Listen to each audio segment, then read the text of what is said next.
Philly, what's up, dude? Welcome in. Shrika, what's up, man? Welcome. Oh, sick. Great start.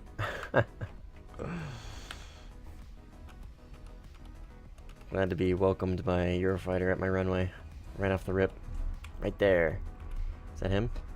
Yeah. Go get him, buddy. Dickhead.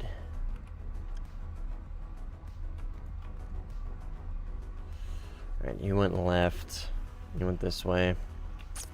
I'm gonna, like, really try and cut him off if I can. Oh, is that him right there? Here.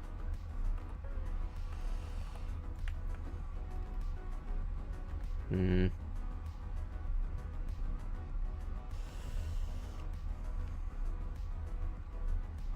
start high school in the morning, you're cooked? Damn. Welcome to high school.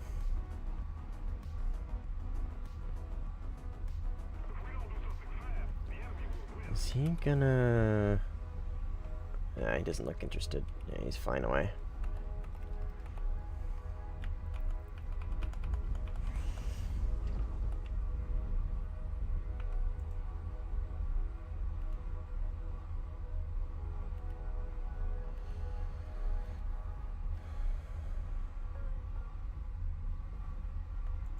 Boo. Boo. I start high school in the morning, huh? That's crazy.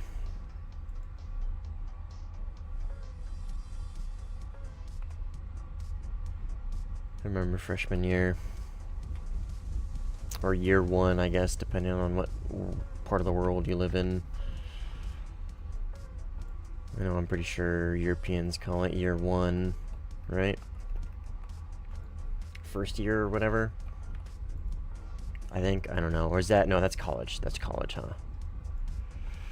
That's freshman year of college, they call year one, right? Or sorry, freshman year of uni. Year one of uni. Because my Warthunder break lasted even longer. I haven't played anything but Euro Truck Sim. Nice, dude. Played Warthunder for 13 hours a day for weeks, and now I'm burnt. Oh, yeah, that'll do it, dude. What the hell? Yeah, what do you expect?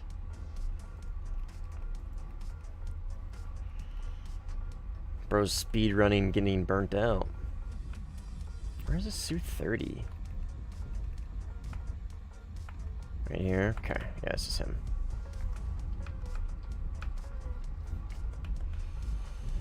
I got a few targets over here. I don't think I'm really in a position to do anything with them. I'm pretty sure these Su-30s are engaging a teammate, so I'm just gonna kind of... I think this right here is a Su-30. Yeah, it's gotta be, right, based on that position.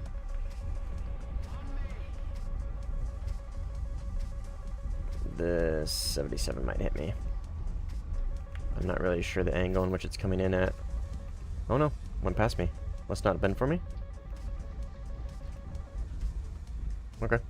Maybe it's for a different guy.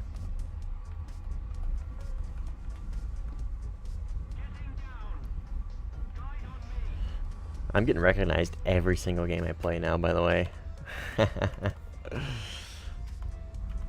Every single game. I did some playing off stream earlier, literally without fail every game.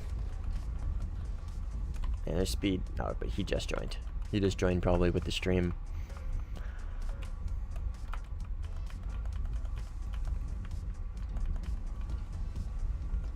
Teammate up here? Hope so. Yep.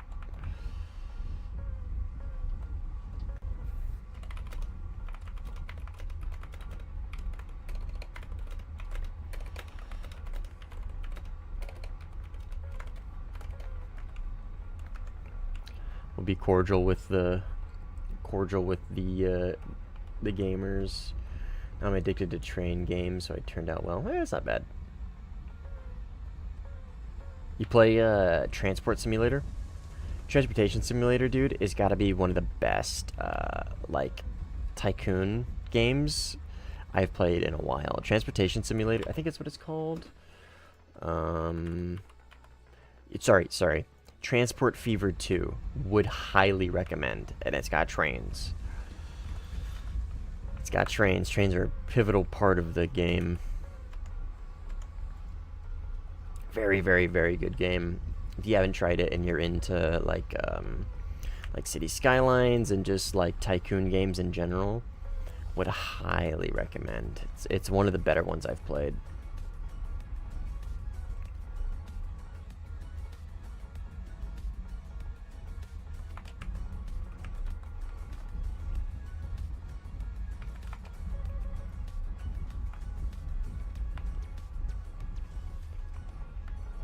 Can't tell what this guy's doing. I'm gonna launch on him. See what happens. So I got a few targets popping up as well. So I'm gonna launch on him. Yep. Okay. Cool. Don't need to worry about him. Fuck. Okay. I'm getting pinched. I'm gonna have to pull away from this a little bit. Eurofighter's on my ass though, which is really unfortunate. He's probably gonna catch me. Okay. Terrain masking. That works too. So they're low then. That means they're both low. Air brake. And use this terrain to kind of mask myself a little bit, and hopefully they go over my head. Yep, right there, right there, right there. You see that? Boom, just like that. Su-30 rear. Hopefully that gets the Eurofighter. That was a pretty slow launch. Here you go. Su-30 right there. That should get him. Yep, okay. And then Eurofighter. Oh, those are his fires. Eurofighter.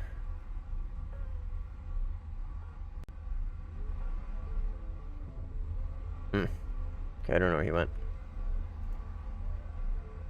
He didn't die. So he's still in here somewhere. Let's go help out Nay.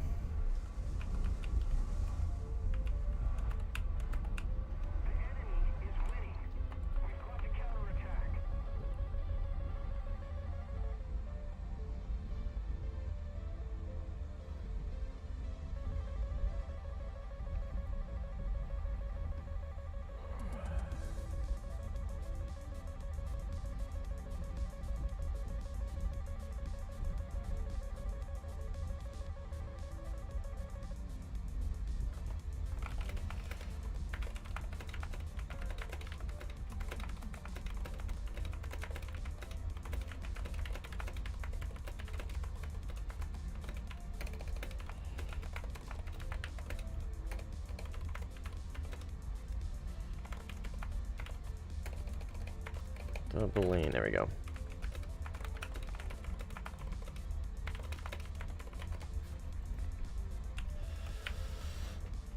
I'm at the point in my life where I don't know what I really want to do in the future.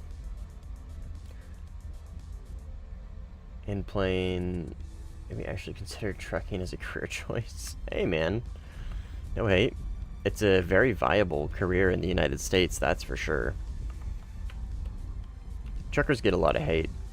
Maybe not a lot of hate, that's probably not the good way to put it. They get probably a lot of judgment, I would say. Truckers are usually looked at as like, obviously they're on the road all the time, right? They eat nothing but fast food, usually fat, overweight, like sloppy, greasy, gross, right? Because they basically live out of their truck, right? So, more or less, truckers in the United States kind of have a stereotype. But, I mean, it's a pretty viable career. A lot of the big companies pay a ton of money, like Walmart, for example. You have to have like a decent amount of experience. I think it's like 5 years of experience. But like their truckers can like start out making upwards of around like $110,000 a year. So I mean, that's a lot of money to drive a truck. I mean, well, I'm not trying to trivialize it. Like trucking is actually pretty stressful. Like I could never I'm horrible with tractor trailer stuff, like especially backing up pivot angles and stuff like that. Like I grew up working on a farm, and the thing I sucked at the most was backing up trailers. I still suck at it, and I'll suck at it forever. Yo, what up, Swede? I don't know why you added the question mark either. Maybe because question mark, or maybe because it was question.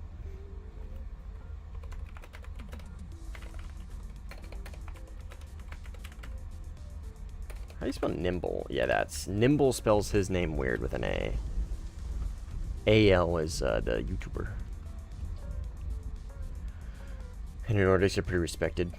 Yeah, I mean, it's funny because the vast majority of our supply chain is like completely held up by truckers. So you would think they would get more respect in the United States, but they don't really. They don't. And I know a lot of other countries do. Like even the Middle East. Even the Middle East really respects their truck drivers a lot. But United States, I don't know. For some reason they don't.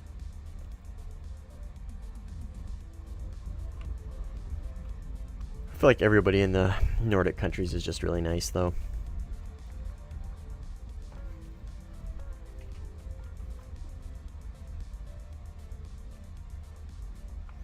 Or like super judgmental.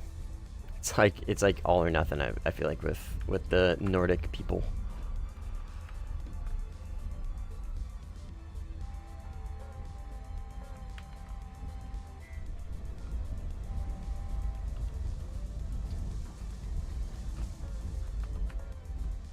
Am I gonna hit him?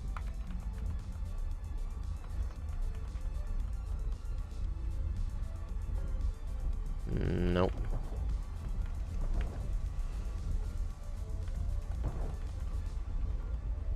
That's okay. Got another if he runs. But we are too close. He's not gonna, I don't think at least. Turn AOA on. Oh, went up. Okay.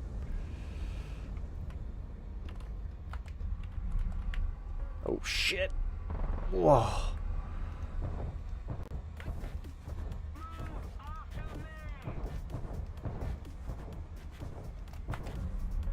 And I should be able to float right behind him here. Come on, come on, come on. Give me lift, give me lift, give me lift, give me lift, give me lift, give me lift, give me lift. Thank you. Holy shit. Holy shit. I lost all of my lift there. I overshot like crazy too. He really put the brakes on me. That was pretty well played by him. Yeah, this is the Brippin. He really put the brakes on me there. He almost got me. If he would have just hit his shots, he would have got me. Yeah, it was very close. That was way closer than it should have been. So I don't know if you noticed that. I misjudged his angle. So he kind of jinked. I mean, a jink is probably the best way I can put it. I expected him to come up this way. And so I was prepping my speed bleed for that way. I didn't even see him pull this way. And so he was already out of sight and had dumped way more speed than I expected him to, which caused me to overshoot. I mean, he cobra'd a little bit, which caused me to overshoot because I didn't keep him. I expected him to go this way, and he kind of pulled off to the left and went up this way, which kind of threw me off guard. But it worked out because 5-minute gripping is very insanely strong. If he would have hit my shot, or he would have just hit his shots, though, he would have got me. He had me dead to rights there. Doof. He's pretty experienced.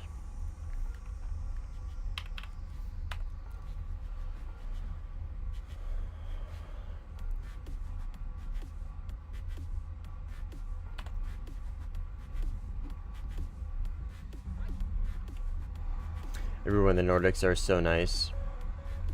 And then there's the Finns. Yeah.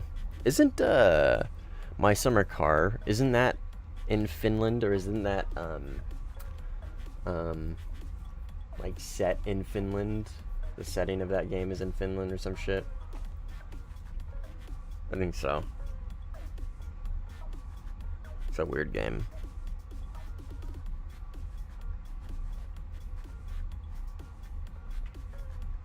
finish, yeah.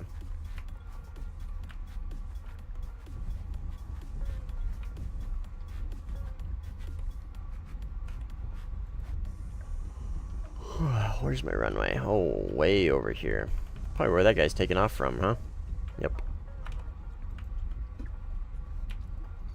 UK, I don't have a Eurofighter here.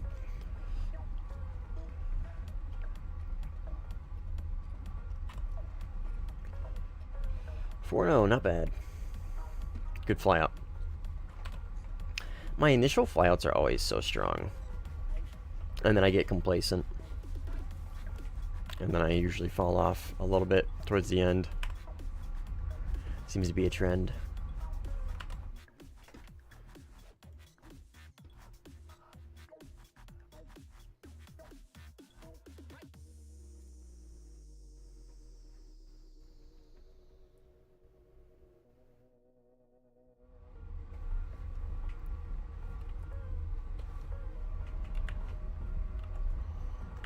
Right there. Man, I'm tired. I'm gonna try and stay up for a little bit because I gotta flip tomorrow. So if I can stay up later than I would normally tonight, that means I'll sleep in more than I normally would, which means I get a leg up on flipping the next day. Girl math. Where's my fucking...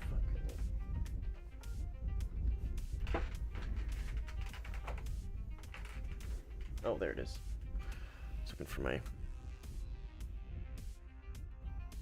fan remote. Turn some air on in here. A little stale in this room.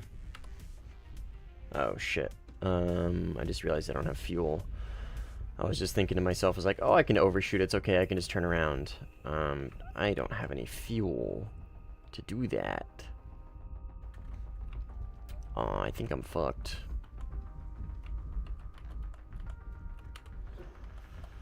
Let's get the gear out now, because I feel like this is going to be a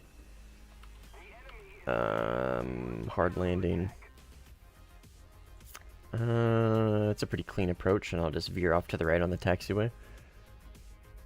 Put the Cobra button on so I can last stitch AOA if I need to. No, I'm good. Don't need to. Okay, never mind. We're good.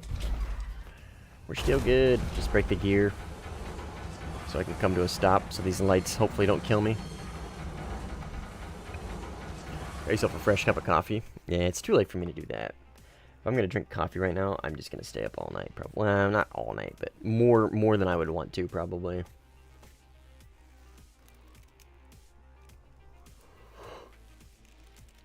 I've been on vacation since last Wednesday. Gotta pull an all-nighter. Yeah, all-nighters are tough, dude. I really struggle. I really struggle with those now.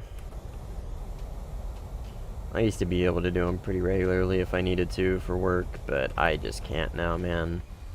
I need, like I said, I don't need to, like, I'll take a nap. It's not really an all-nighter, right? Because I take a nap in the middle of the day. Take like a 2.5 hour nap. Help me stay up all night. But it's tough, dude. And if I wanna stream tonight, well, tomorrow night technically.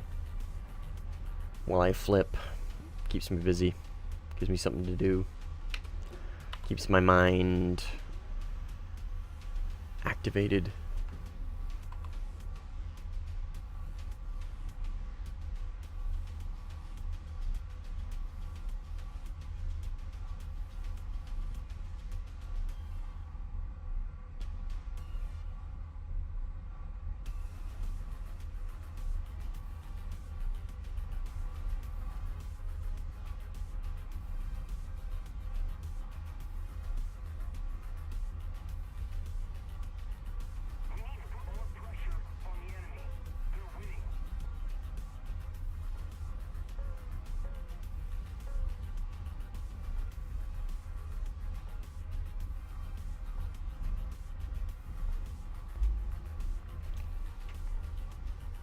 Trying to go to bed by 4:30 a.m.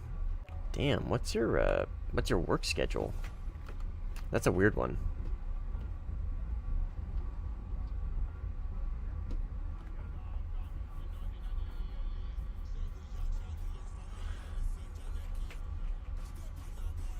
Is it like a late swings thing or something?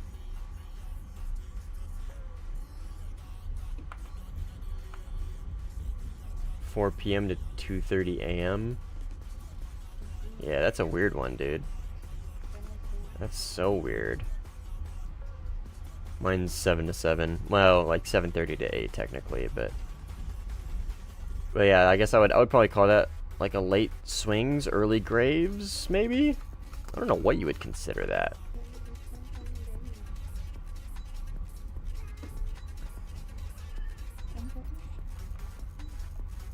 I don't know if you can hear my cat in the background. Me too.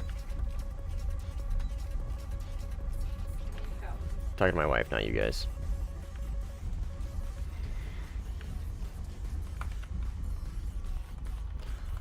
There's a few guys over here. That's cynical. Damn. Yeah, you thought. Where's A? Oh, okay. Right over here. There's one right here. Do a wide scan, see if I can pick up anybody hiding in the hills. Picked up a friendly hiding in the hills, but doesn't look like any teammates. That's fine.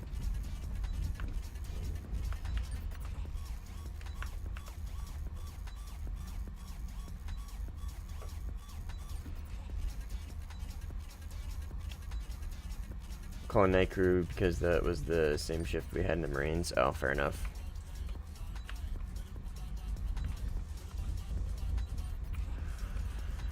Fair enough. Because you have days, you have swings, which is usually split between early and late swings, which would be like an early swing would be like 3 to like midnight maybe. I don't know. I haven't worked a job that has an early swing shift in a while, so I guess I don't really know. Kind of talking out of my ass right now, so I'm focused on this gripping.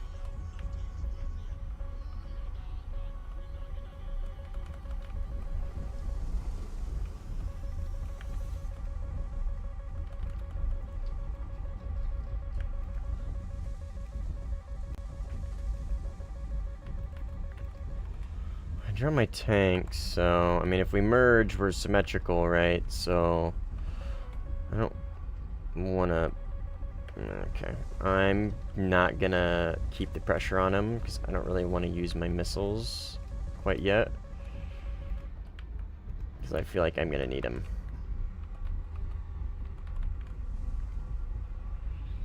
One of the downsides to flying this plane is obviously not having a lot of missiles, right? So you're a little more conservative, which can potentially... Oh, nice. Okay, perfect.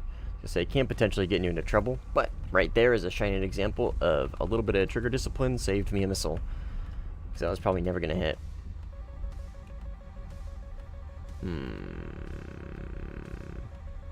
Fuck.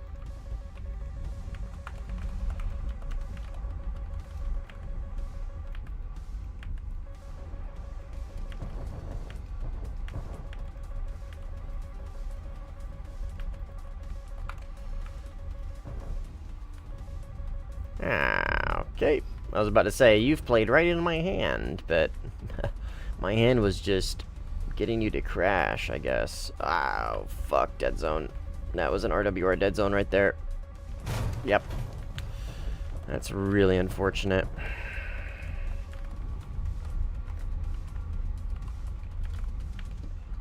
I didn't know that he had launched. I only have one darter left, though. Okay, he's dead. Perfect.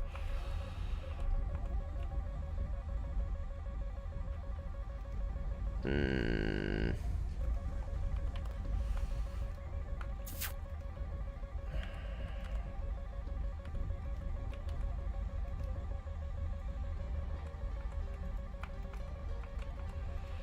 assuming that's Eurofighter. I'm really holding on to this darter. Trying to, at least. Am I gonna break out? It is. Okay. I don't know why I had it out, for what reason. My sleep schedule is freestyle at this point. For second and third shift? No. There's like days, and then there's nights, and then there's swings, which kind of separate the two.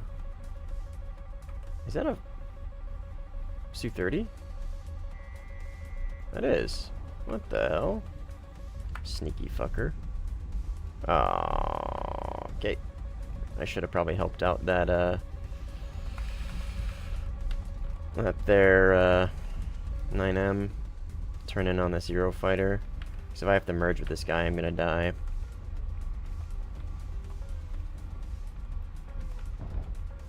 I should get him. Yep. Ah, Shariko. Hello.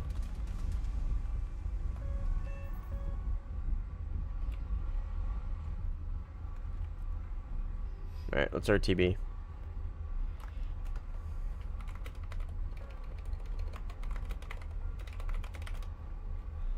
What are these called? These little mustache things called? Just, canard. There we go.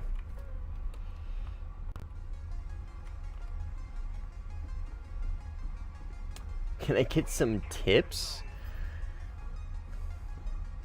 My brother. First of all, I gotta know what you play. Do you play RB? Do you play Sim? And if you play Sim, what specifically do you play in Sim? Do you play top tier? Do you play mid tier? Low tier? Within each tier, what specific BR bracket do you mainly play in? And then we can talk about tips. Because Sim is such a dynamic game mode, there's so many different variables that go into each BR bracket that they don't all apply. Like, I'm not going to sit here and give you tips on, like, a radar if you only play, like, props, you know what I mean? What up, W? USSR low tier just unlocked IS-1? Oh, are you talking about ground RB? I'm sorry. I don't play ground. So I don't have any tips for you, unfortunately. I play air sim.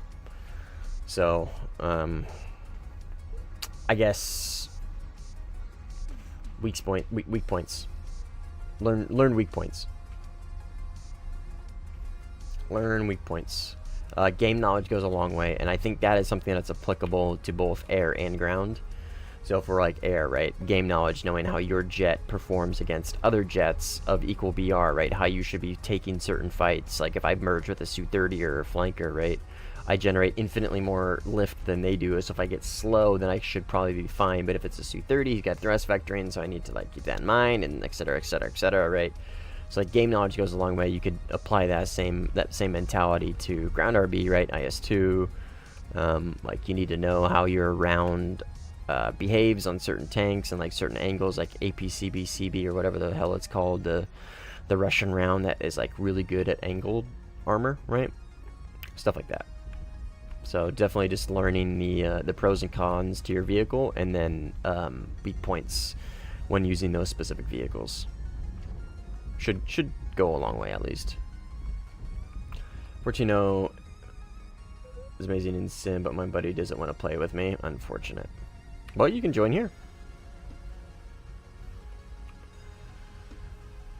You can join here, my friend. You enjoy Air Realistic? Absolutely not. No, it's one of my least favorite game modes. I don't really like any game mode anymore other than Air Sim. The real, quote-unquote realistic battles, the RB, whether it's ground or air, I just really dislike the gameplay loop of it, man. It's just too fast-paced. It's too repetitive. It's too boring. It's very boring. Sim is much more, I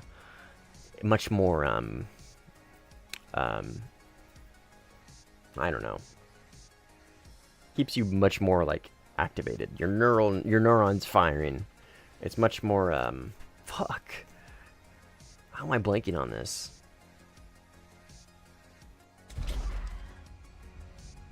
I feel like you know what I'm trying to get at, though.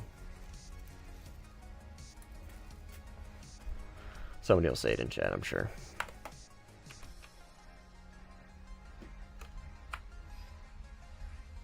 Feels like World of Tanks for air battles. Yeah, seriously, dude. Yeah, I don't know, man. I am really not a fan of ARB or ground RB. I'm just not. The differences between like ARB and Air Arcade is, I don't know, minimal in my opinion. It's just, I don't like the gameplay loop much at all. It's the closest I have to DCS on the PS4. Fair enough. Yeah, Warthunder is no DCS, but in the same token, DCS is no Warthunder. You know what I mean? I always hated that comparison when people compare Warthunder Sim to DCS or DCS to Warthunder Sim. It's funny, like haha funny bit sometimes when like the DCS purists are like, haha, actually Warthunder is not a simulator.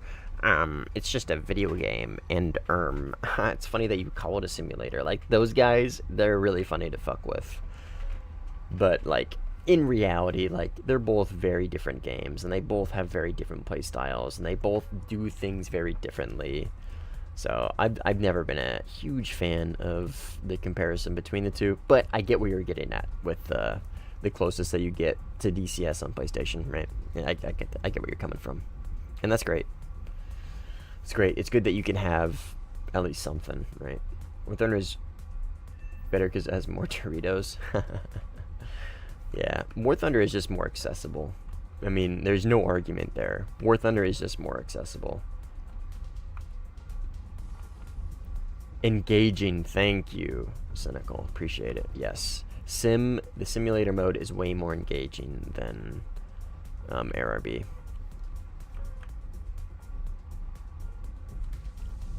PE3, I'm sure that guy is a great addition to the team.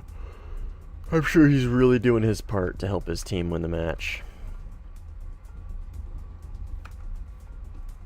Sorry, I'm pretty tired. I've had a really long weekend, doing a lot of work on my car, helping my dad clean his shop, and went on a really long date with my wife. Went to my niece's birthday party, and so it's been a very long weekend. Yo, Lovesy, thanks, man. What currency is that?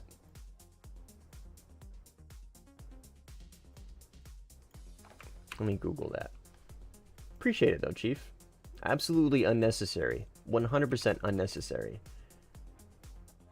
But I 100% appreciate it. But yeah, I'm sorry I can't help you out more in the ground gameplay, the tank gameplay. Tanks is what got me into Warthunder, which I think is probably the case for most people. Ground RB is what got people into Warthunder. I just really haven't enjoyed it in such a long time that I don't have the desire to play it anymore. I used to be pretty good at it. Mainly like low tier. 3.7 was my happy place. Play the M4A5. God, that thing is a beast, dude. It's an SL printer. And it's just a good tank. It's a really good tank. But yeah, sorry, I don't have any more tips for you for ground RB. Just not my wheelhouse anymore. Unfortunately, fortunately, I don't know. Depends on how you look at it. All right, so that right there is a Su-30. Oh my God, that went right by me. Holy shit, Speed. That was fucking close, dude. You guys see that missile? That Micah was speed racing by me. Get it? Because his name is Speed Racer. Does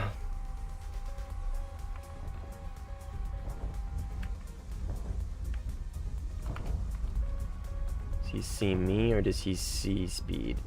He sees me. Okay, so we'll play bait. We'll try and play bait. See if Speed can get a good shot on him. Okay, this guy seems to be gaming a little bit, actually. He's doing a good job at maintaining energy in that Su-30. We'll turn AOA off and try and... What is... Yep, perfect, perfect, perfect, perfect, perfect, perfectly played. Yep. That guy is a viewer, I think. I mean, he's on the stream, but he knows of me. Well done, Speed. All I had to do is play bait, and speed plays off of it. Well done. Oh, there's only 3 of them left. That's so unfortunate. How many hours you clocked in? Be prepared for a very disgusting answer. 4,300 hours. Yo, what up, Underwater? I like Tank Sim. Yeah, Tank Sim, I think if I were ever to get back into ground, it would definitely be Tank Sim.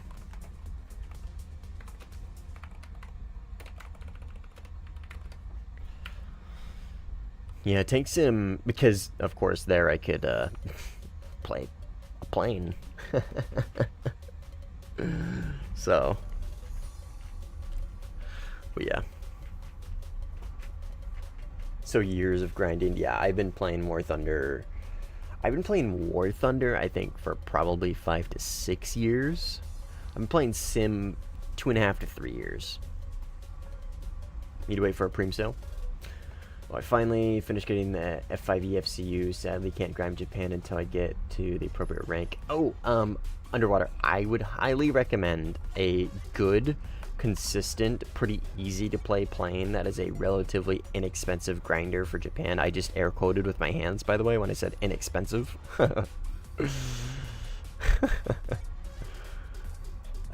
Is the A7.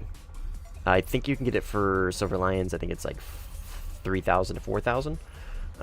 If you don't want to wait for a sale, this is a good one. That is relatively, again, quote-unquote, inexpensive. But you can also wait for that one to go on sale as well, just a GE sale. But that is a good one to get you to the F5E tier. That's what I did.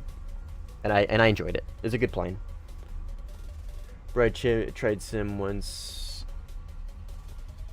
My lag mid-stalled starting spin. Yeah, Sim is really fun, dude. It's a really big learning curve, but boy, does it's so much more satisfying. Question, but do you ever seen a guy named Skatsukoops in Sim? He's a friend of mine. I don't recognize that name, no.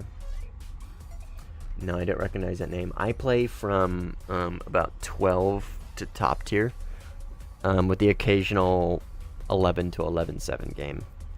But most of my time, I'm in probably 12.3 to top tier, honestly. Primarily at tippy top or 13-7, depending on what the bracket is. But yeah. I just realized your name, dude. I love ass. Great name, by the way. I don't know why I didn't read that out before. I just now put that together. All right, I love ass. Have a good game, dude. Have a good day. Thanks again for hanging out and for the Kizash. Prop sims are neat. A bit too slow. Yeah, the gameplay in prop sim is a bit too slow paced.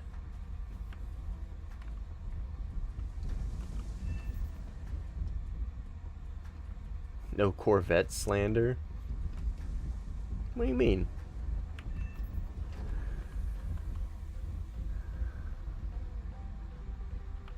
Before the introduction of the Iris T, killed a lot of tank in the 16C. Yeah, seriously.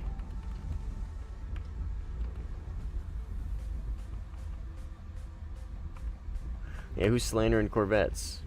Not me. I don't mind Corvettes. I don't like C8s, I gotta be honest. Or is it the C9? What's the current variation of the Corvette? Is it C8? I think it is C8. Because C7 was the kinda squared off final rear engine, right? Yes, okay, C8. We're currently in the C8. Yeah, I'm not a C8s are mid. I see what you did there. I see what you did there. You guys get that joke? Any car guys in here? Anybody get that joke? Anybody? C7s are peak? Yes, I really like C7s, dude. C7s, a good Z10 or Z06. Yeah, a good Z06, C7, dude. Oof, peak. Yeah, I like they refined that traditional, well, not really traditional, right? Because what was it, C3? Was it C3 or C5 was the beginning of that kind of body style? Let me see what the C4 looks like. I think probably the C4 would have been, looking at them, okay, C4.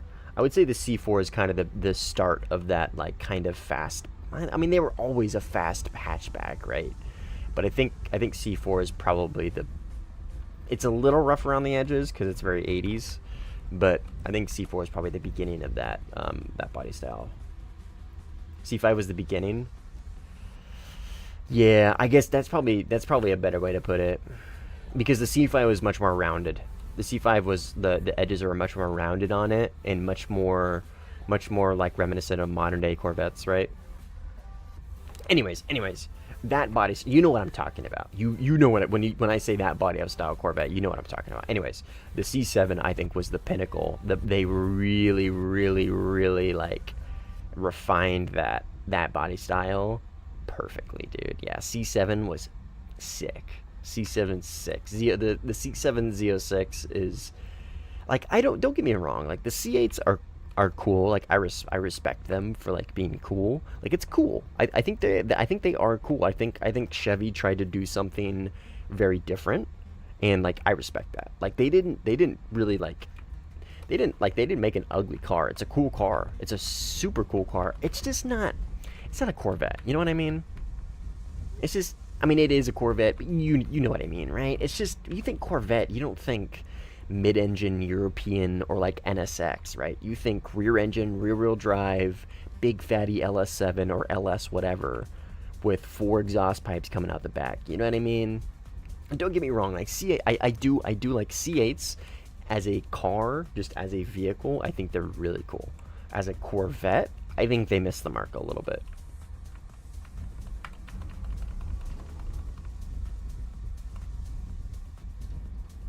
Oh, Ducko! I know what you're talking about. Okay, that wasn't me. Okay, so that was Squish. I know exactly what you're talking about. that was Squish, and it was a backhanded compliment. Okay, you got it. I would have to go into Squish's MiG-29 video and clip the part in which he's talking about it, because his delivery is way better. No, you're good, dude. I think you're referring to a comment I left on Squish's video. Anyways, so Squish made a comment about his MiG-29, right? Or made a comment in his MiG-29 video. He was referring to like U.S. mains as BMW owners, and as like the MiG-29 as like a raw Corvette, right? And then he said, but at the end of the day, do you really want to be known as being friends with a BMW owner, or do you want to be friends with your Corvette friend and like go drink beers and smash mailboxes or some shit? I forget exactly how he worded it, but it was perfect, dude. Yeah, that was, I think, out of all of Squish's like witty remarks in his videos, that has got to be like one of my favorites, dude. It was so good. It was so good. Yeah, it was a backhanded compliment. It wasn't just like a pure compliment. It was a little bit of backhanded compliment. But yeah, it was great. It was great. Chevy should have put in a flat pan crank in the C8 like the GT350. Oh, dude, that flat crank or a flat cam, or is it the flat crank? I forget exactly what part of it is, but you know what I'm talking about.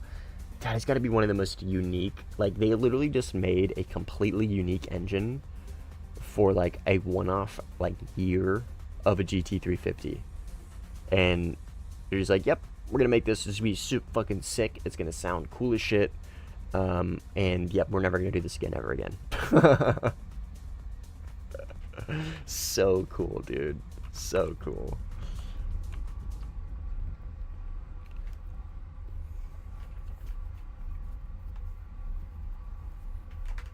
Yeah, that has got to be one of the coolest. Dude, I almost spotted 350. I had a bit of a midlife crisis. I got like a huge promotion at work, and I was like, oh my god. We just finished paying off one of our cars. I was like, I want to get this, I want to get that, I want to get this, I want to do this, I want to do this. Like, I almost bought a Supra. I was seriously looking at a GT350. Like, I had a bit of a midlife crisis at like 27. And my wife was like, okay, we can do it. But I could tell she's like, please don't. I don't like how they, oh, I know, dude. I know. The Su-30 navy skin, yeah, it's like gray. It's like light gray. Yeah, boo. Bring back the old one.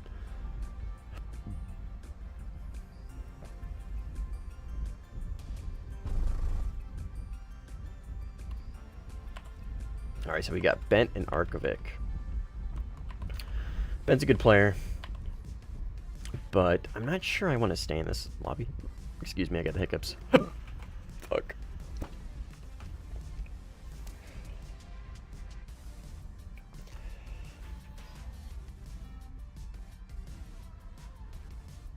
Oh my goodness.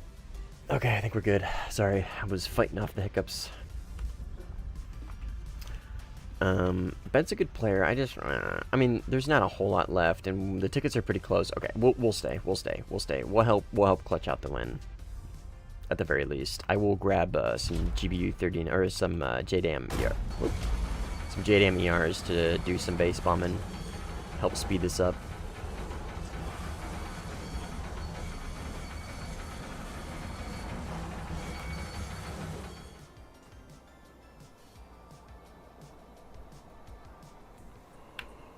Let's do that. Excuse me. It is, Commander. It is the Gripen. It's the Brippen. It's the British Gripen.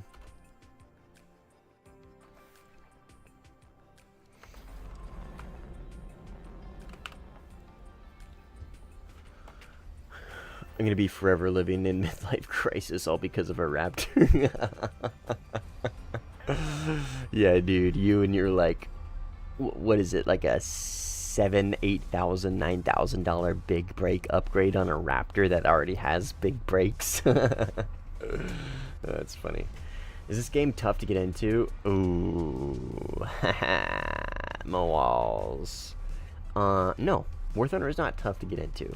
Warthunder is very tough to continue to play.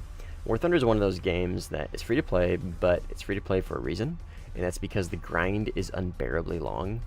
To put it in perspective, right? If you were to play free to play and not spend a dime on the game, and you were to grind out all the way to top tier, it would probably take you a few months. Now, you could spend $80 and buy some crazy top tier premium jet, and you could probably grind out that tree in a month. And we're talking like play every day consistently, you could probably do it in a month. And then if you spend a little bit more money and give yourself a premium account that gives you even more research bonuses on top of the $80 premium vehicle, you could probably do it in a couple weeks. And we're talking like all day, every day, you could probably grind out an entire air tree in 2 weeks. But we're talking serious mind-numbing dedication. So is this game easy to get into? No. I would say honestly the answer to that question has to be no. But it's not as unbearable as I'm making it seem, because War Thunder has a progressive, quote-unquote, historical grind, right? So as you research planes, you get up through the years, right? So if you only want to play props, well, that's perfect, because props are one of the lower tier vehicles. If you want to play early jets like Korea and Vietnam, it's going to take a little bit longer, but it's not going to take months, right? Now, if you want to play modern jets like the Gripen, the F-16, the Su-30, the future jets like the F-22 and the Su-35, etc., etc., etc., it's going to take you a very long time. And if you're willing to spend money on it, it'll take a little less longer, but it's still going to take a very long time. So, I guess, long story short, is War Thunder easy to get into? I think the answer to that has to be no. Just because of how long the grind is. Doesn't mean it's not fun. There's ways to kind of mitigate the grind and make it a little more bearable, but very, very grindy. Very grindy. And if that's a game that you like, then I would highly recommend it. But if you don't, then don't touch it with a 10-foot pole. Save your sanity. Yo, Michael, what's up, man? Use F-18 premium. No, just don't grind out US.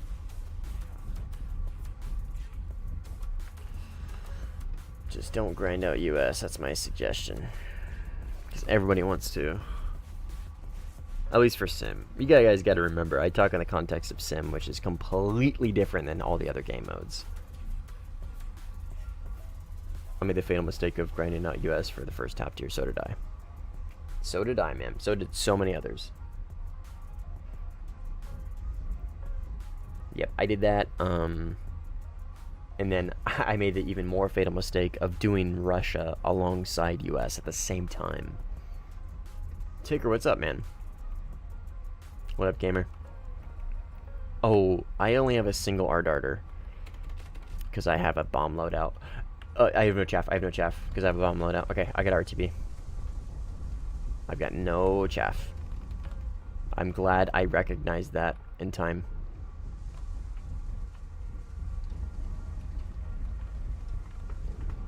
I don't need to RTB. I take that back. I take that back. I'm over-exaggerating. I don't need to RTB. I just need to force the merge. That's all I need to do. I need to force the merge with some multipathing, I think.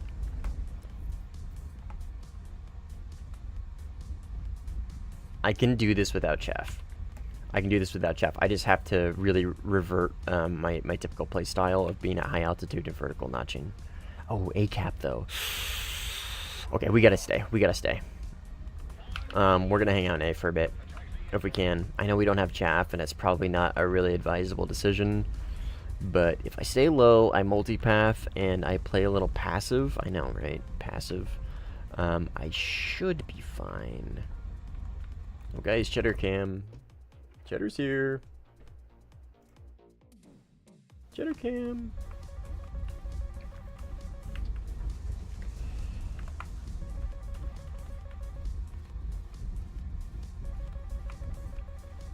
Okay, so he's high.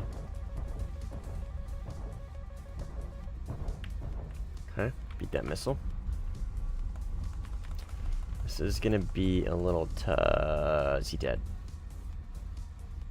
Nope.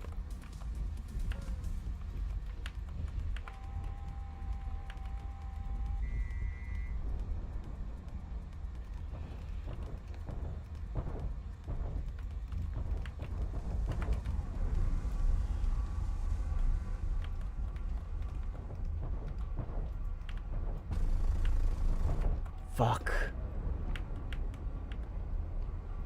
Come on, get over it. I am doing the really slow speed AoE stuff against the Su-30, which is such a stupid idea. Oh my god, he didn't get over the apex. I really thought he was going to.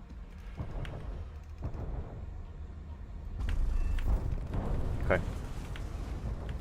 I really thought he was going to be able to pull that off.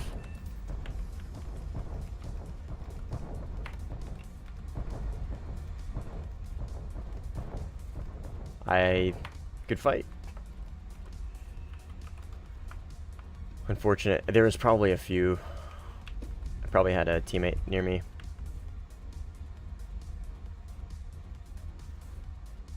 Israel has the quickest tree. Yeah, that is a great point. There are obviously nations and that you can play that have shorter trees for very equivalent equipment, like China. China is a shorter version of Russia that gets arguably better stuff. Israel is a great option to shorten your US grind. You're going to miss out on the F-22 and you're going to miss out on the F-18. But other than that, you should be fine. Sweden is a pretty short tree, but it's unbearable. I fucking hate grinding out Sweden. Germany isn't bad. Low-key boring. Yeah. Yo, what up, Kohan? Yeah, man, I had a really, it's my long weekend, so I have a 4-day weekend, which means I flip to days, and if I'm gonna have a busy weekend, it's gonna be on one of these. So, but I'm gonna stay up for a little bit today. Hopefully stay up till around midnight or 1 in the morning, so another 2.5, 3 hours, and then which will help me flip for the next day, because I gotta flip back to nights. So tomorrow, I'll be doing a typical long 8-9 hour stream or more.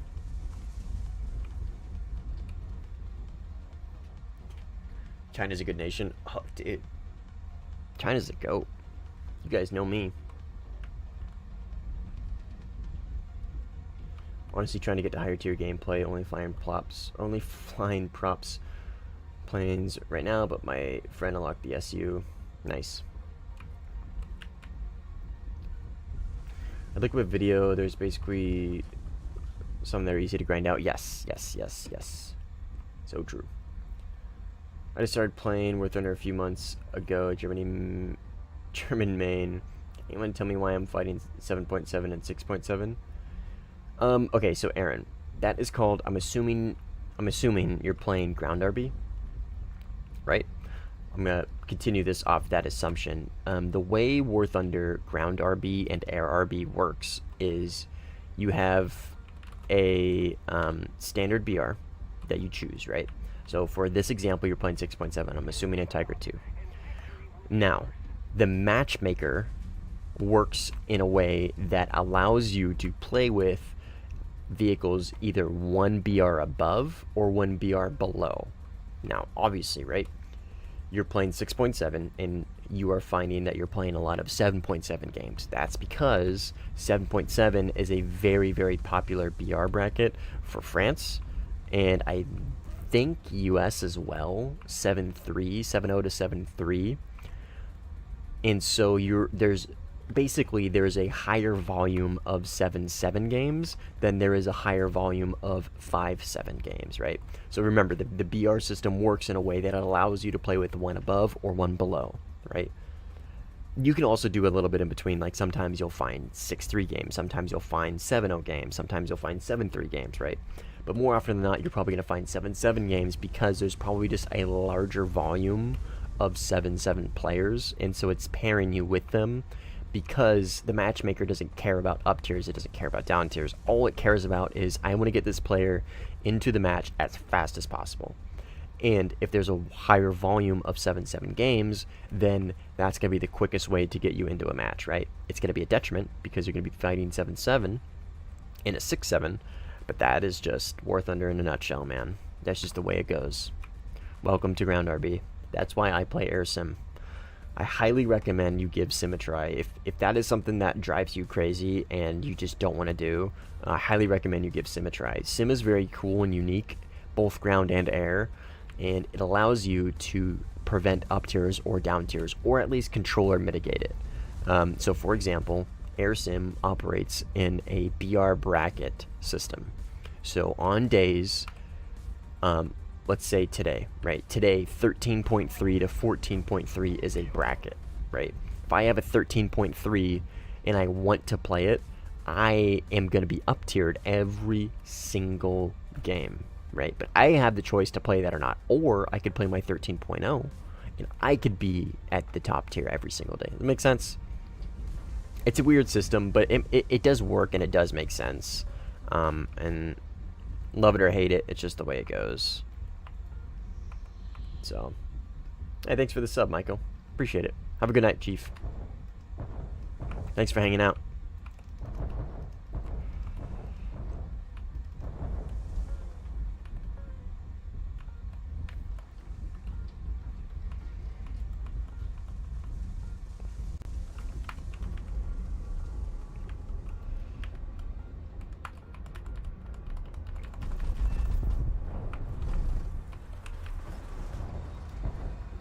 Unfortunate.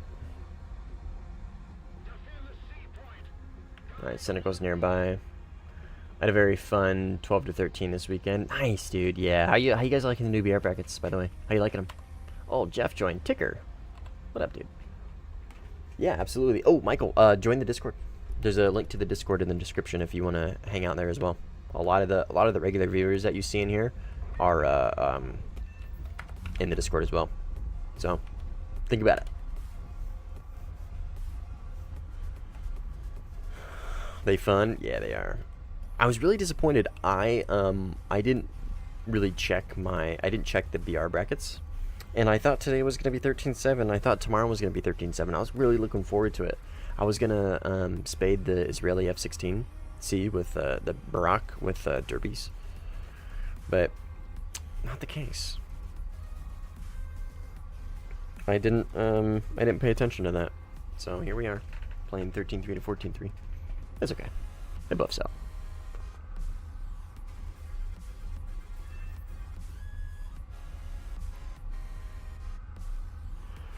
China definitely will be my next tree after Japan because J35, yeah. Can I grab pizza? Don't kill me.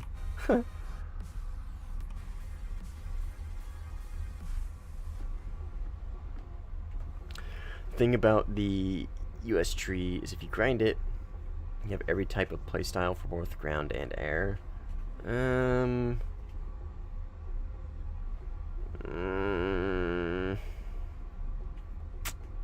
I wouldn't necessarily agree with that at top tier air sim. The F-16C is a good all-around plane, and the F-15 is a great BVR plane, and the F-18 is a decent slow-speed plane, but, like, they're all going to get shit on by a Euro Canard. All three of those planes are going to get shit on by a J-10 in the dogfight, a Gripen in the dogfight, a Eurofighter, a Rafale. So, like, I understand where you're coming from, like, especially with the ground and air. I think that's a good way to put it. For me, specifically, being an air sim only player, the US is one of my least favorite trees because of how their playstyle is. I'm not a really big fan of it. I'm really not. I'm much more of a close range brawler kind of playstyle because that's what's most effective in air sim. It just straight up is. BVR is a worthless playstyle. Well, not worthless, but a pretty much worthless playstyle, and it's only good for picking off like new players or players that don't know how to defend Fox 3s, which are usually new players. Anyways, so I don't know, like, I don't mind US. Like, the 16C is a pretty fun plane to play. I really don't like the F-18 at top tier. It's too slow. And then the 15 is an absolute bus. But yeah, anyways. I mean, they're decent. I mean, they will be getting the F-22 eventually, right? So they'll have that close range brawler. They'll have that super giga meta plane again.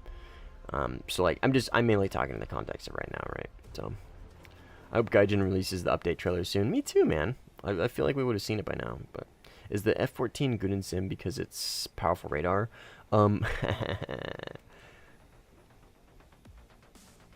Its radar is not. The radar is not what makes the F-14 good. The F-14, in my opinion, I'm a brawler. I'm a close-range dogfighter.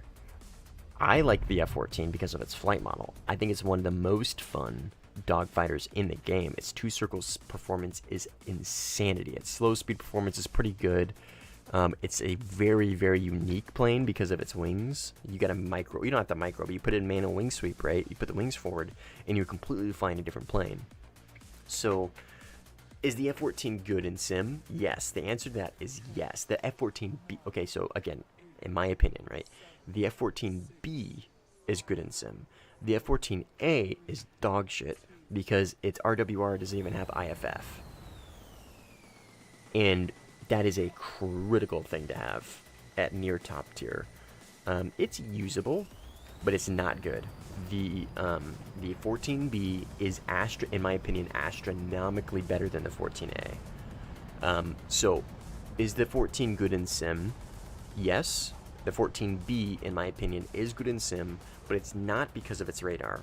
It's because of its ability to dogfight well. It's not good at dealing with multiple targets in the dogfight. Like the Gripen is good at cycling between targets. The 16 is good at cycling between targets. It's a little slower and its roll rate is pretty low, which means cycling between targets in the close range is a little more difficult. But the isolated 1v1s, dude, the 14B, like one of my most played planes is the 14B. Let me look. I've got a pretty good record with it. Yeah, 14B. Yeah, pretty good. Pretty good. I love this plane, man. It's one of my favorites. One of my favorites. So anyways, long story short, is the 14 good in sim? Yeah, the 14B is good in sim because it's a good dogfighter. I mean, you can launch AIM-54s at people if you want, but like they're not gonna hit. You're gonna get like 2 to 3 kills a game, maybe. Every sad Russian plane in their RWR. Yes, seriously. Well, hey, no, see, Ticker. The SPO 15 has IFF. The SPO 15 is actually decent. Like, the SPO 15 is, excuse me, miles better than the F14A's RWR. Miles better. But I understand where you're coming from. I absolutely understand where you're coming from. I'm only in the 27. Yeah. No. I feel you. I feel you, man. I know where you're coming from. But I don't mind the SPO 15. I really don't. It's not horrible. It's not great. Don't get me wrong. It's not like wow, this thing's fucking sick. This is such a good RWR. It's just usable. Yo, what up, small brain? As a French, it's hard to admit it, but the UK will be the best tree. Oh yeah, for sure. Well, if they get the Indian subtree, which they probably will, right? Logically speaking, they will. You know me. I will believe it when I see it. I don't want to give it unrealistic hype. They will probably get it, but that's if. Which Phoenix do you prefer? The Sparrow.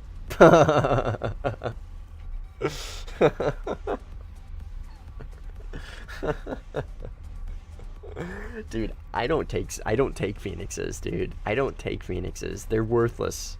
They're worthless. Bruh. I mean, dude, the Fakur. Phoenixes, in my opinion, dude, Phoenixes are just a waste of a pylon. I gotta be honest, dude. I hate Phoenixes. Hate them. But I don't know. I honestly couldn't tell you the difference between the A or the B. I really don't know. If you have the option of taking a Fakur over a Phoenix, I would, though. Obviously. But yeah, dude, Sparrows.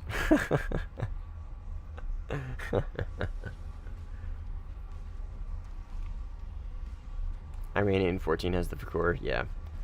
Behaves similar to an Amram? No.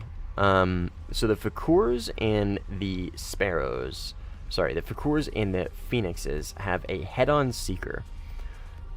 So the reason why I say the Fakur is better than the Phoenix is because of its acceleration. It's a very fast missile, so if you launch it in close range, their reaction time is slow, right? Their reaction time is slow. Where the Phoenix, on the other hand, is one of the slowest is probably one of the slowest accelerating missiles in the game. But to put in perspective how bad these missiles are, if I'm in look down, right? So if I'm being launched on by an F-14 and he's above me, this is called look down, right? I'm in the look down. He's looking down at me, right? All I need to do, and I'm not kidding, all I need to do is turn around and look down. And if the missile has to look at me and I am in a semi-cold aspect, I'm looking away from the missile and it's looking down at me, I don't need to chaff a single time. I don't need to move. The missile is just going to completely shit itself and lose me. Their seeker heads are terrible. Like, borderline unusable. If your opponent knows how to get around them, right? So it's kind of like, I'll show you. I'll kind of put it in practice. So if there's a 14, right? Let me get a little lower. I want to get out of contrails so these guys don't see me while I'm explaining this.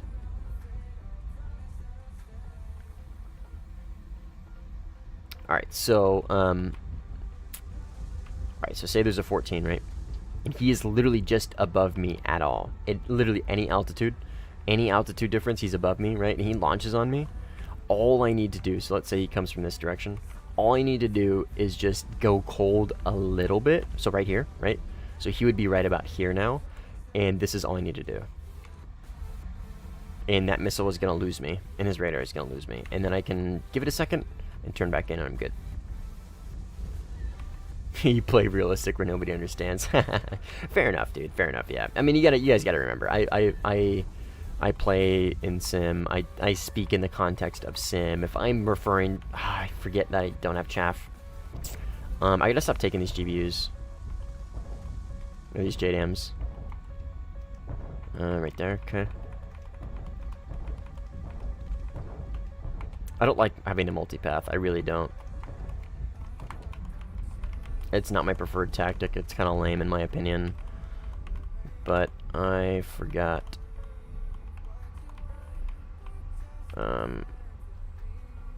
Chaff so here we are. Boom. Sorry, Ticker. Good fight, though. My bad. Kind of lame. I got RTB, though. RTB and, nah, there's only 3 of them. I'm going to keep doing this. I'm just going to bring chaff is all. I just need to bring chaff. No shot. A nice shot. Thanks for the tutorial. Yeah, man, no worries. Yeah, the 14 Seekers, the Spare, or the Phoenixes and the Fukuras, man, they're worthless. Shout out Simply, by the way. He's the one that showed me that. I didn't know about that for the longest time. I had no idea that's all you had to do to beat their Seeker head. And my buddy, Simply Sinful, if you guys don't know who he is, let me drop a link to his channel, actually. Quick Simply Sinful plug. Hopefully I don't crash while I'm alt-tabbed.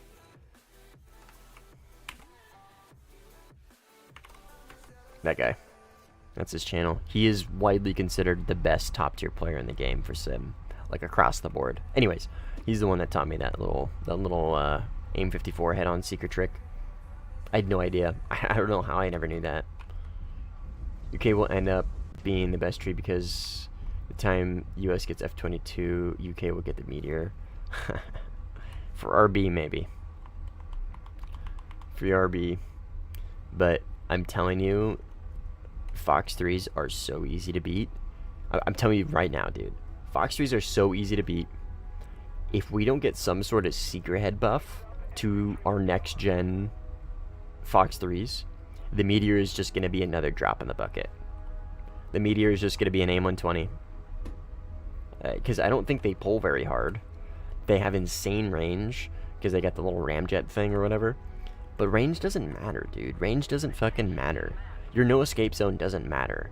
Because if dude launches on me from 10 kilometers and I'm going below Mach and I can pull 16 Gs in my Euro canard and snap right into the notch, go into the vertical notch, bait you into the upward angle, and then just high off bore you with an actual good close range missile, Meteor doesn't matter, dude. I'm telling you guys right. If we don't get a Seeker head buff to Fox 3s when we get the next gen, it's not gonna matter, man. High off bore close range missiles are still gonna be the kings. The Micah, the PL-12, the Derby, the R-77, they're gonna be the kings of radar missiles. It's just straight up. It's just the way it's gonna go. High off bore radar missiles is the meta for now. For now, that's probably gonna change when we get high off bore IR missiles with next gen IR. And that is, oh man, dude, that's gonna be quite the interesting meta. We'll see how that fleshes out. But yeah, fuck the Meteor. Honestly, I'm more concerned with the IRS-T and the ASRAM. Those missiles. Unflareable, insane. Well, I guess the ASRAM isn't really a dogfight missile. It's like a long-range IR missile, right? But like the Micah IR, the IRS-T, the AIM-9X in the very close range, the PL-10, the Python 4, the Python 5, like all this shit, dude. Woo. You guys better cross your fingers. Because I'm telling you right now, I don't think... Oh, bless you, Cheddar. I don't know how the game is going to recover from that. It's going to be... Oh, man. It's going to be something. It is going to be something. And I don't think it's going to be a fun something. At the same time, though, I was very... not against, but I was very worried with Fox 3s. I didn't play Fox 3s for the longest time because I was so intimidated by them. So that the same thing might happen. We need bigger maps.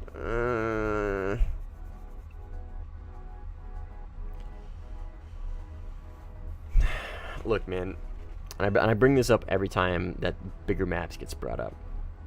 If we got bigger maps, our problems are not going to be solved. We're still going to be dealing with shit maps for the majority of the time. The majority of the player base is still going to play Sinai. They're still going to play Winter Stalingrad. They're still going to play Tunisia, Denmark, Dover Strait. You know what I mean? We could have the coolest, best 200 by 200 kilometer map with micro terrain, macro terrain, cool, unique objectives and like all this shit, and the majority of the player base would still be playing fucking Denmark. Like, I don't think big maps would necessarily be a detriment to the game. I really don't. I just don't think it's gonna fix anything. I really don't. Because nobody's gonna play them. Everybody's just gonna want to play fucking Denmark. Everybody's gonna play Sinai and Tunisia. It's just, I don't know, man. I know it's a bit of like a cynical take, but I really don't think it's gonna do anything at all. It's not gonna fix anything or change anything. The reason Fox 3s aren't good in Warthunder is because the maps aren't very big. No, dude, I'm telling you, it's not a map size thing. Again, I can defeat if I can defeat a missile that's launched at me within 10 kilometers, launching that missile at me from 100 kilometers, 150 kilometers, 70 kilometers, how is that going to make a difference?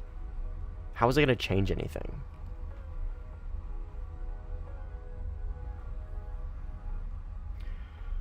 I feel like players are more searching for dogfights because all they do on those maps is multipath and merge.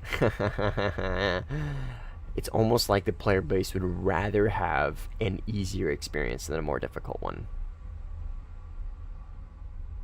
And how is making maps bigger so people can launch missiles at longer ranges to still get defeated within very close ranges change anything? I don't see the logical, I don't see the difference, right? I don't see the turn off point here. Limit this. Ooh, now see, that's an idea, Milk. Limit the size of the maps based on the speed of the aircraft or the BR range, and also get rid of Denmark. No. Like, don't get me wrong. I hate Denmark. It's one of my least favorite maps. I hate small maps at top tier. I really do. But getting rid of Denmark would be detrimental. Would be the only nail in the coffin needed for Sim. Sim is already kind of dying off.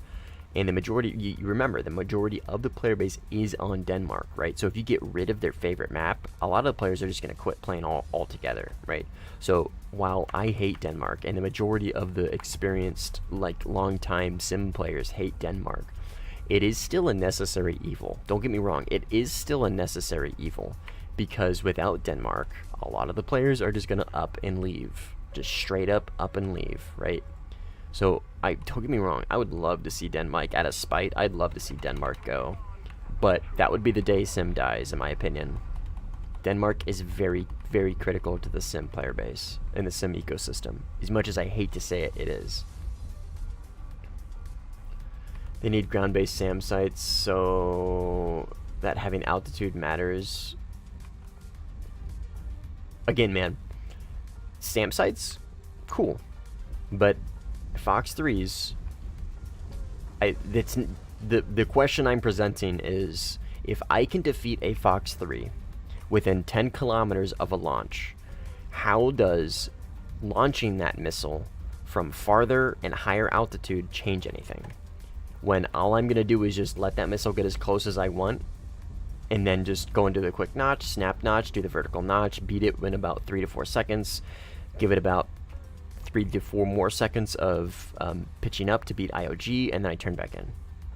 How is adding more range to missiles going to change the fact that the missile is still going to be defeated in a very, very short period of time? You see what I'm getting at? Like, I agree with you, like the bigger maps isn't necessarily going to be a bad thing. I'm just, there's a much bigger picture here is what I'm trying to get at, right? And seeker buff, right? Yeah, seeker buff. That would be something with Knots Gate or speed gates and stuff like that. Like, there needs to be more than just big map, because a big map isn't going to fix any of the problems, because the problems aren't because, well, the primary problems, in my opinion, aren't from map size. They're from equipment lacking, right? It's because Fox 3s suck. Well, it's because BVR is really not a viable playstyle. Fox 3s don't suck, but like high off 4 Fox 3s is the meta, right? high off-board Fox 3s is the meta. That's why I can be in a Rafale, or I could be in a Mirage 2005F, and I'm still, and I'll toot my own horn here, I am still going to dumpster an entire enemy team because I have Micahs. Just straight up. I'm still going to dumpster the average enemy team on Sim because I just have Micahs. If they add bigger maps along with a system where you could capture airfields, it would create a more dynamic gameplay loop. That sounds really interesting. Flight. That sounds... I've never heard that. That's a new one. That is a new one, and that sounds really, really interesting. I wish Gaijin add top-tier SPAA to the airfields. You guys, remember, there's always a bigger picture. When you guys are... And I don't want to discourage... I don't want to discourage ideas. I don't want to be the idea police. I just want to make sure that, like, the bigger picture, because there's nuance to all of this, right? Top tier SPAA to airfields would be very detrimental. Your sentiment, Pop, is great. It's correct. I do believe they need to buff airfield AA. They do. They need a faster missile with a couple more kilometers of range. But if you add top tier SPAA to the airfields, you're going to create an even bigger problem than airfield camping. You're going to create players that only play within the bubble of their airfield AA system, right? Because now the bubble of the airfield AA system has gone from 5 kilometers of what we have now with the Rolands to 20 to 30 kilometers. That's an astronomical change. And now that's, I mean, on big maps, that's a good, what, 20%? 15% of the map, right? Put that on both sides. That's like, let's say we'll be a little conservative here. Let's say with both sides of the map, right? That's 25%. That's a big amount, dude. So like buffing airfield AA, I think is totally reasonable, and I think would be a benefit to Sim. But there's always like nuance to this, right? If you fix one issue and overcorrect, more likely than not, you're going to create another issue, and sometimes an even bigger one, right? Yeah, just replace roll. I'm ignorant on the missiles and the effective SPAAs, but so like the ITOs or pansiers, I don't know what we should add. This is usually what I recommend: a missile with like 50% more speed and about 10 kilometers, I would say, maximum effective range. Perfect world, I would say 8 kilometers, because really all we want to try and prevent is people being able to sit above a runway without having to be in contrail height, right? So right now, let's say I play on Spain. Spain's at sea level. If I sit above your airfield at 5,000 meters, I am going to be out of your Roland's effective engagement range. So not only are the Rolands not even going to shoot at me, I am not contrailing, so you can't see me, right? I am effectively stealth above your airfield. The Rolands aren't shooting at me. Unless I look at you with a radar, you're not going to see me. And even still, if I look at you with a radar from point blank down from 90 degrees up, most planes have dead zones in that zone, right? So you're not even going to see that. You get what I'm getting at. I'm going to be right back. I am going to go use the restroom, and I'm going to grab a drink. I'll be back in about 5 to 6 minutes, okay? Don't go anywhere.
I am back. Welcome, battery. What up? Sorry. Using the bathroom, getting a drink. Turn Cheddar Cam back on. Left stream before playing against you. Not sure what the rules are about that. Oh, there are no rules, Ticker. I don't know if you're still here. There are no rules. How is that? How am I gonna enforce that? Look, the way I look at it is, like, the only thing I ask, right? You guys are more than welcome to hang out on the stream. I encourage you guys to play with me. I encourage you guys to play against me. I cannot enforce stream sniping. My one request is, like, just don't use the stream to, like, visually figure out where I'm at and, like, rat around with IR missiles and shoot me in the ass, right? That's very hard to do in the first place in Sim. But, like, Afon was asking me this last stream. And, like, you guys leave the audio on. I don't care, man. I don't care. Like, at this point, like, I would rather, if it means, like, you guys can still hear me talk and, like, hear the conversations that we're having and interact with chat, I would much rather have that than be like, oh no, this guy, he probably hears me spooling up an IR missile on him with a 6-second delay on the stream, whatever you know what I mean? Like, it's not that big of it. It's not that deep. I like, it's whatever.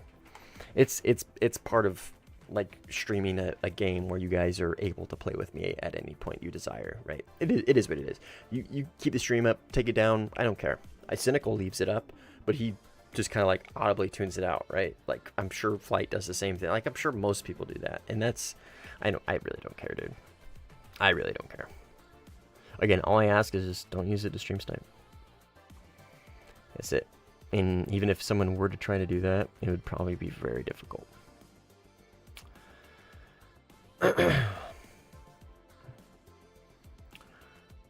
20 kill game.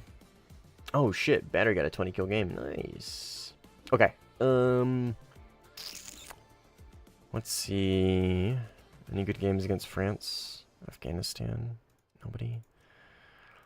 Sinai? Got 2. Oh my god. You guys remember this guy? Anybody remember this guy? From the Discord?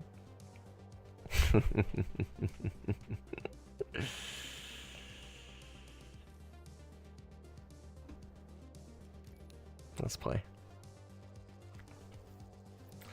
Let's stomp some Rafales. Play F-16.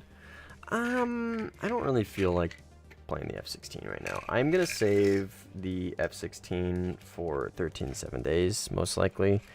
I don't know. I'm not super good with the F-16, specifically the C.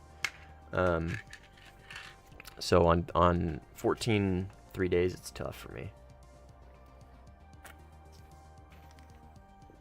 Play the Rafale? Fuck no. I'm gonna play this. This is the better Rafale. This is the real Rafale eater. Rafale main, when they see Micah, instantly melt.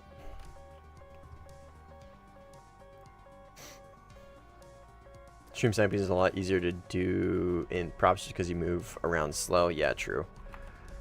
Well, yeah, that's true. Looking at getting the F5 France Premium. Yeah, I'm pretty sure isn't that one just like clearly just pay to win? Like, it's just a better F5E or whatever at the same BR or some shit. It's like an F5E at F5A BR or some shit like that. I don't know. I'm kind of talking on my ass because I've never used it. I just know that it was kind of controversial.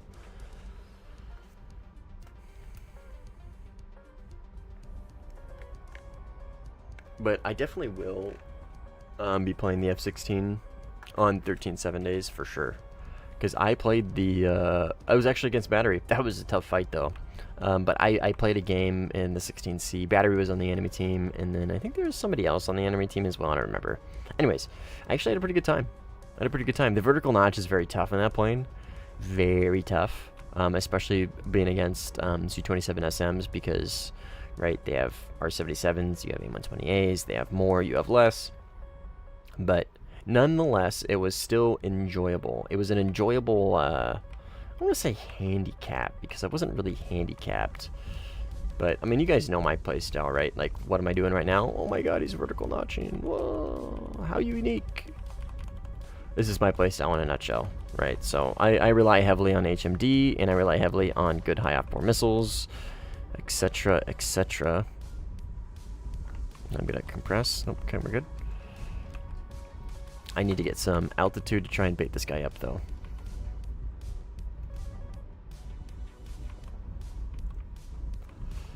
And then he is multipathing, which is unfortunate. Hopefully this lands on his head. Flaring's not gonna help. Hit, okay. Looks like I got a bit of an engine there.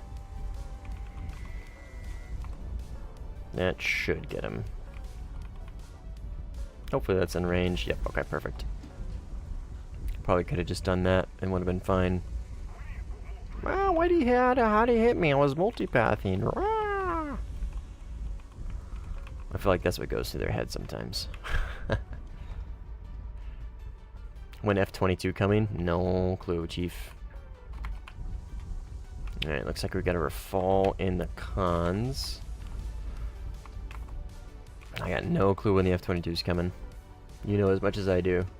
Orbital strikes do not care about multipath. So true. Okay, this is going to be a tough missile to notch because it's a Mica. It's coming in from high altitude. He's launching a few, it looks like. Come on, baby. The missile's like moving all over the place. Man, he's really sending those fuckers. Okay, looks like I defeated all of them. He got his kill. Is he gonna commit to this now that he got his kills? Probably, because he's probably just gonna run since he's probably out of missiles. Oh, no. Okay. We got something coming on here. See how easy those missiles were to beat? Well, they weren't easy. Those were a little difficult, but see how I was able to defeat those missiles at relatively close ranges? And those are Micas. Those are Micas. Those aren't any missile. Those are Micas. Surely a meteor from 150 kilometers is going to be somehow hard to defeat. Got him. Fucker.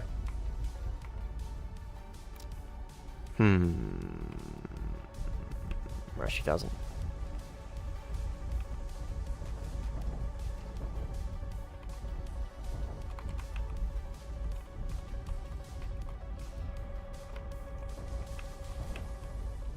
What is that? Okay. What was my Moz picking up there? What the hell? Maybe he launched a Magic 2 at me as he was spinning out. Yo, Wafan, what's up, dude? J10 best jet in the game. I mean, it's not, but Rafal Reader, yeah. But the J10 is very fun. It is very fun.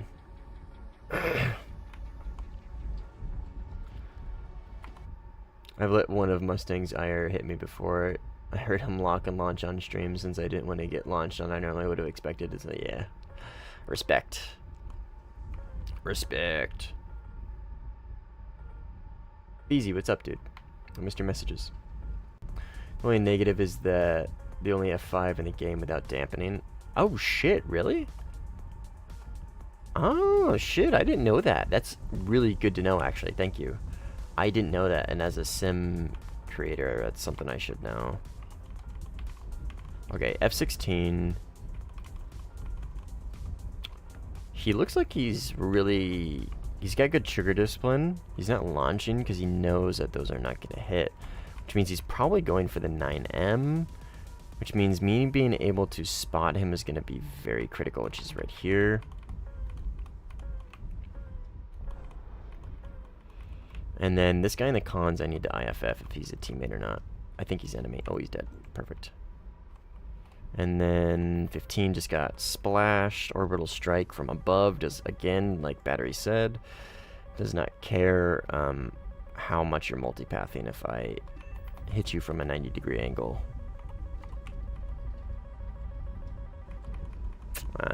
7M, that's unfortunate. Want to grind out top tier and play sim? What premium do you recommend?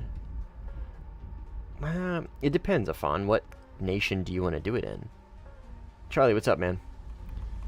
Mirror me, we were playing Mirage 2000 Afghanistan, a bunch of Rafaliers, including me. We had a dogfight and a fellow Rafalier Mica'd my ass. Oh, was this, this was recently, right? This was like 2 days ago?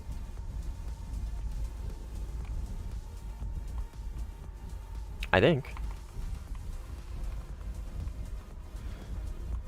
US and Taiwanese F5A don't get SAS either.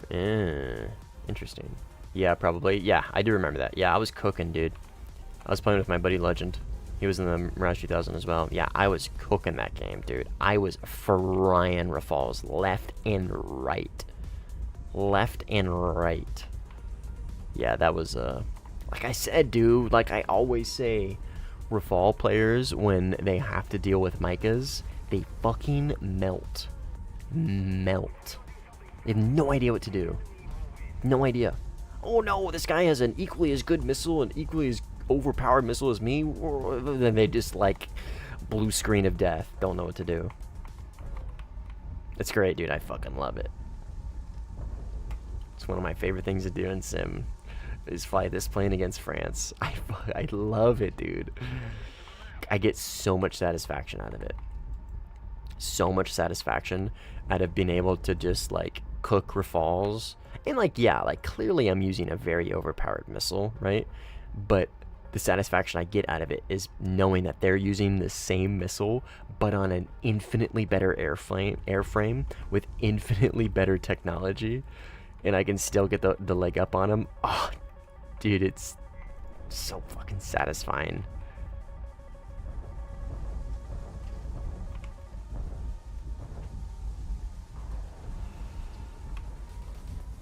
Okay, merge.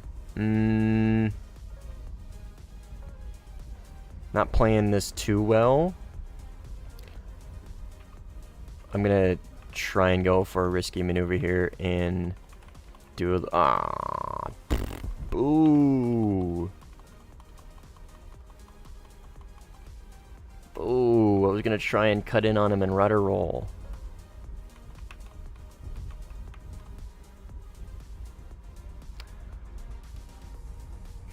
I see, so it's only US F5A and NF5A then. Yeah, either way, I mean, that's still really good to know. That's really good to know.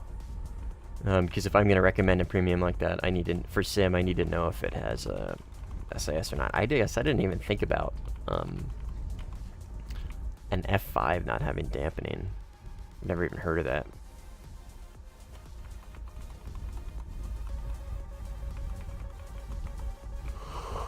Chap, F5A doesn't either. Is that is that an event? God, I hate AMRAMs. Me too, man. They're garbage. They're not garbage, but well, no, they're pretty garbage. They're pretty bad.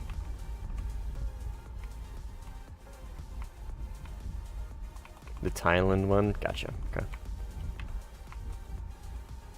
I might test fly it afterwards.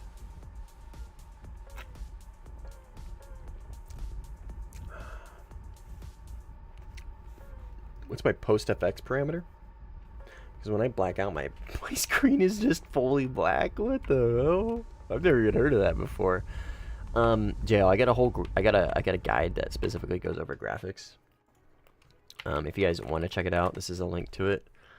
But it's not really my. I mean, my post FX isn't. My post FX is normal, dude. Like, my post FX is normal. Default. Film grain on. That's it. I have cockpit sharpness up, which helps for spotting, and my anti-aliasing is FXAA high quality with SSAA 4X on, which is gonna help for spotting. Give me a second, I gotta lock in here. I got a Gripen and I got a 15.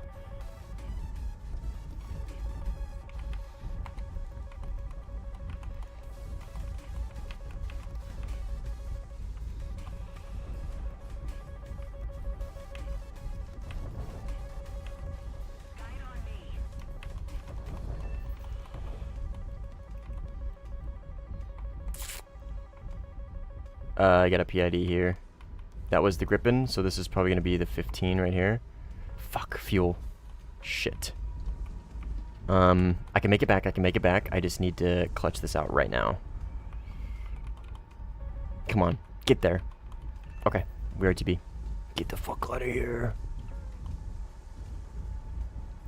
Surely the meteor will save Blue 4. But yeah, JL, it's nothing crazy, man. It really is nothing crazy. My graphics is very, very vanilla. My graphics are legitimately just very vanilla. Or sorry, my post effects, my brightness, my gamma, all that shit, it's very vanilla. Very vanilla. But my FXA high quality, cockpit sharpness is up almost all the way. And then SSAA is on 4x.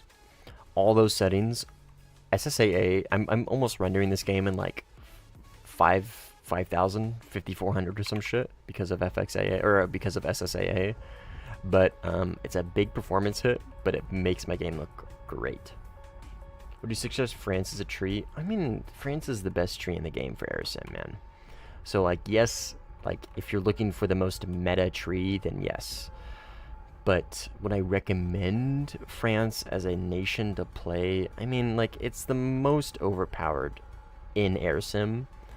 So, like, I mean, it's objectively the best tree. Because Rafale, Mirage 2000, like, all this shit. But, like, it's just... Personally, I would encourage you to go with, like, Italy. Or, yeah, Italy. Superfly. Yo, is that a Supra? But France is just... I mean, I don't know, man. France is just fucking easy mode, in my opinion. I say as I fly a Mirage 2000. But I justify it by playing against France. I mean, yeah, but yes, objectively speaking, would I recommend France? Yes, because they have one of, if not the best tree for AirSim. And they can play on both Blue 4 and Red 4. I'm not sure I'm making it back to the base, by the way. I've got a long ways to go. This plane has a great glide ratio, but I don't think I'm making it back. Japan ain't bad either. Yeah, for sure. F2 and Gripen. It's not bad. They're not great. Don't get me, like, they're not the best, but they're pretty good. And the Jam. The issue with Japan is there's not really not much for them, right? They're not dead, but they're definitely pretty near the end, if not almost already there.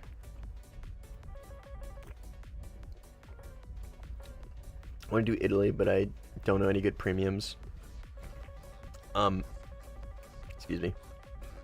F104 is a great premium if it goes on sale. But it's the most brain-dead garbage gameplay in the world. The Ariete, yeah, the Ariete is literally one of the most pay-to-win planes in the game. The Ariete is the Rafale of 9.0. I'm not a big fan of the AMX myself for sim, because it's in a very fast-paced BR, and it's a very slow-paced plane with a very short-range missile. For my playstyle, the AMX is not great. MiG-29 Sniper, oh my god, yeah, the MiG-29, I would not recommend the Sniper now. I wouldn't, because it's a MiG-29, and R60s are garbage.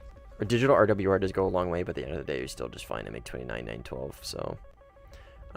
honestly, like, just straight up, if you want to just fucking grind out Italy, the F104 is the most brain-dead gameplay you'll ever experience in your life, but it is just the fastest way to do it.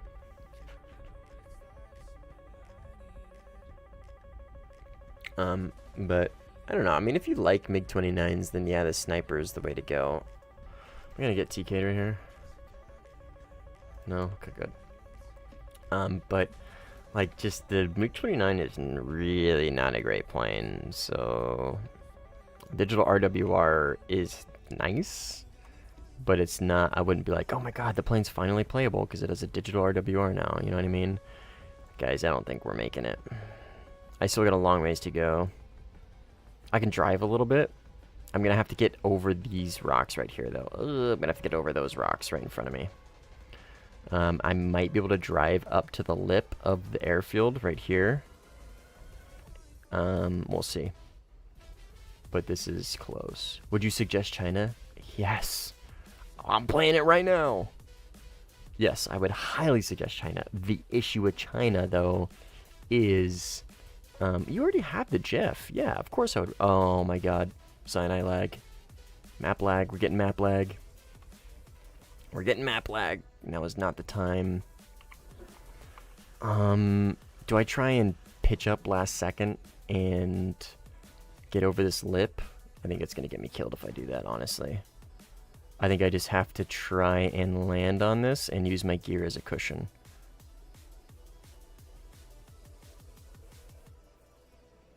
Oh, fuck.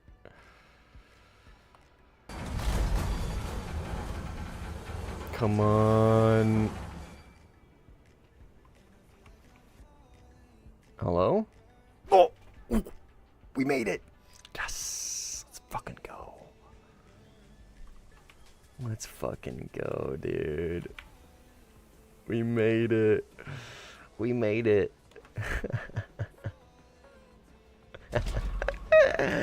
Streamer plot armor. Let's go.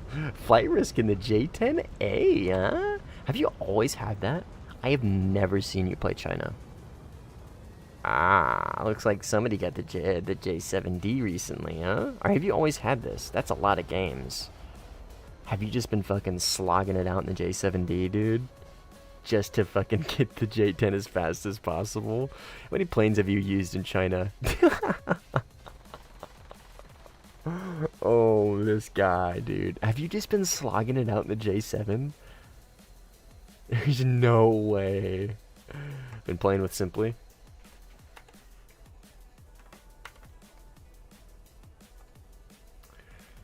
If they had given the sniper R73, it would be a decent... Oh, and a heartbeat battery. In a heartbeat, yeah. Yes, I slammed it out. Dude, base. That's serious dedication. Serious dedication. I respect that, dude. I respect that. Yeah, 100% agree with that. I just... Dude, you can't... You're just never going to convince me to play... MiG-29 flight model with R60s.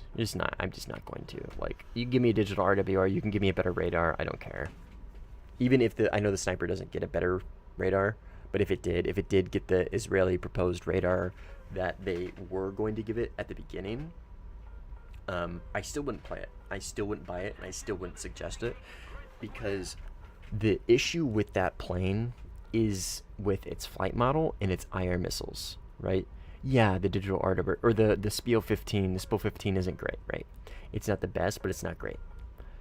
Yeah, sure, the radar is tough, but, like, it's whatever, right? You get 2 ERs, you don't need some crazy giga radar. It is what it is. The issues are with its flight model, and the issues are with its missiles, or its IR missiles, right? It's unfortunate. The MiG-29 is just, the 912 in the SMT, all the MiG-29s are unfortunate. I mean, except for the 29G, like, that one's a little bit more usable. It is a legitimate threat. Like, if I merge with a MiG-29G, I am way, way, way, way more wary because of R-73s, right? Of the threat they pose. They're not some, like, press button win fight missile, right? They're still very easy to flare. But you guys get where I'm coming from. I think the MiG-29K... I don't know MiG-29 variants very well. I don't know the differences. Isn't the MiG-29K the amphibious? Isn't that the one that goes on the carrier with the cool hinge wings?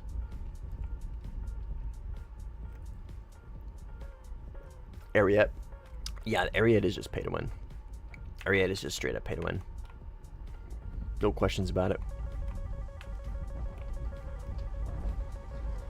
That Fox 3, or is there somebody creeping up on me with IR missiles? That was on my left. I got a dot right here. Is this friendly? No, it's friendly. He's looking right at me though. my friend. If you try and TK me, I'm gonna be upset. I'm gonna drop tanks because I got 2 Mirages up here. Oh! Oh, it was this guy. Oh, shit. Stand by. I'm getting map lag. I'm not gonna... I cannot confidently notch. There was a 16A behind me, by the way. That was a 9L. Maz saved me there. I'm getting some serious... That Mike is gonna kill me. Probably gonna reacquire and kill me. Nope, okay.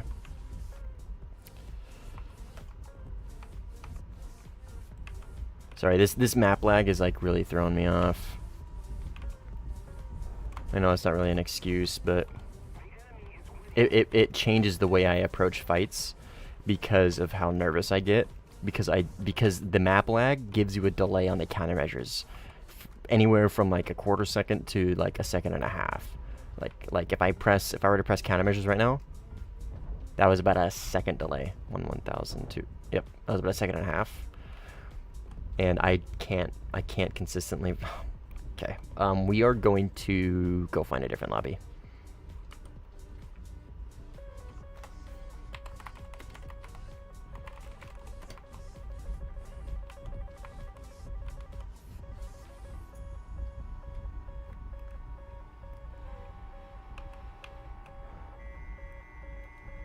Go off the rails, please. Go. Thank you. God.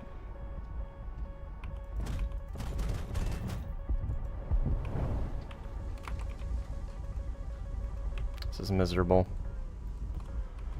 This is miserable.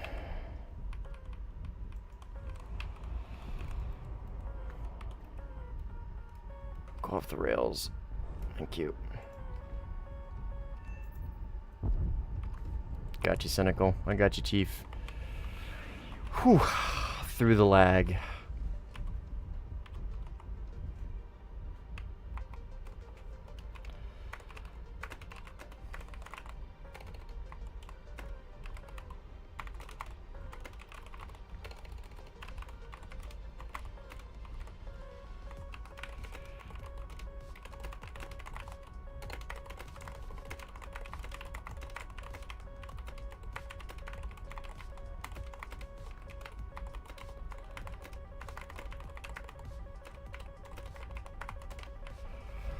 I'm surprised I clutched that out though. Holy mother of snail servers. Yeah, just Sinai things, man. Glad I was able to save Sinai though. Or Sinai, Jesus Christ. Glad I was able to save Cynical. Saving Private Cynical.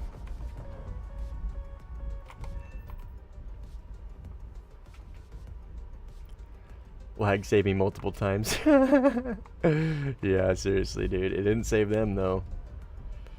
Didn't save them. We're fall right here? Yes.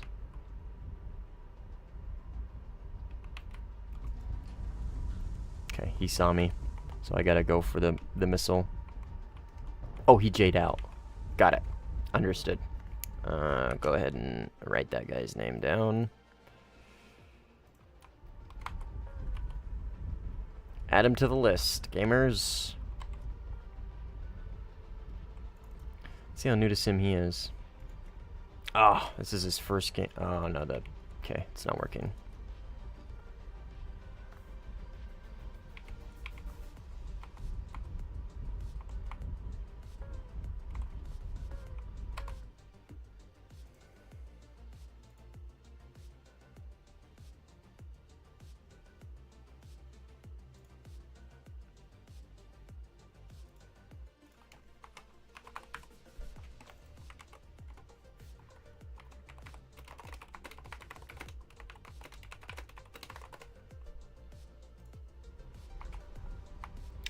Do you hold your missile button to get it off the rail when lagging like that? Yes, I do. I do. Yep. I mean, I do that anyways. That's usually just how I utilize missiles, but yes, especially in that situation, it helps especially there. This is an AI. What am I looking at here, dude? I actually felt angry at the guy saying that he would keep Jaying out. I know, dude. But Battery, I mean, and me too. But you keep, I mean, he brings up a great point, right? Like, if you look at it logically, why would he stop? There's no consequences. He's still losing the same amount of SL. What does it matter? You know what I mean? There's no incentive for them to stop, other than, oh no, now I'm gonna get hunted by players. Oh no, I didn't care to begin with. You know what I mean? So he brings up a good point. I mean, he's not wrong, right? I mean, it kind of takes the fun out of it for everybody. What got me the most, and I didn't take a screenshot of it, what got me the most is he told me that he understands. He hates it when it happens too. But if there's no consequences, then he's going to keep doing it. It's like, dude, if you, like, you see where I'm coming from. Like, I am upset that you're continuously doing it because it takes the fun out of it for me. You understand that. It equally frustrates you when other people do it. Why the fuck, like, that doesn't make sense to me. That is like a logical fallacy in my mind. Like, if he was just like, yeah, I just don't give a fuck. It's just, I don't know, man. Yeah, he chose to become part of the problem. Yeah, it's unfortunate. You just can't expect people to really care. Unfortunately, you just can't expect people to care. Like, that guy could have J'd out. I'm gonna double him up because I got RTB anyways.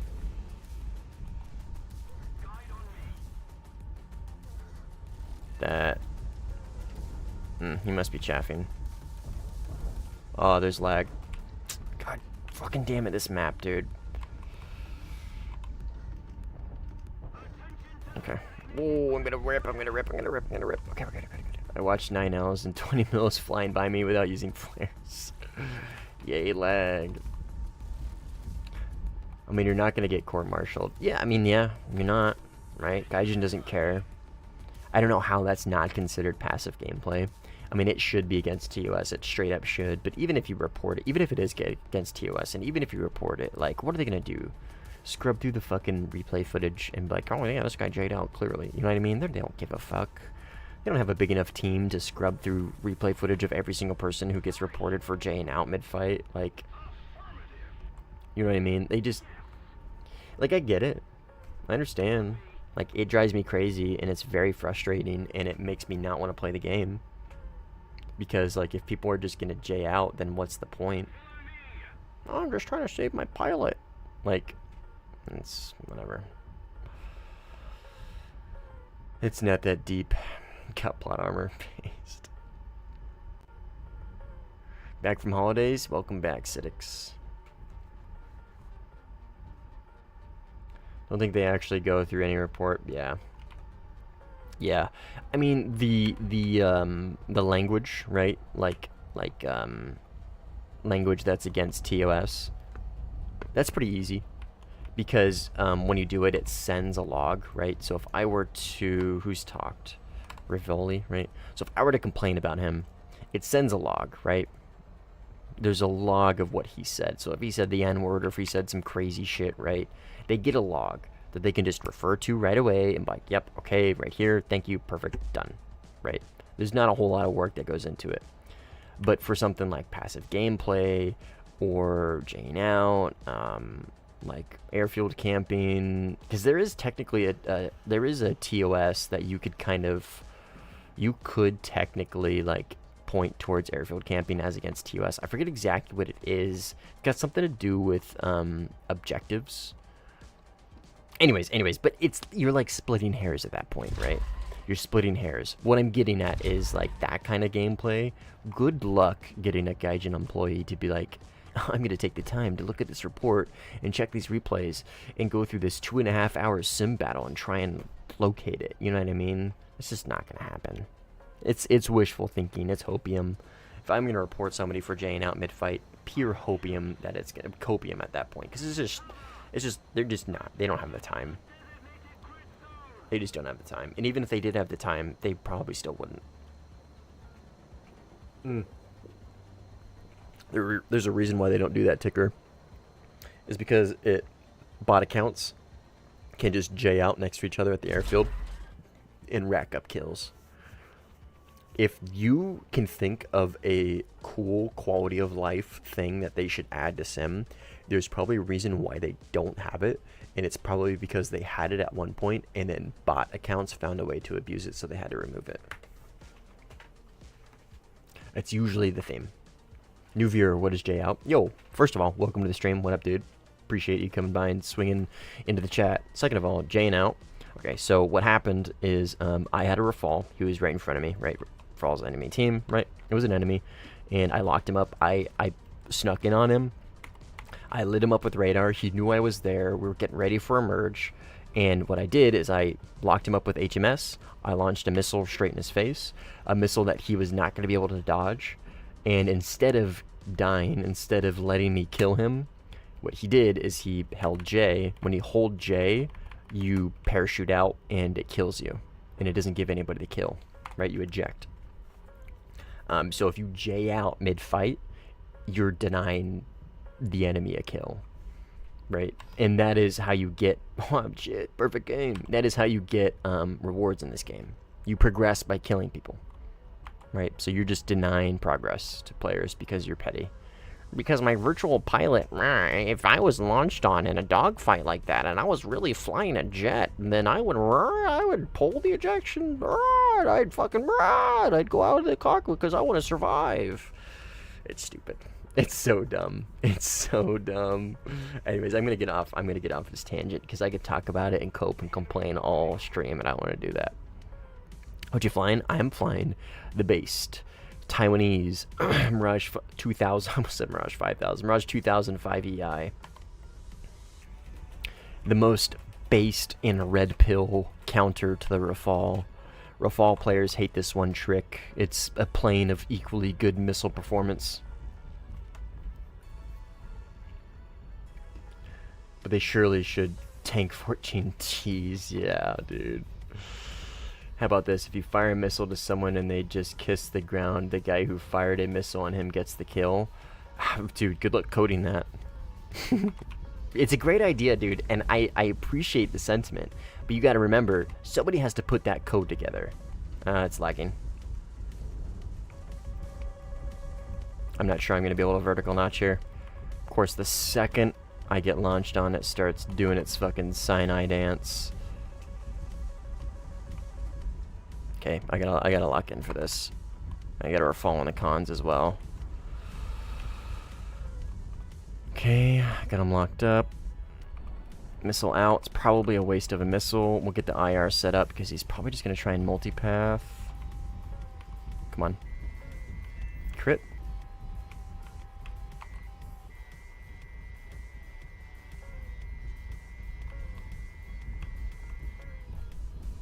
Oh, he's going for the base. Okay. I should kill him because he's just trying to base bomb. Boom. Got him. Okay, well, he got his base and I got my kill. Mirage 2000.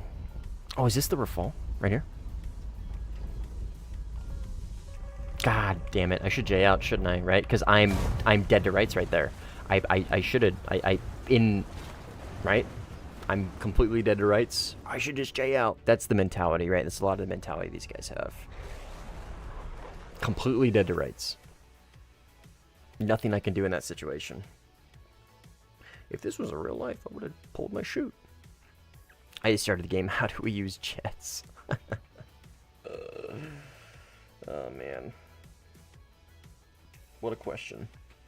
Do you play RB or do you play Sam Meru?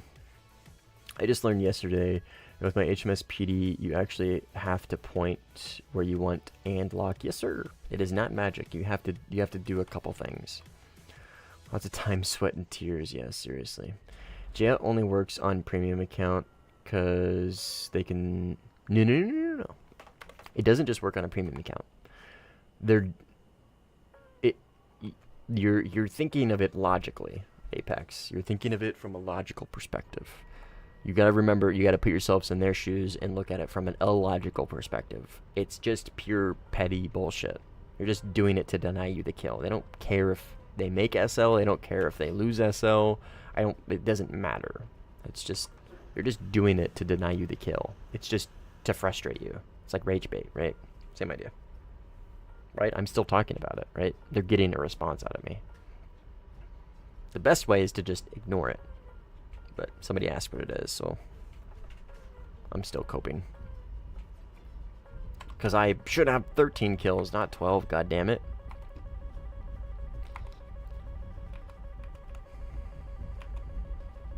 You thought it was like ACM? No. You're good, DM. You're good. Don't worry about it, dude. I'm kidding. I'm kidding. I'm kidding. It's easy for me to stay on this tangent because it is my biggest pet peeve. It is my #1 pet peeve about air sim, is people who J out. So it's very easy to get me on this tangent. It's very easy to keep me on this tangent. So you're good, dude. You're good.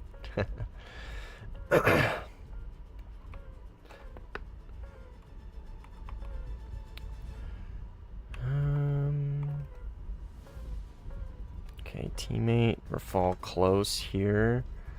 I'm assuming, right? Oh, he's moving really slow. God fucking damn it, I hate refalls. Bro's just launching from IR.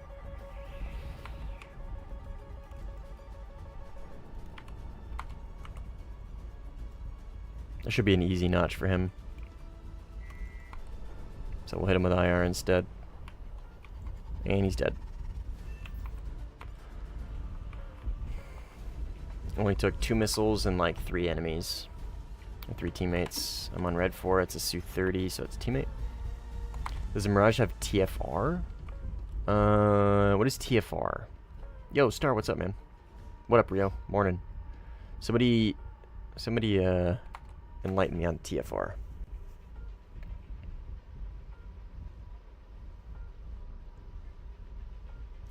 I don't know why I always have difficulties to notch Russian Fox 3s like other missiles. I can't. I don't know. Train falling radar.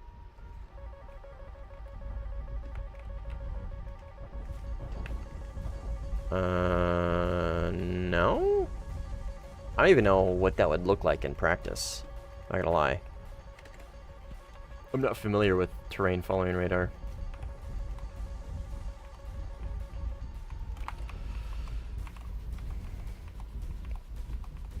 How would that work? Can you give me like a very, very, very simplistic, like 10-year-old explanation, TLDR? It was a mechanical test engineer for Lockheed Martin and been in aviation since 1999. Oh, then no. Then probably not. This is I think this is a 1999 variant of the Mirage 2000.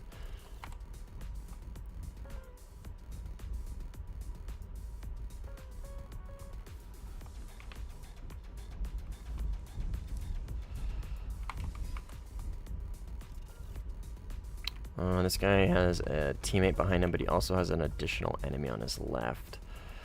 So, and this is a Mirage 2000, so Micah, I'm going to have to come into this a little defensively, probably. Of course, the second I'm about to go into a fight, it starts fucking lagging. Incredible, dude. Okay, alright, well now I can't trust anything here. So I just got to full send it into this fight and try not to crash and try not to TK. Can somebody remind me next time I die or next time I rearm to leave this lobby? Because I keep forgetting. Oh, God.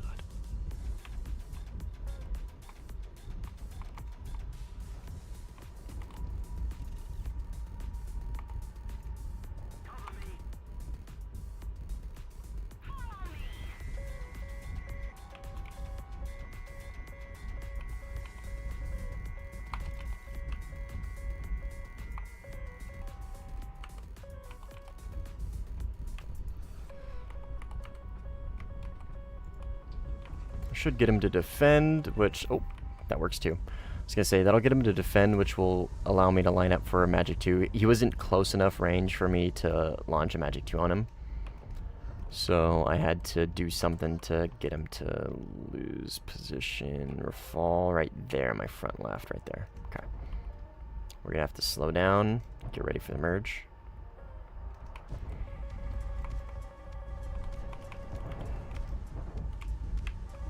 Yeah, fuck you. Oh, that's not the guy. That's not the guy. That's not the guy. Okay, we're good, we're good, we're good, we're good, we're good. I thought that was the Rafal that Jade out earlier. It's not. That's just a different guy. It's this guy.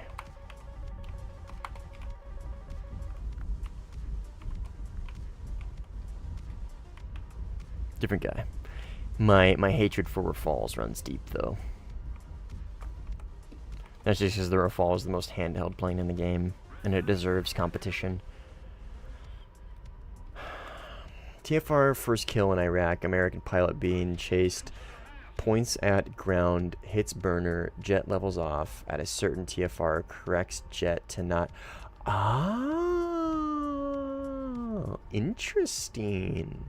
No, DM, no plane that is not a mechanic in Warthunder. Very interesting, but that is not in Warthunder.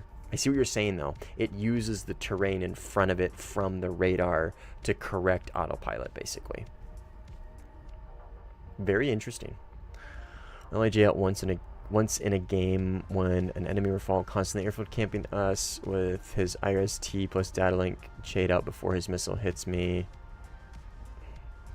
I mean, I think the only time where I can be like, yeah, that's valid is when you're on the runway. When you're physically on the runway and you're at a stop, like, that's fine, right? You have made it to the... So let's say I'm running away from an enemy, right? And I make it to the... And this is subjective. This is my opinion, right? I'm kind of hypocritical because at the same time I am J'ing out, right? But it's how I justify it, at least. It's a little bit of cope, but I think it's logical justification. So let's say I'm running from an enemy. I make it to the runway, and I come to a complete stop, right? And he's still coming towards me, and he could hit me in the ass with an IR missile. I have made it to the runway. I'm at a complete stop. I'm going to J out because I've made it to my runway, right? Now, if you take off from your runway knowing there's a Rafal airfield camping you, like, you're making that choice to take off with an enemy right at your runway, right? I mean, he's preventing you from playing the game. I get it, but, like,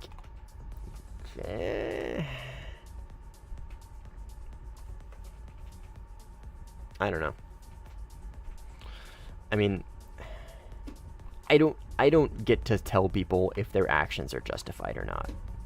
I personally wouldn't. But I'm not going to say it's justified or not because there is no punishment for it, and it's not against... I mean, you can make the argument that it's against the rules, but Gaijin just doesn't give a fuck. So, like, I don't... You know what I mean? I don't get to tell people it's justified or not. My two cents is no, I wouldn't if I were you. But I'm also, like, kind of petty and, like, try and, like, die on my beliefs. But at the end of the day, this is just a fucking video game. It's really not that big of a deal.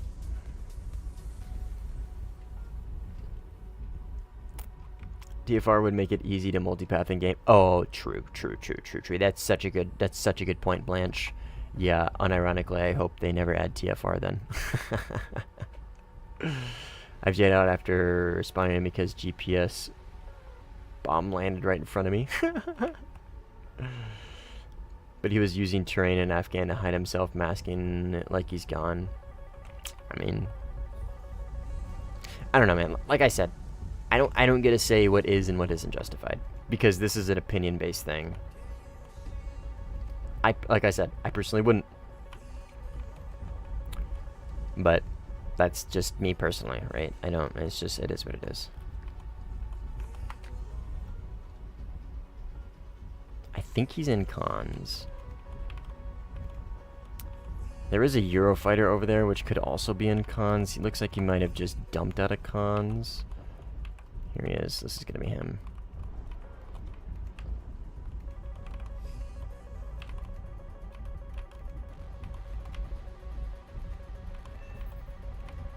Oh, that's him. That's him. I'm dead, though. Oh! Well, of course he's going to send another because he's upset that... Yeah, of course, right? Oh my god, I died! Rah, rah. I gotta send my million Micahs. Oh, I've been bested. I've been bested by a better player. Rah, I'm gonna send them all. It's so annoying. Whatever, we killed him. That's all we care about. Little shitbag. Time to leave the lobby. Thank you, thank you, thank you, thank you, thank you, thank you, thank you, thank you, thank you. So true, so true, so true. So true. Fuck this map. So true. Forgot about that. Thank you. Appreciate it. Oh, and somebody just said that. Somebody just said that. Don't forget to leave the game. Thanks, Speed.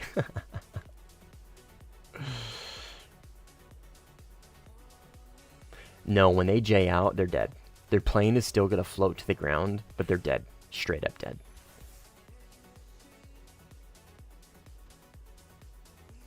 I'd unironically be so happy if they made it you can't fire missiles. You fucking shouldn't be able to, dude. Like, I know this is cope, but, like, you are in a burning wreck of a plane. What pilot is going to be like, instead of punching out, okay, but now see, now I'm going down oh, but in real life, the pilot would punch out. Maybe that's a bit of a hypocritical take then, actually. Right? Maybe that's a bit of a hypocritical take.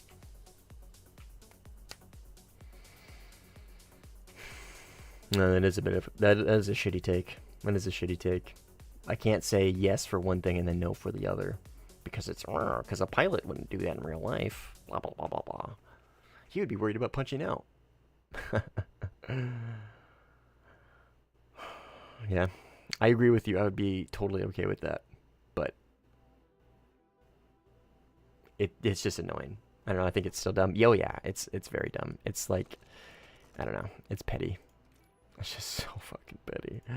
I've been bested. Time to try and get every single missile off on this guy because he's beat me.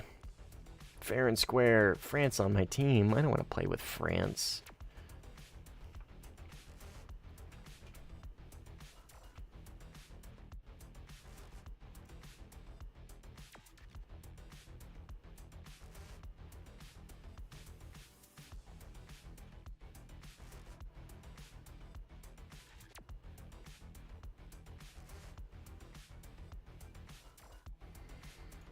We were just there. Fuck Denmark. Shit map. Extreme jet bomber. You should play a different map.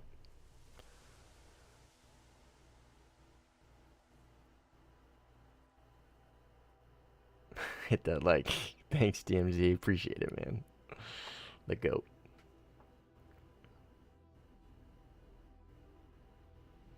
.13.0. You can say yes to preventing from launch while spinning from...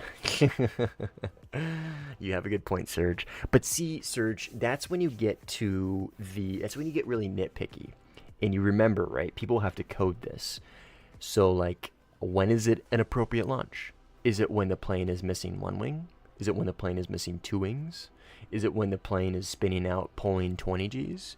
Is it when... You know what I mean? Like... how are they gonna fix that? How are they gonna implement that without breaking a million things? You know what I mean? So, at least that's the way I kind of look at it. Yo, Rec, what's up, man? Yeah, you have a good night too, brother.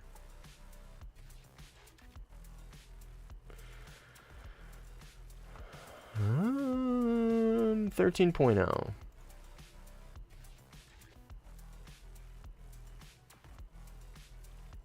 Oh, let me, give me a second. I'm gonna, so this is rename 13.3. Rename to 13.0. And then rename to 12.7. Apply. So I wanna flesh out these, lineups real quick. Alright, so this is 13.0. I'm trying to be more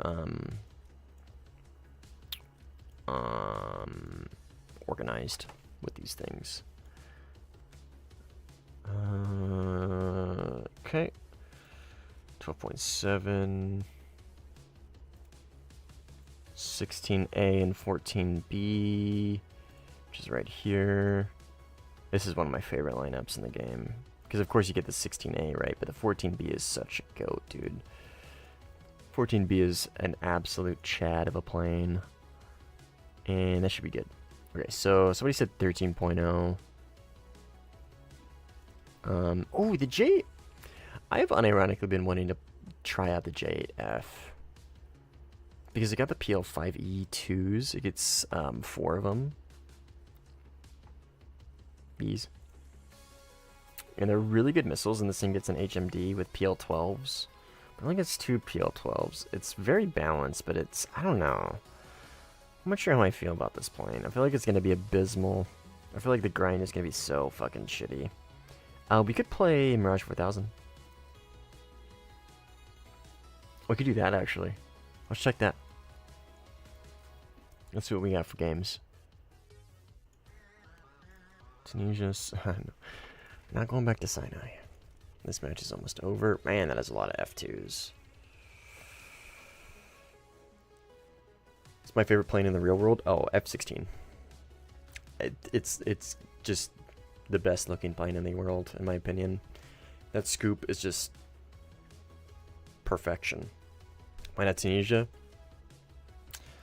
I mean, it is a small map. I guess I could, because it's third. Oh, no, not that one. It's almost over. Not a lot of variety today. What's, I could do Rocky Canyon. It's just the Rafales are really tough to play against in the Eurofighter because I don't have high F4 missiles.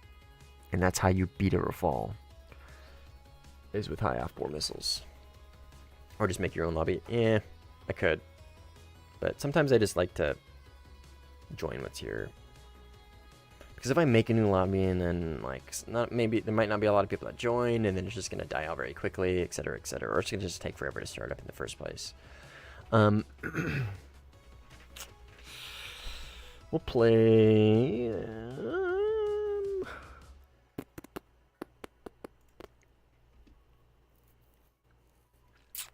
we'll play the Gripen again.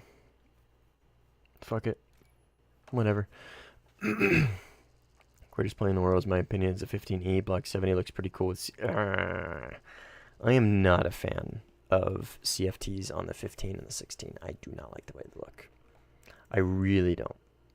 Really not a fan of CFTs. I'm kind of a CFT hater, not gonna lie. No matches at all in the last few hours at 13.0. Yeah, they don't look very interesting. So instead, I'm gonna play the Gripen against France. Objectively at a disadvantage here. France on red is very strong. Insanely strong.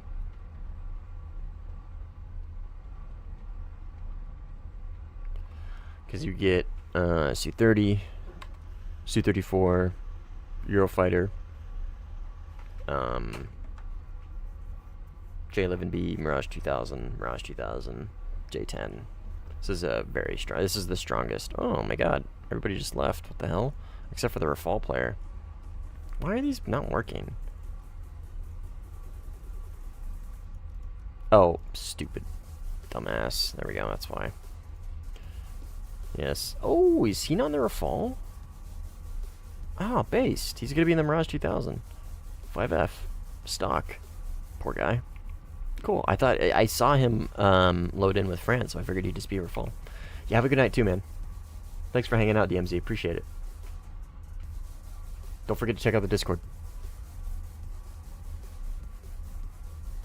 Don't forget to check out the Discord. Yeah, engagement with the chat is kind of what I really try. I really try and keep up with chat as much as I can and talk with you guys. And I like another thing that you probably noticed is I try and really discuss like what's going on. I try and talk through my fights as much as I can. So hopefully people can learn from it and they can kind of see where my head's at and why I'm making the decisions I'm doing. What was that? Streamlabs up. Battery. Thanks for the sub, Battery. Thanks for the sub, DMZ.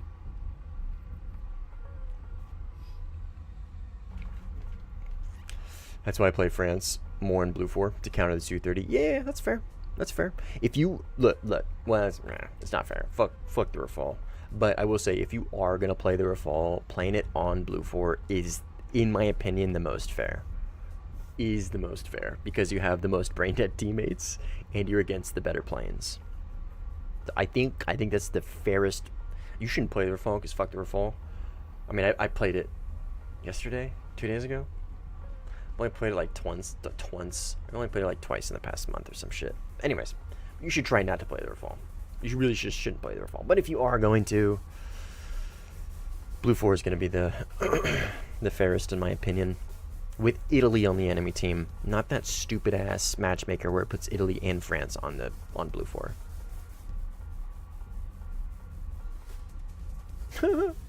TMZ just copy pasted the welcome message from Discord to let me know he's in it. Base DMZ. CFT on the 15 don't look great, but CFT on 16 look absolutely hideous. Yeah, man, I gotta agree with Cynical on this one, dude. I got to. They don't look good. They just straight up don't look good.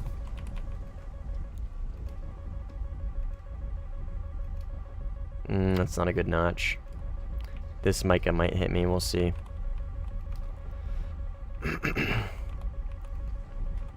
He's launching a second, and I'm already in the notch, dropping chaff. So that missile, yep, is already defeated. It went for chaff right off the bat, probably. Looks like he is in cons going left. From right to left, I think. He could be in the cloud. No, he went from left to right because that cloud is dissipating from left to right, so he's going to be right around here. Yep. Got him. I want it. I'm on the case. I'm going to drop tanks for this gamer.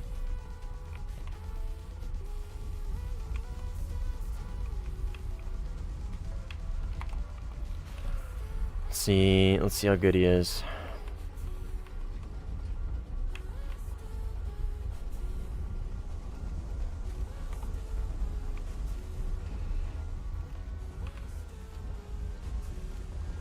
Multipath. He's gonna default to the multipath. He's stock. We're gonna cut this guy some slack. Station 5 tank and wing tanks are essentially empty on takeoff. CFTs allow the jet to fly much further. Yeah. I mean, we understand the point of CFTs. I'm not disagreeing with their utility. The utility of CFT makes completely logical sense, especially with the United States military, especially with the U.S. Air Force doctrine, right? They make sense. Like, the utility of them cannot be understated, right? CFTs are critical to the performance of the United States Air Force. I'm just saying they look like shit.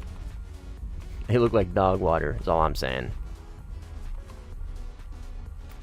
Toothpaste enjoyer? I wonder what toothpaste enjoyer is going to be in.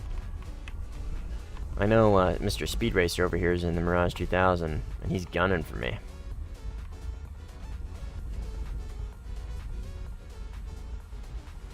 Got him.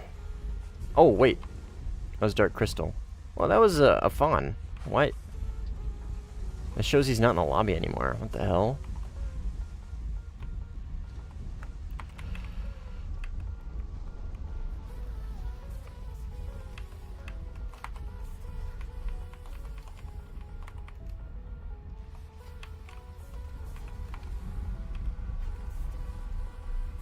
Okay, that was my last radar missile. I'm gonna have to be very, very careful here.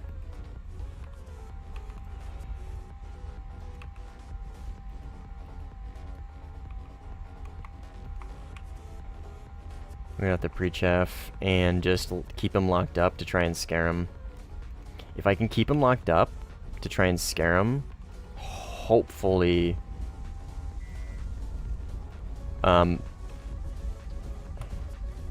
hopefully that'll prevent him from committing to the fight. I don't see him. Right there. Oh. I pre-flared. I am way slower than I want to be in this. I'm way slower than I want to be in this. I don't like my position. I don't like my position being this slow against the Mirage 2000.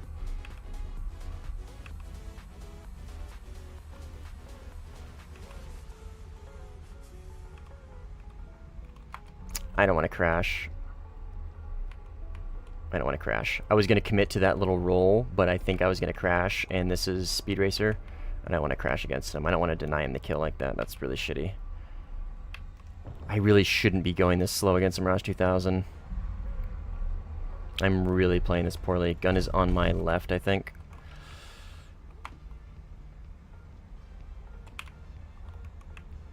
Okay, that was my, like, one opportunity.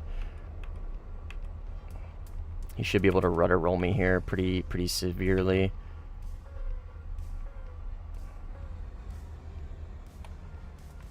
But the gripping is just insane in the dogfight. Oh, that was a really good shot. Good fight, man. Good fight. Good fucking fight. Gripping is just fucking insanity. Insanity. I don't want to crash. Final words. No, I want to. I was getting really aggressive on that maneuver. I think I could have pulled it off. I think I could have generated enough lift last minute to pull out of that dive, and I think I would have ended up right on his 6. But I don't. There was a possibility I was going to crash, and if it's against some random dude, whatever, who cares, right? But I don't want to. I don't want to crash in a dogfight if I can prevent it against a viewer or somebody I know. It's called favoritism. I don't give a fuck. I want to give you guys a reason to still play, if that makes sense. That map shows 5v5 in lobby screen. Fuck. Okay, well, this is a split lobby, I think. I don't know.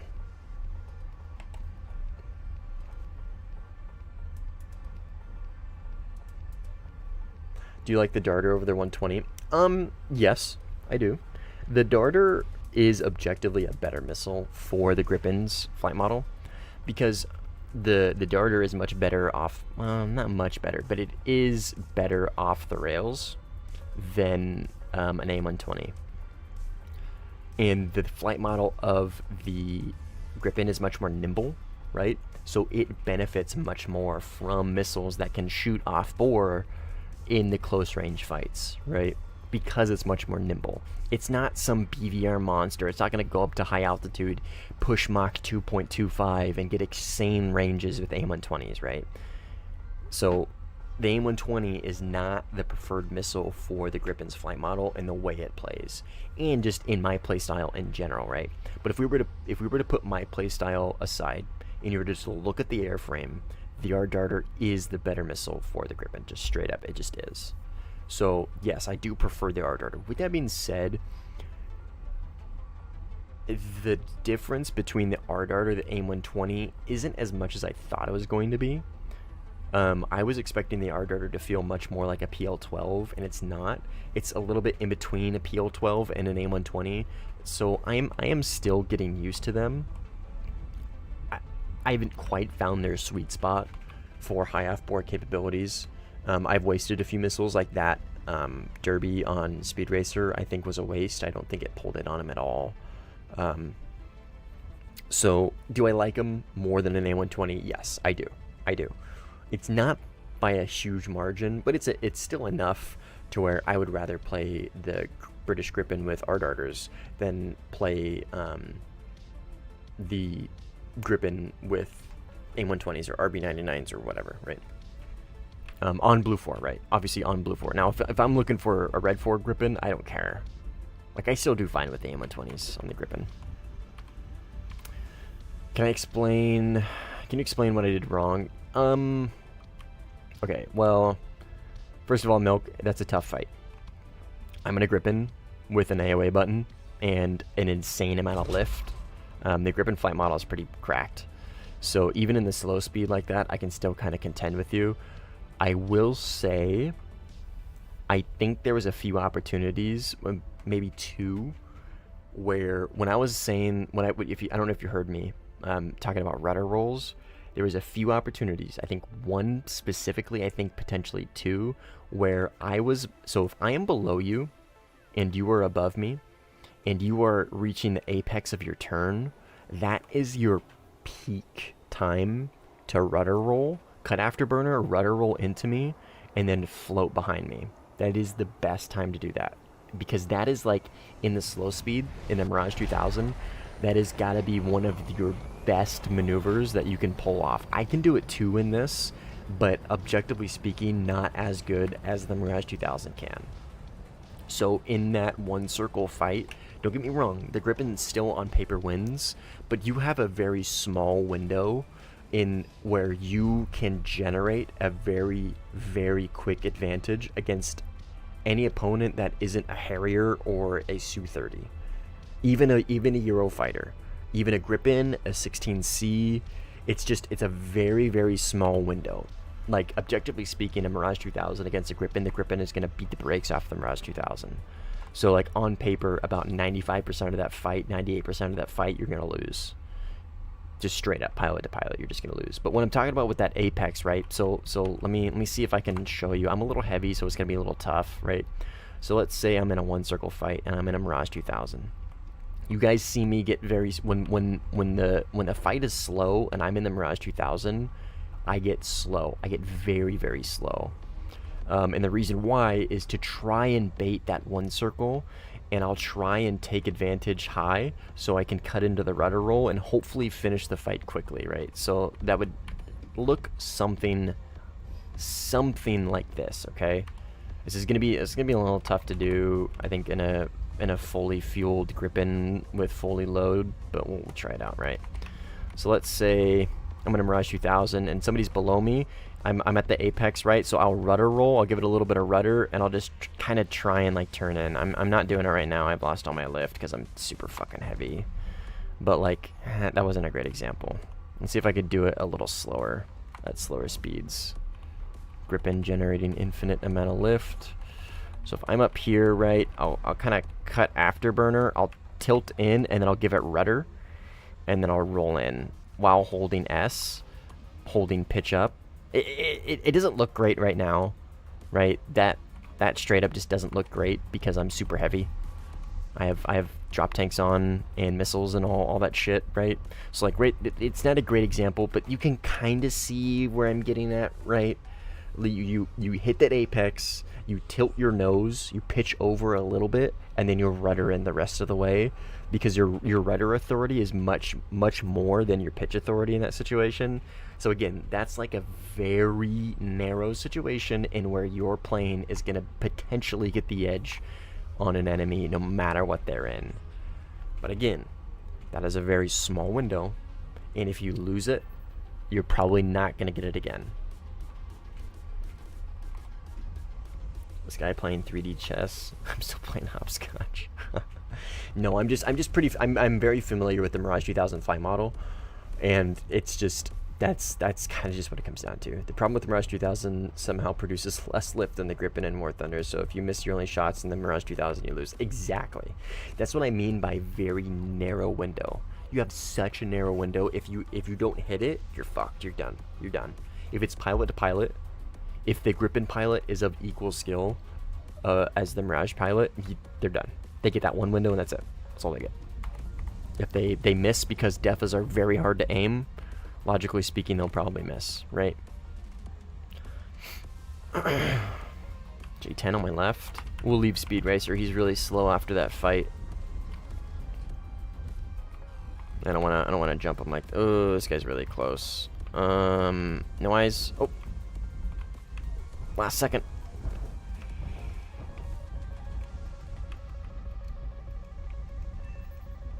Got him. Mirage 2000. Right here. Is he still fighting somebody?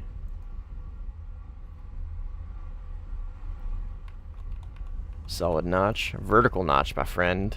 That's a liquid notch right there.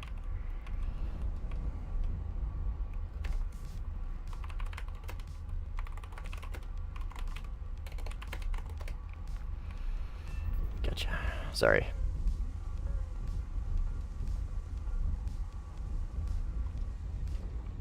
Yo, Merrick. What up, gamer? Could I ask a quick favor of somebody in chat? Could somebody bookmark the beginning of my explanation for Milk? Because I'm pretty sure he was fighting Cynical for that. I don't know if he heard any of that. I want to make sure he's at least got a reference point. You think the darter fits the Gripen more than A120? I do, battery. I do. Yeah, I was actually just talking about this. Yeah, because you're a very knowledgeable, experienced player. So like you know the Gripen flight model is insanely nimble, right? So it's going to benefit from a more nimble missile, just straight up. It's just straight up. You was kind of paying attention. Oh, okay. So yeah, you can just rewind it then. Bookmark not needed. He can just rewind it if he needs to. But yeah, like obviously the Gripen's gonna benefit from a more nimble missile. It just straight up is. The Derby, the Darter, Derby, whatever you want to call it. It's not like an insanely nimble missile. It's no PL-12. It's no R-77. It's no Micah. But I mean, it is a little bit better than the AIM-120 when it comes to high off-board capabilities. So like, it definitely fits the flight model of the Gripen much better. Much better. Yo, what plane is this? This is the Gripen. This is the British Gripen, South African Gripen. Now, it's not some magic combination though, battery. It is it is better than the AIM-120 and RB-99 Gripens, but it's not like, oh my god, this night and day difference on all this shit. Like, it is better, but it's not like some magic plane or some magic missile combo, right?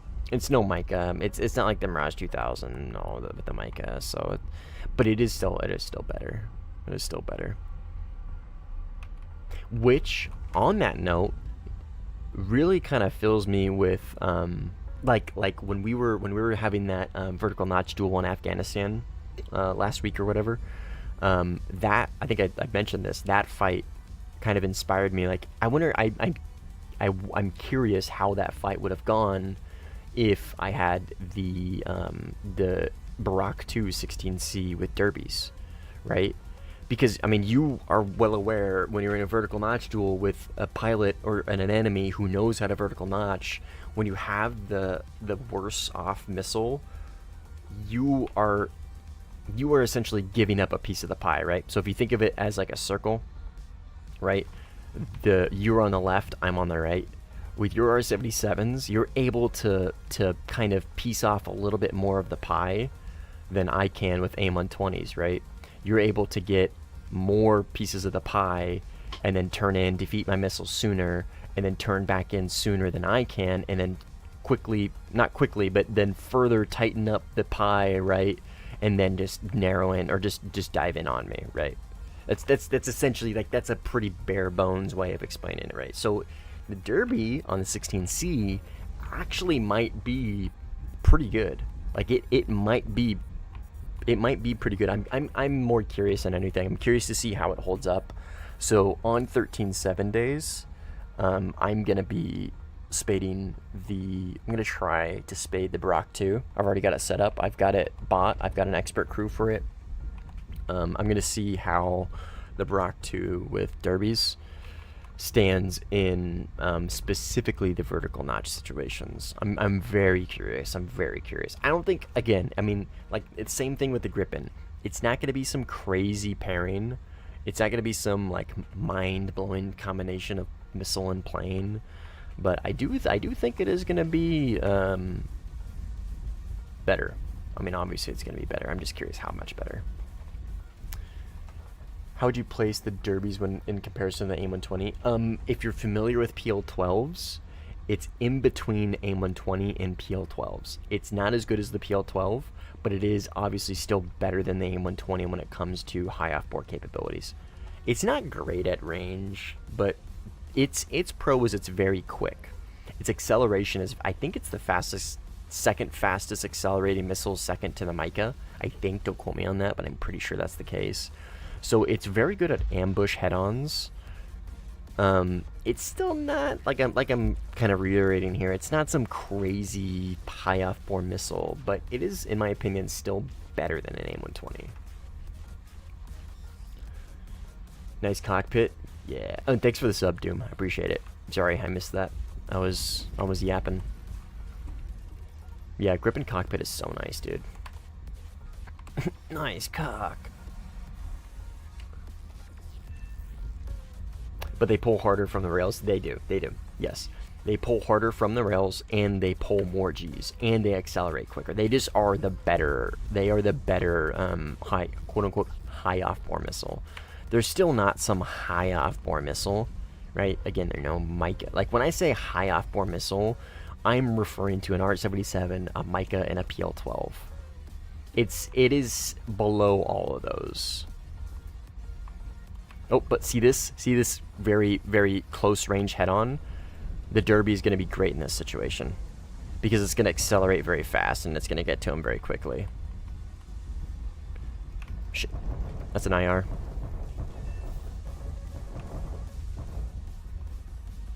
Okay, got him.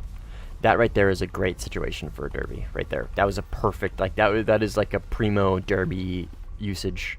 I mean, I was kind of airfield camping him, and he just kind of took off not too long ago, but... Sorry, Mr. Su-33.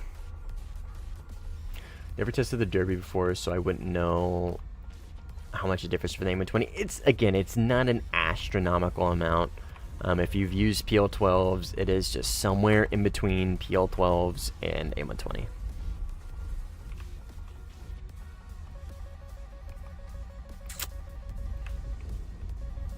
Fuck it.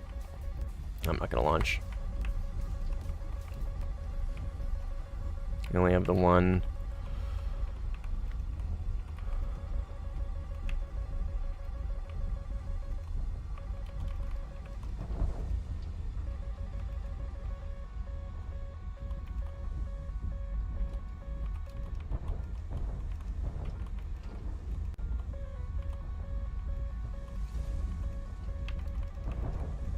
Fuck you. Goddamn Micahs, dude.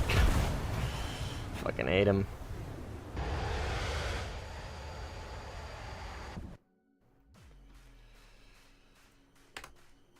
But I should have launched. It was my last Derby. I kind of wanted to save it because he was going to probably beat it. I should have just fucking launched. Played off there, but my rank 7 UK though. We'll finish it once I finish Japan. Yeah. Yeah, I mean this is the best Gripen. This is the best Gripen. It just straight up is. DMZ, weren't you gonna go to bed?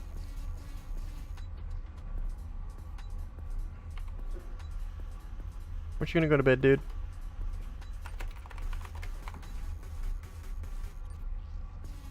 Specs? Are you like PC specs? I've got a 5070 with an i9 12900K,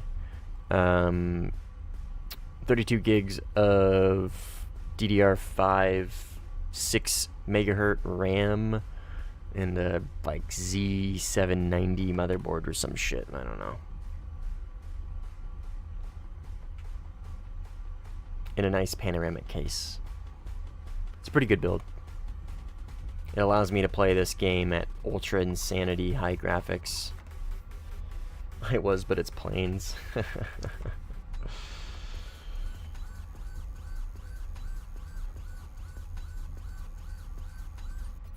What plane are you using? I'm using the British Gripen. What up? What up, Xavier? You'll be in JF. I'm on Blue 4, but you are welcome to join in.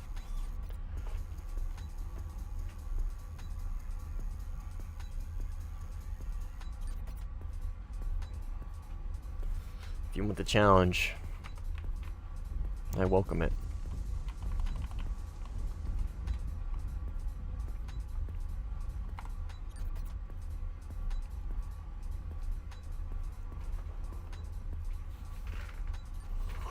Oh man, tired. We're doing good at staying up though. This has been a great usage of my time. Not really a short stream, but it's gonna be shorter than most streams at least. Thanks. What settings are you running? No, I don't have RTX on. So I am on a 1440 monitor. I guess that's probably an important thing to mention, huh? So monitor is 1440. I have to turn my radar off so people don't spot me. And I'm a pretty aggressive graphical setup. I'm high across the board except for things that don't matter for me flying. So like cloud quality on ground doesn't matter, terrain quality doesn't matter, but everything else is either high or very high, or some things are medium. Like again, these don't really matter for me flying around, right? In fact, I should probably turn, keep that medium, whatever. But the kicker is I'm running FXAA high quality. So really no anti-aliasing support, right? This is giving me very minimal amount of frame increase. Because TSR, FSR, DLSS, all this looks like shit in Warthunder Air. And I've got SSAA on at 4x, which is I'm I'm pushing it. I am pushing Warthunder to its graphical limits. At least on 1440. I really can't eke out much more graphical performance out of this game. Okay. That was a weird radar signature. See, there's almost like 2 right there. What is my radar looking at here? Yeah, there is 2 there. Okay, there is 2 there. There is 2 there. What the fuck? That's really throwing me off. Are they flying together? They must be? Okay, there's 2 there. There's 2 there. What the hell? Oh my god.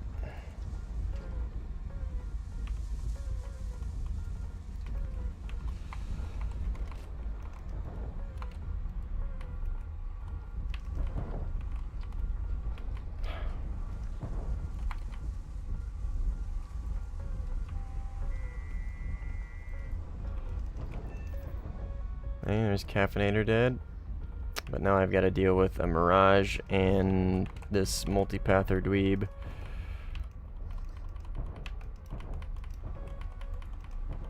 I understand he's in a Su-33, but I gotta hate it. I still gotta hate it. Alright, we got him. Okay, where is speed? Their airfield is over here, so there he is right there.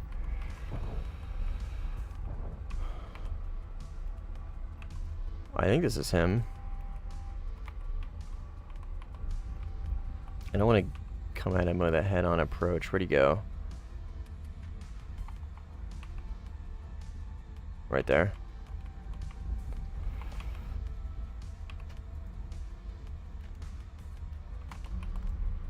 He must be fighting somebody else.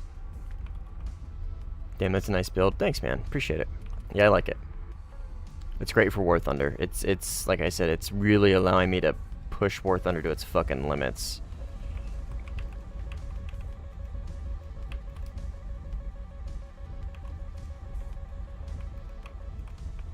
I mean, that's pretty good. I like it. Oh shit. Was that cynical? Or did my teammate die there? I think that is Speed Racer crashing.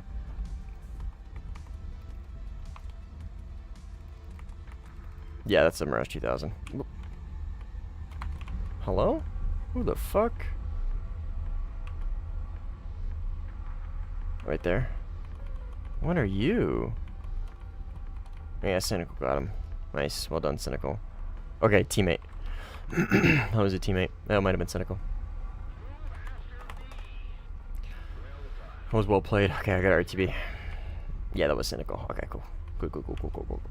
The bad weather mechanic is equivalent to the reshare button on Instagram in terms of shitness. I'm unfamiliar with it. You just woke up. How long you been playing? Since about 8:30. It's 11:30, so 2-3 hours. I forgot about the existence of Jeff. Must be insanely strong during 13.3. Surge, dude. I really want to play it. Finding a lobby at 13.3 on red and having fun is very difficult for me. It really is. Same with 13.7. I really want to play the Jeff against a decent Blue 4 team and see how it holds up. But that is asking for so fucking much. It's not even like feasible. I played 13.7 I think I did 2 games of Red 4, and they were some of the most boring games I've ever had. And I've kind of just reserved myself. Like, I've come to grips with the fact that, like, these brackets are great, and I'm really looking forward to them. But I don't think I'm going to really get many opportunities to play the planes that I was actually looking forward to playing. And now I'm finding other planes on Blue 4 that are like, oh shit, I'm actually kind of want to play this. And now I get to play against Red 4, which has decent enemies and decent teammates that are going to stick around.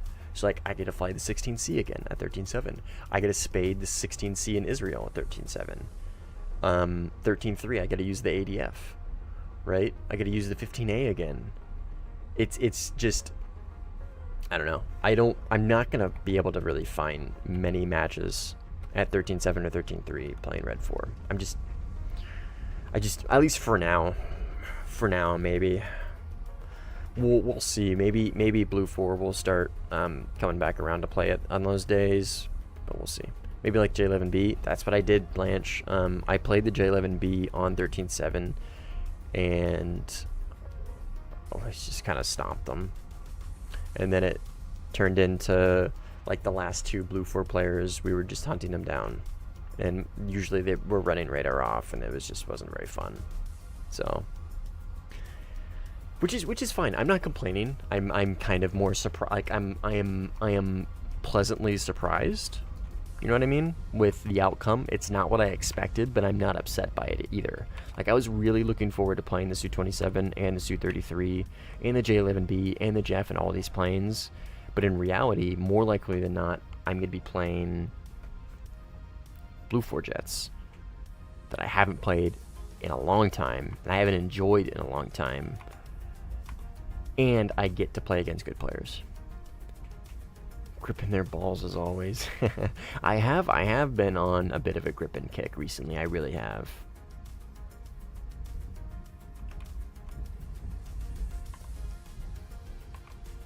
High Dotson.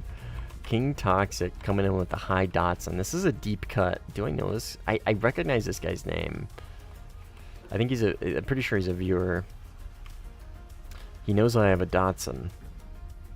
So he must be in the Discord. I don't know if you guys saw that. Flights in my game, Flight Risk. He's flying the 18A and he just got somebody with a 9L. I was mid-yap, I still saw that. He says hello, it's funny. But yeah, I've been on a bit of a grip and kick recently. I'm really enjoying it, man. I really am. It's a plane with an insanely good flight model. But the lack of missiles I really thought was going to make me upset. But it forces me to be a little bit more, not passive, but it forces me to be a little bit more strategic with my gameplay. And I find myself taking less unnecessarily risky fights. Or I find myself taking less risky approaches to fights is probably the better way to put it. It was a double kill wombo combo. Oh, base. I didn't even see that. I didn't even see that. So, Canine Penny and Caffeinator must be playing together. China has really strong jets at 13.7. Yeah, they do. They have the J10 and the J11B. Ted, I wish it was as popular, Blanche. France, Jesus Christ. I almost sinned. China is such an underrated tree. Such an underrated tree, man. I'm telling you, that Mirage is so much fun to use against Rafale players.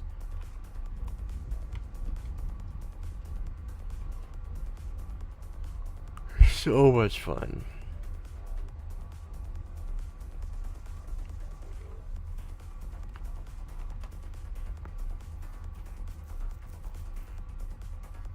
But yeah, I have been enjoying the Grippins. I really have.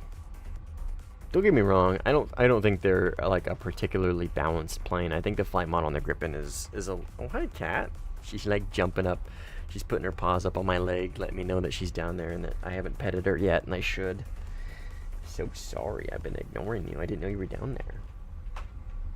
But don't get me like what I was saying is I don't think the Gripen is I do think the Gripen is a little overpowered, like just in its flight model. But it's take what I'm about to say with a grain of salt, okay? It's almost close to being a balanced plane at 14.3. Almost, right? It's still a little too good in the flight model department, but at 14.3, you're theoretically playing against C-30s, Rafales, and Eurofighters, right? Hi, cat. Jumping up on my lap. There you go. So, like, it's a fun plane to play against those planes with. That's not, like, ridiculously strong. It's still good, don't get me wrong. Like, obviously, it's still very good. You guys get what I'm getting at? That's why I've been enjoying it. Kind of for the same reason why I enjoy the Mirage 2000. To play against Rafale players, because like it's really not like a really good flight model, but it gets insanely good missiles. On the other hand, the Gripen has an insanely good flight model, but it doesn't necessarily get super great missiles, right? It's kind of the antithesis to the it's the opposite of the fuck. Oh, I'm dead.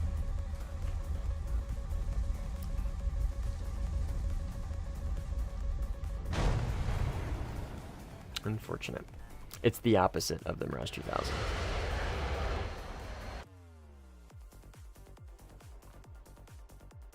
Think we'll get the 14.0 Gripen E or something.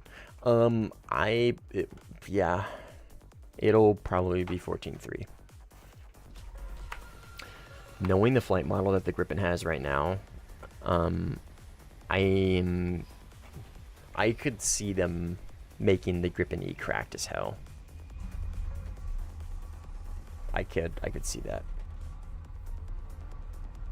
They've got 2 Mirage 2000s on their team, I think.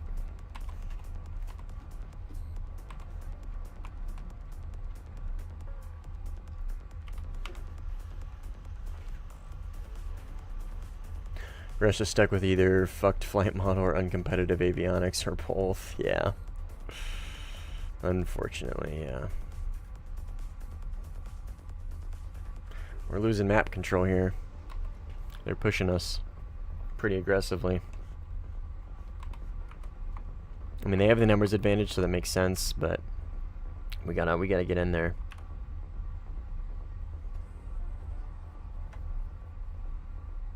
Nope, just you. Oh.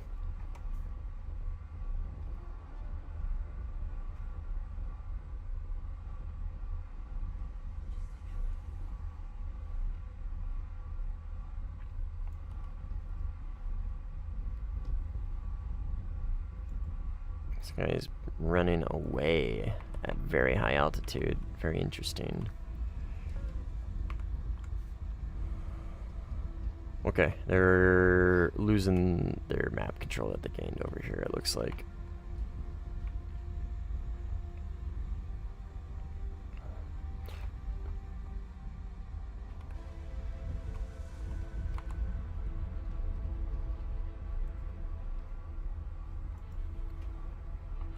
Kind of surprised the 15C didn't go up to 14. Why? Why should the 15C go up to 14? It's not like some crazy good plane. Like, it's decent, don't get me wrong, but it's no, like... The 15E is where it's at because of how strong its engines are. It's significantly better than the 15C. Significantly better. Not that the 15C is bad, don't get me wrong, I'm not saying it's necessarily bad. Well, it's not really great, honestly. 15s are kind of in a weird spot. But I don't think the 15C should be 14.0. I think it's fine being at 13.7, honestly.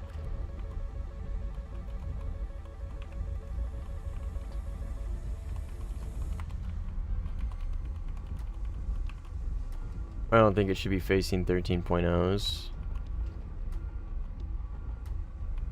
I mean, 13... That's the thing about Sim, though, man. 13.0 has its top day.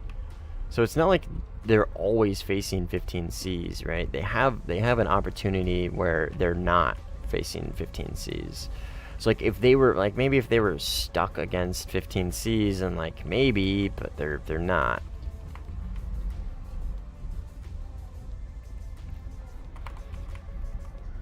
You know what I mean?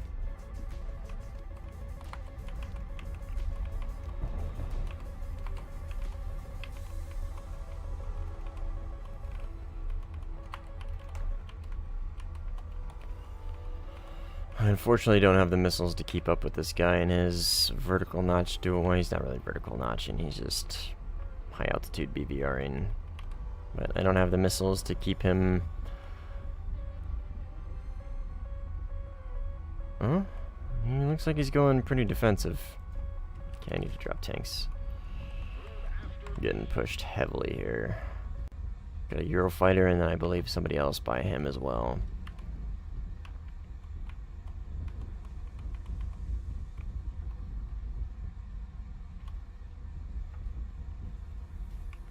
I only have 2 darters left. I don't think that's gonna find me.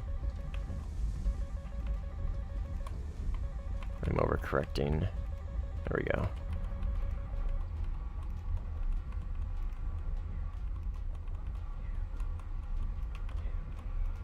Where's the Eurofighter? I don't see him.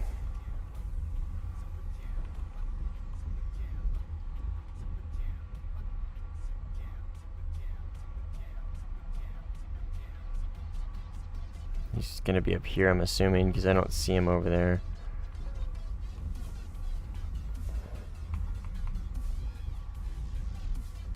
Right there. It's gotta be him, right?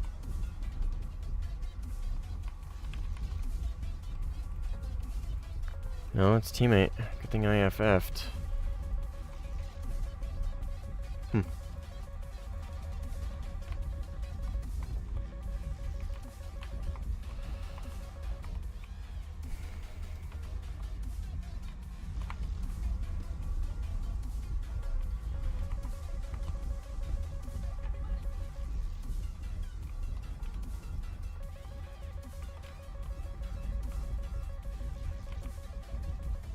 I don't think this guy's IOGing me.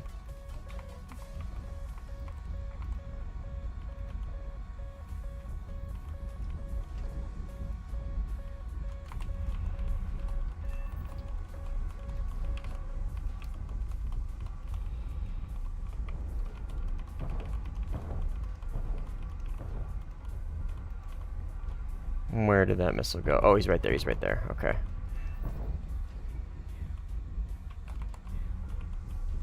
I was looking at those AI, and I was looking at where the missile was going. I was like, that is not lining up. Yeah, GG's milk. See you, man. Definitely need to grind China. Yeah, you do. Now imagine that, but on Red 4. Well, you wait. Oh, yeah, you're playing France. Yeah, imagine that, but playing against France and shitting on our fall players. The vertical notch is so cool to watch. I know, right? I know. It's just, it's a little dance, man. A little dance. Yeah, it's fun, dude. With that said, I think they should buff the Rafale flight model. So true, dude.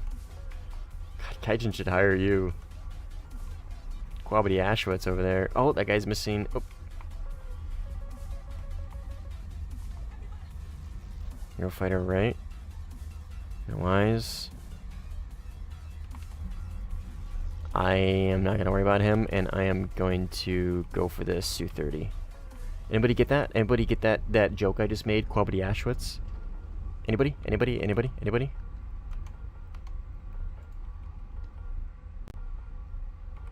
Please, somebody.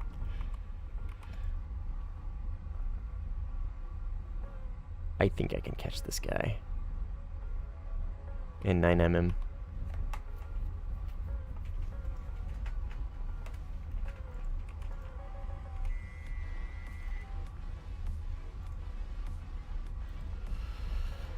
We won't Giga rat him, we'll lock him up and let him know I'm behind him. Excuse me.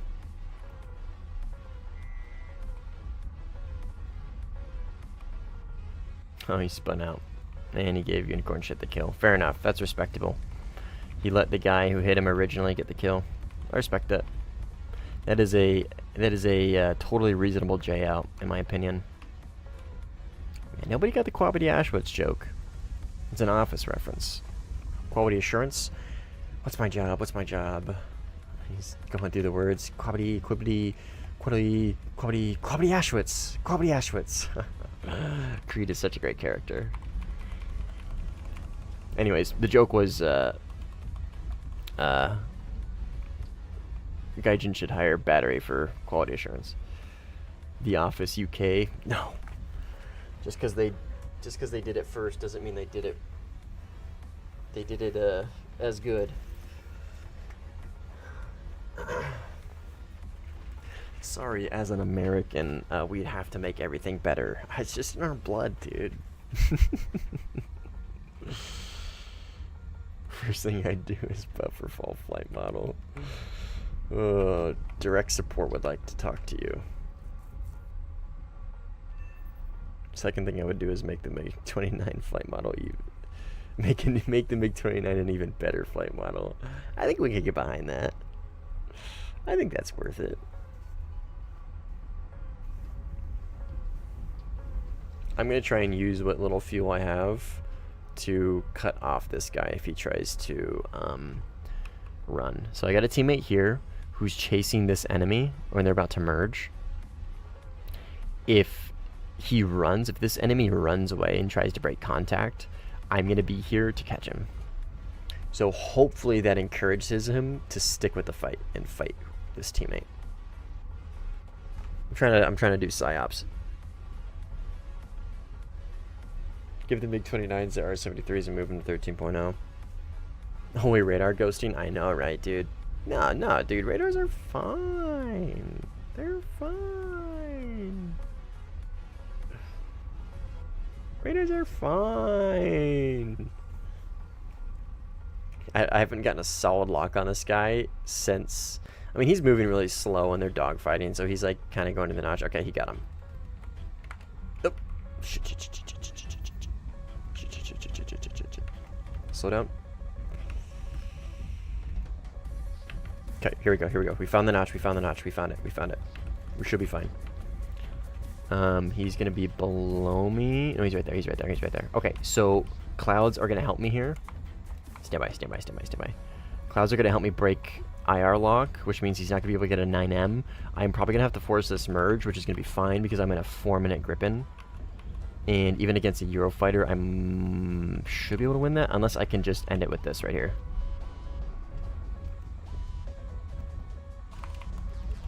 Get there, Derby. Nah. See that right there? I asked too much of that Derby.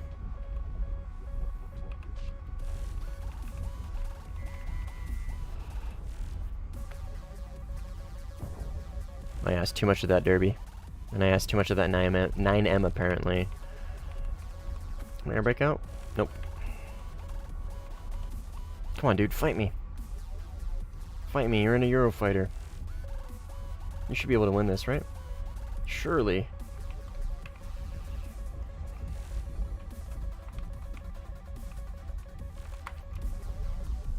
This fucking Su-33 or whatever he's in is gonna be the death of me in this fight, though.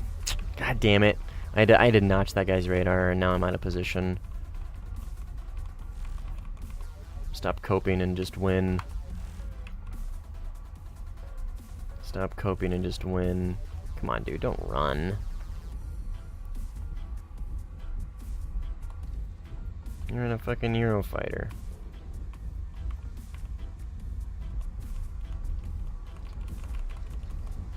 I was gonna take the high-speed 2 circle. Odd choice. I see you cut afterburner there. Alright. Interesting fight, to say the least. I got a minute of fuel, and I'm still moving at a pretty fast pace. I think I should be fine to make it back. How are you not viral? Okay, I wouldn't say I'm viral. I'm I am a how. I try and stay humble. I would say I am becoming a household name in air sim, for sure. Top tier air sim at least. I'm pretty well known. I get recognized in every single match I'm in now. I wouldn't say I'm viral though, but I'm pretty popular in the sim community, at least in top tier sim. A lot of people know me. A lot of people know of me, which is really the. I mean, I don't play RB, so. But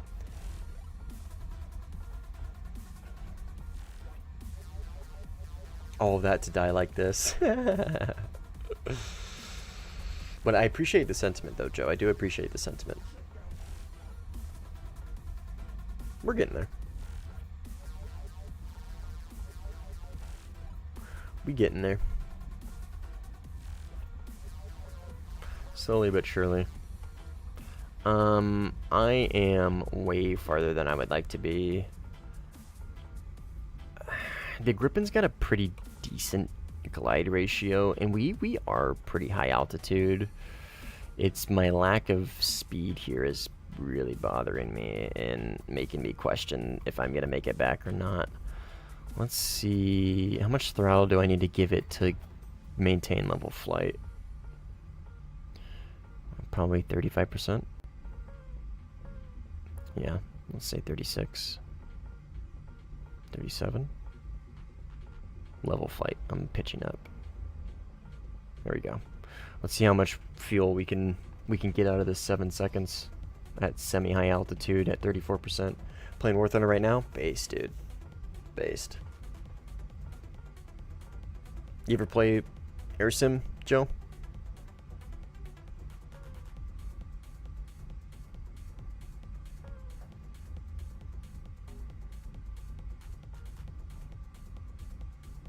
If not, you should give it a try. Best game mode in War Thunder for sure. No?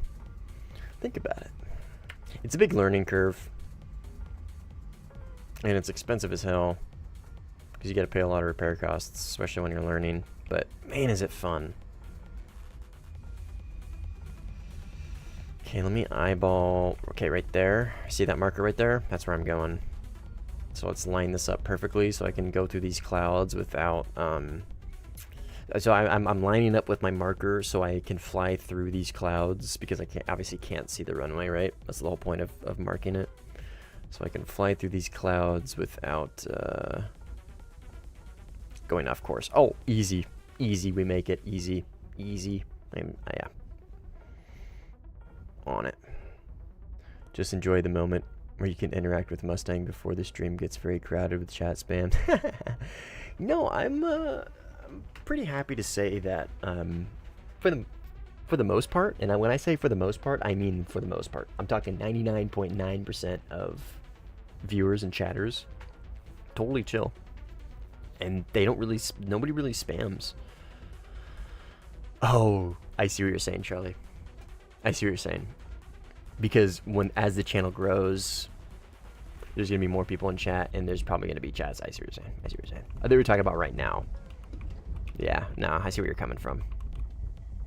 Yeah, enjoy it while I have. I still miss messages even now. I still miss some messages. Like DMZ's talking. I keep missing his messages. Talking about the 15C single seater.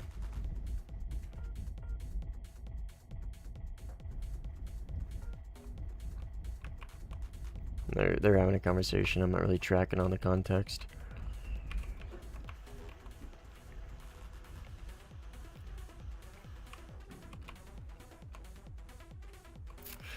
I'm getting pretty tired though. I don't know if I'm gonna finish off this whole game. The whole goal of this stream was just to, well, obviously to stream and play War Thunder and hang out with everybody. But the primary goal, this stream actually has utility. The primary goal of this stream is to help me prepare to flip back to night shift tomorrow. So it's helping me stay up pretty late, so I can therefore sleep in, which therefore makes it easier for me to stay up all day and all night.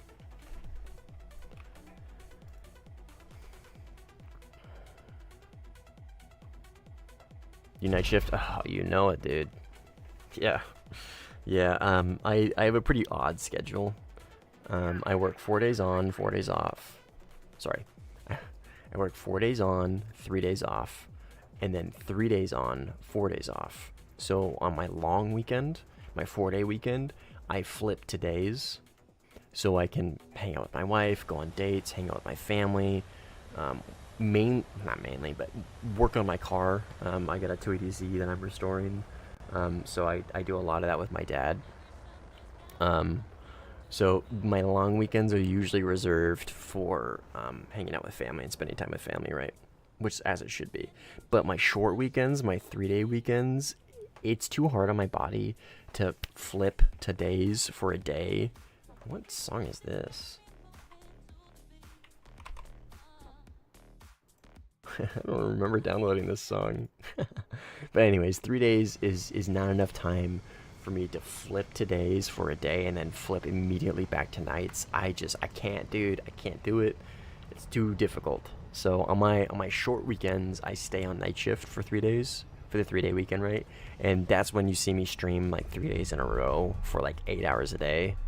It's those days, because I got nothing else to do in the middle of the night, right? I'm not going to go do chores. I'm not going to go work out in the yard. I'm not going to go mow my lawn. So, but yeah. That's why you'll see, like, I'll just balls to the wall for like 3 days straight, do like 8 to 10 hour streams, and then you'll get like one stream out of me for the next like week and a half. I had a night shift job for like 8 months. Oh, dude, it's tough, but it's a 16% differential pay, which for my job is a lot. So it's worth it. It's very much worth it. There's a lot of benefits for career growth on nights, right? I get the 16% differential pay, and night shift really likes to draw in shitbags. So there is a huge power vacuum on nights for high performance employees. So it's not very hard to stand out when you're on night shift, because the average employee is like brain dead. So your promotion opportunity and your raise opportunity and your responsibility, taking on more responsibilities, right? It's not very hard to shine. It's not very hard to outshine all your fellow employees. So it's very much worth it for now. It's a good way to like really like solidify my position and become like a household name. Like, oh yeah, this guy Taylor. I've already doxed myself, but my name's Taylor. Like, it's very easy for my employers, my manager to be like, yeah, Taylor's a hard worker. He's way better than all my other employees. So it's like a really good way to just kind of solidify yourself, get a couple promotions, and like get yourself to be known as a household name, as like the guy, right? So it's worth it. It's worth it. I can't do it forever. I can't. I just straight up can't. I've told my wife that. I just can't do it forever. So I will switch back to days eventually, but after I feel it's a logical and proper time to do so. Are the radars still unreliable? Oh yeah, they're still unreliable. I mean, the Gripen radar has always been more reliable than most, but yeah, radars are still dog shit. Ninja Blevins.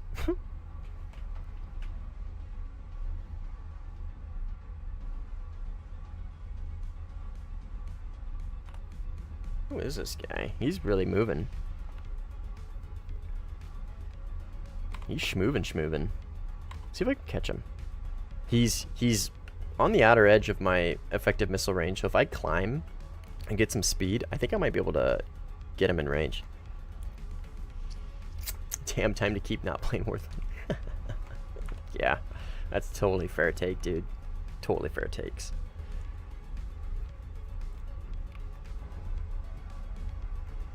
I'm hoping that Mirage 2000 stays down there. Yeah, see how this high altitude, thin air really helps out your missiles? 60% relative, but health is wealth, man. You're not wrong, Charlie. You're not wrong. You are right. 100% you are right. Like, it is very hard on my body. But like I said, it's if I just need to toughen out for a couple more years, and I am going to be so ahead of the game I can finally just kind of relax and just do my job as I've been doing it, with the benefits that I have accrued by being on nights. You know what I mean?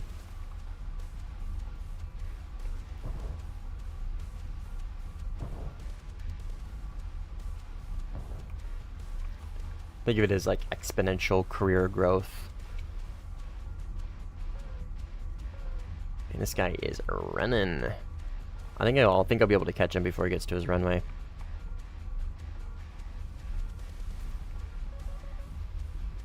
He's technically in range right now. I just don't have a lot of missiles. I don't really want to waste them.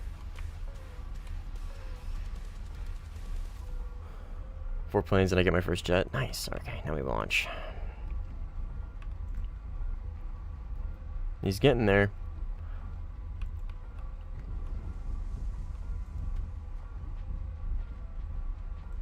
What is this radar doing?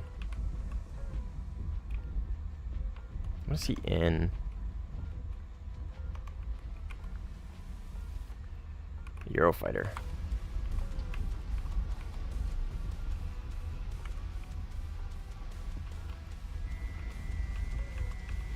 (9M) should be able to reach him. I used 2 darters. That's fine.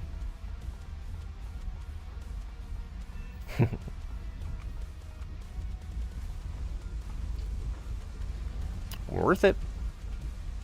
Delayed gratification. Exactly, right? I just need to pick myself up on my bootstraps and be the American dream and let myself fucking waste away because of career growth, etc. as a proper American.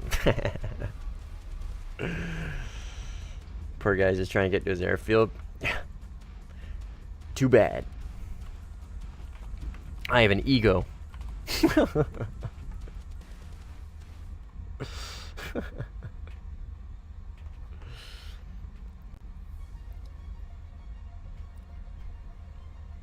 When I heard Darter 9M, I thought 16D. Nah.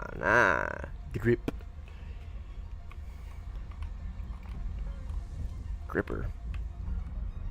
The Brippin. No, I'll be doing the 16C Barack probably. Well, next time we have 13.7 as an option. I don't know if that'll be on stream or not, but I will be playing. I will be giving Israel another look as the 16C with derbies at 13.7. I think is actually gonna cook pretty well. You really sound like I have a plan, Arthur. We just need some money. Yeah. Oh, he is upset. Rightfully so. I followed him all the way to his airfield. Should we try and vertical notch vertical? Oh my God, vertical votch Nate bait this guy? Should we vertical notch bait this guy? Vertical votch. That's the first time you guys ever heard of the rare vertical. Aw, he just got aim on 20C5. Rip. That's the first time you guys ever heard of the vertical votch maneuver. Simply Simple may have taught you the Simply Simple and I may have taught you the vertical notch, but have you heard of the vertical votch? Don't worry, I'll be dropping a tutorial video on that. So in like 25 hours, yeah. But that's the thing. I gotta work.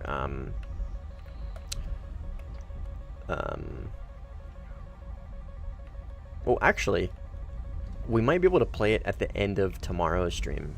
We'll see. Su-30 right here. I still got 2 darters. I think I can do this. Okay. Good missile on him. He saw me turn in and immediately sent a missile. That's what you should do. Ah! Gotcha. Gotta be faster than that. Have you guys seen that commercial where he's got the dollar on the fish hook and he's hanging it in front of the guy and he tries to grab it, he pulls it away and he's like, oh, gotta be quicker, gotta be faster. Nautical Votch, yes sir.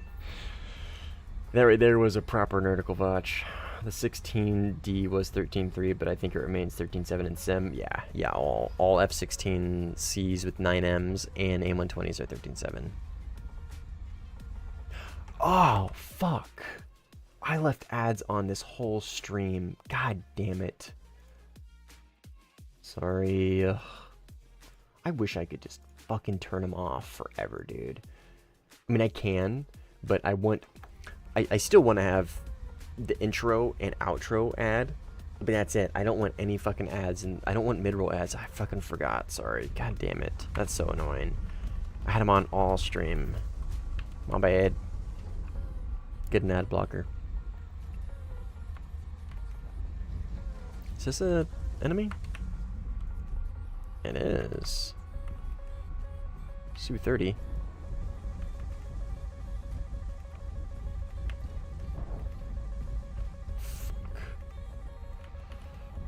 The 9M didn't hit him? I'm surprised.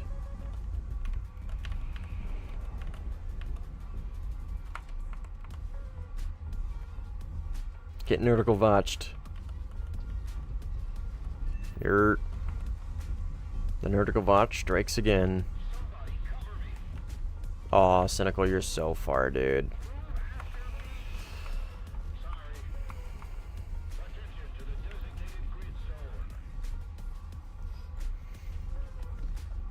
I have played it, Charlie, and I'm aware of Red Dead references.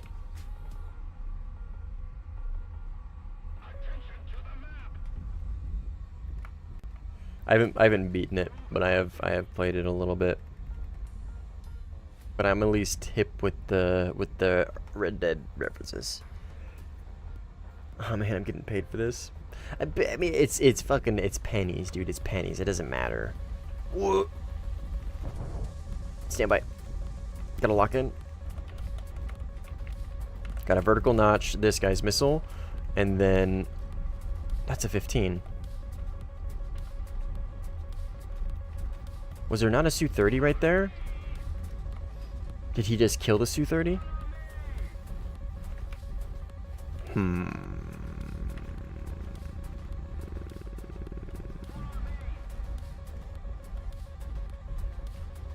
Well, yeah, what I was getting at is, at this point, the ads aren't worth it, in my opinion. The mid-roll ads aren't worth it, in my opinion, for reducing viewer experience for, like, literal pennies. It's not really worth it. The intro and outro, because I still want to, like, make something off of it, right? Because, for those that don't know, I say this every time, the money goes into a server, funding a server for my buddies that I have played with for years. They play Arma 3. I haven't played Arma 3 in a long time, but stand by.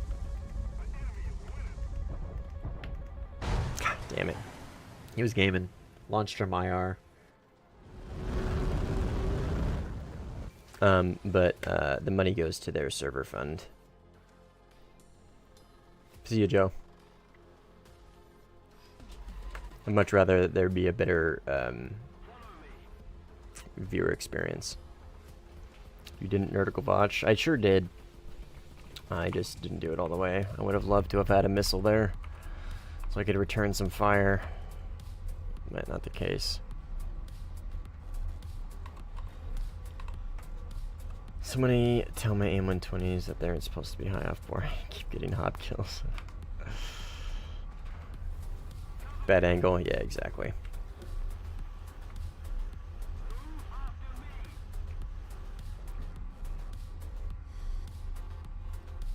That 15 wasn't really doing much there, I don't think. That's sour leaked guy. I mean, he was returning fire, but I mean, their aim-120s is not really effective fire. It's not really doing a whole lot. But I wouldn't have minded to have a derby there, so I could at least press a little bit of offensive. But I couldn't really close the distance. I don't have any tools to get me there, so I just kind of got to stay in the defense the whole time. And if I make a single mistake, then I'm fucked. And I made a single mistake, and I got fucked. Because I can force the merge and just I can force the merge and just win. But getting your opponent to do that can be difficult. Especially if they know that guy's a Grippin. I don't want to fight him. I don't blame him, especially in a Su-30. Fuck no. Fuck no.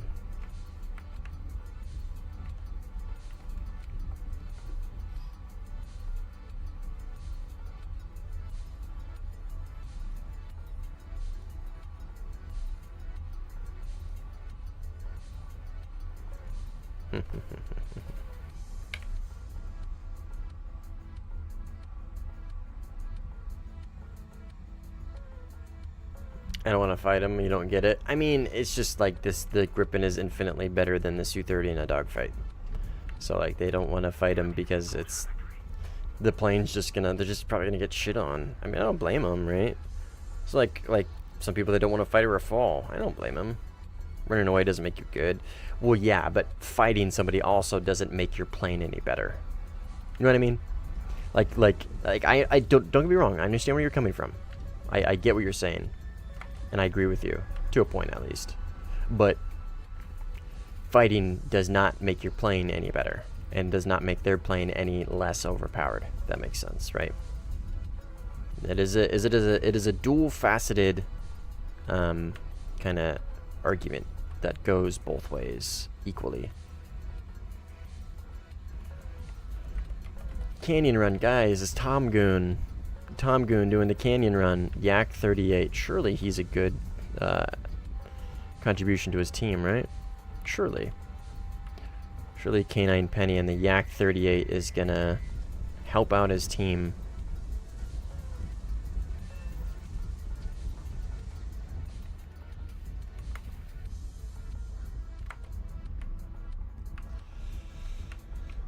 As you guys can probably tell, I'm not a big fan of taking highly undertiered vehicles to matches. If you don't have equipment to make you effective up here and you're aware of that, then don't do it. It's that simple. It is just that simple. How you doing? I'm doing good, Alice. How are you?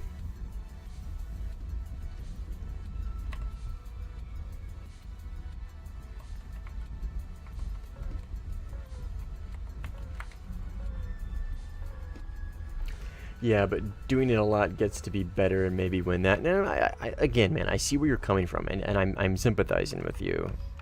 I agree with you. I'm just saying, like, there is a pretty logical reason why some people are just like, no, fuck that.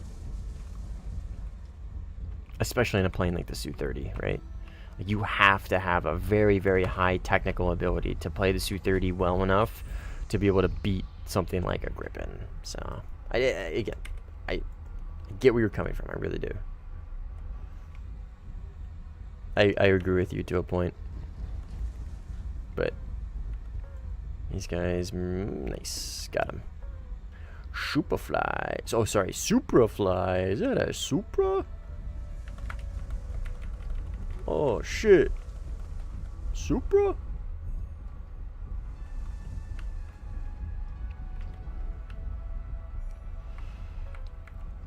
Rafale joined. Boo. Stand by. I gotta do something real quick.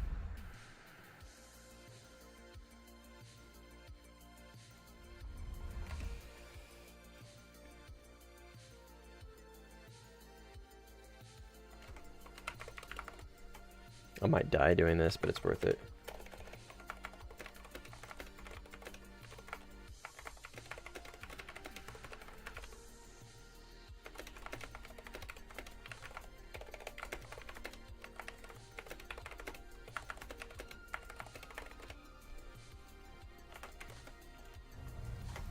Yep. I got hit by something. What did I get hit by? Something that didn't damage me very much. Something that tells me I should probably go RTB. I was tabbed out in Discord sending a message.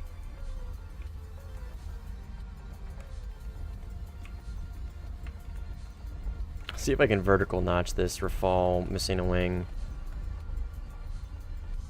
Oh, he's sending hammers.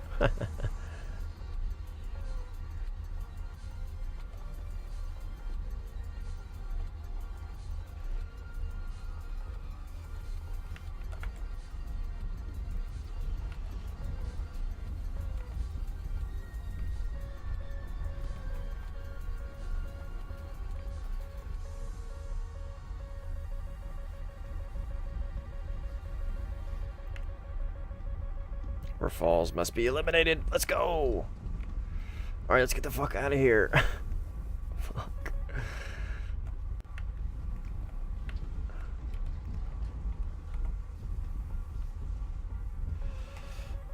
Oh shit, Jeff is gonna kill me.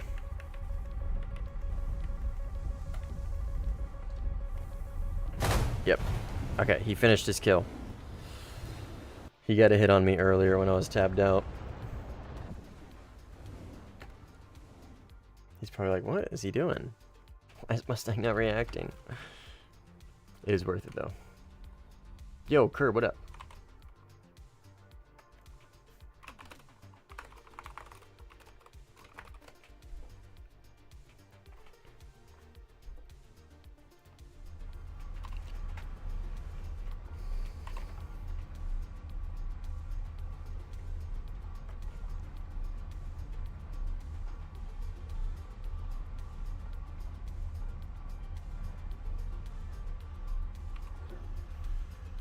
Oh shit, you're gonna buy a ring and get on your knee on vacation? Shit. Proposal. Proposal. You don't have a ring yet and you're already gonna go straight for it?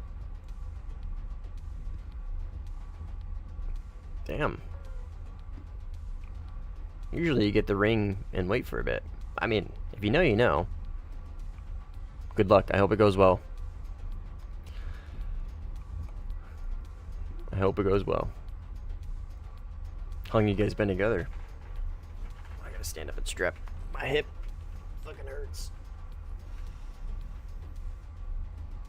Dude, you know that feeling when you sleep early, wake up in the middle of the night since you're not used to? Yeah. I am used to any weird circadian rhythm feeling. Lack thereof. What is a long range launch? Is that from the Su-30? I think so.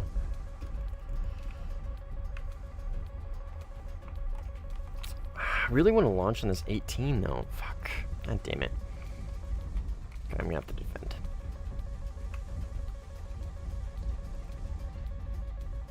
At least I pulled both missiles into the same location so that notching both at the same time as possible. Okay, so this is gonna be 18 right here. It's gotta be. Okay, daughter, be free.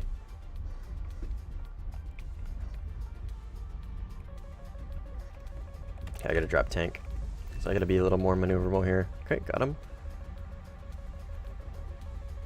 Looking for Su-30 on my right. Right there.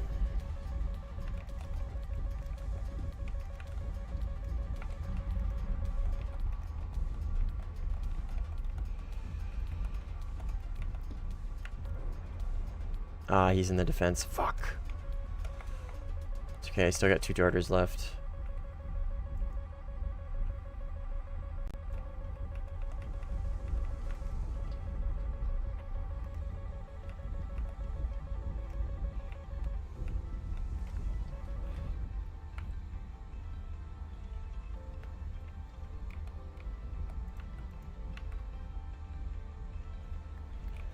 This guy wants dogfights.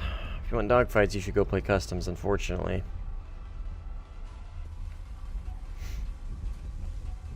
Two years? Oh, nice. Finally decided the time has come. Well, congrats. I really hope it goes well. Excuse me. My throat's dry.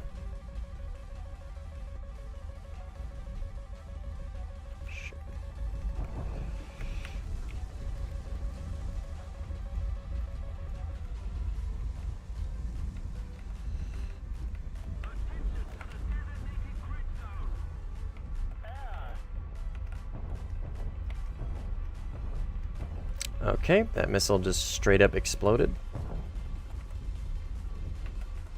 Our darter / derby mission not explode impossible. That missile just straight up exploded before it hit him. I don't know why it does that, dude. He was dead to fucking rights. But it just implodes. Frustrating. Worked all day and still played football till 10 p.m. When I got home, I just died. Woke up at 4. Ugh. That's rough. That's rough. Oh, excuse me. Love to propose to my girlfriend, but I'd like to be in a better financial place. Yeah, that's fair, dude. I'm assuming you're dudes, because 100% of my YouTube analytics tell me that, or my YouTube analytics tell me that 100% of my live viewers are male. So I'm gonna assume here, but like I've talked to my wife about this a little bit in the past, and men. So like women, right? And I don't want to generalize here, but I feel like this is a reasonable take, okay? And obviously this isn't the case for everybody. I don't want to offend anybody. It's a fucking soft ass time. People are gonna get offended by everything, but whatever. Like women generally work off of biological clock, right? Because like as a woman, right, they are the carrier of life, and so they look at their timeline usually off of that biological clock, right? That makes sense, right? So women would rather, like, well, not necessarily would rather, but usually like think about as like, okay, I want to get married, I want to have kids by this age, right? Because they are a biological clock, right? You can only safely reproduce as a woman for so long. I mean, the same goes for men, but mainly for women, right? Anyways, but men usually are more likely to work off of a financial clock, right? Like for me, like I'm more financially, not that my wife isn't at all, I'm just saying like I look at things more of a financial timeline, right? I don't want to make this decision until I am financially ready to do so, right? So like you're saying there, like you like to propose, but you would rather be in a better financial standing than you are before you do so, right? And I think that's totally reasonable and logical. I think that makes sense. I feel the same way. I would imagine a lot of men do.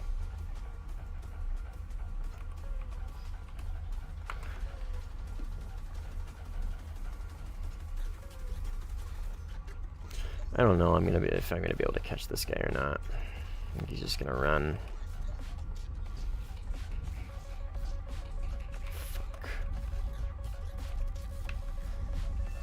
I'm definitely not gonna catch him now. Oh, damn it.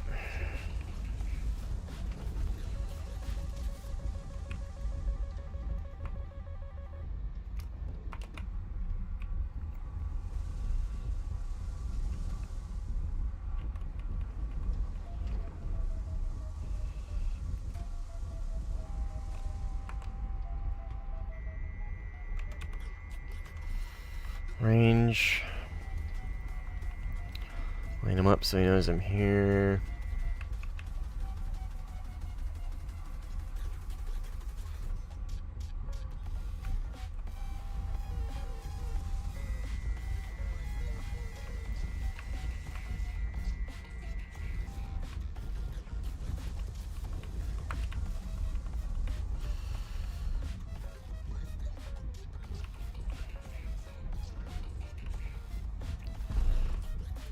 Come on, baby.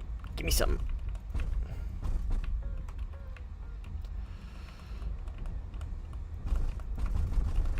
There we go. In fact, he had to downplay people talk about simple bio. It's whatever, dude. I don't want to feel like I don't have to tiptoe around anything. But you never know. You never know who's listening. It's more if I look at it the fact of like, I believe what I believe, and I don't want to have to tiptoe around things, but if I have to tiptoe a little bit with the possibility of making somebody a little bit more comfortable, then it's whatever. You know what I mean? It's not that big of a deal for me. Oops, yeah.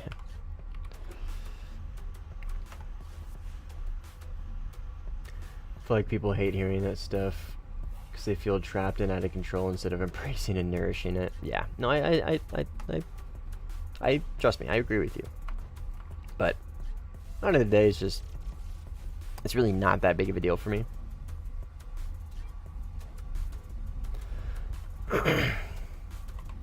I know it is it is a big deal for a lot of people. I do not care. Really do not care. No, you're good. You did it in a tactful way, Curb. You did it in a tactful way, and I respect that. Respect for the tactful presentation of subject.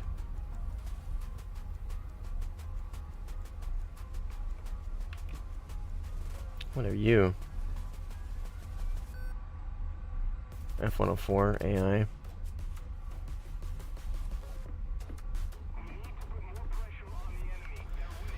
Alright, what do we got up here?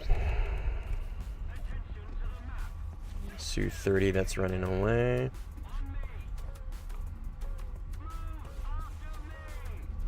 Man, a lot of people just running in cons this match, which is interesting.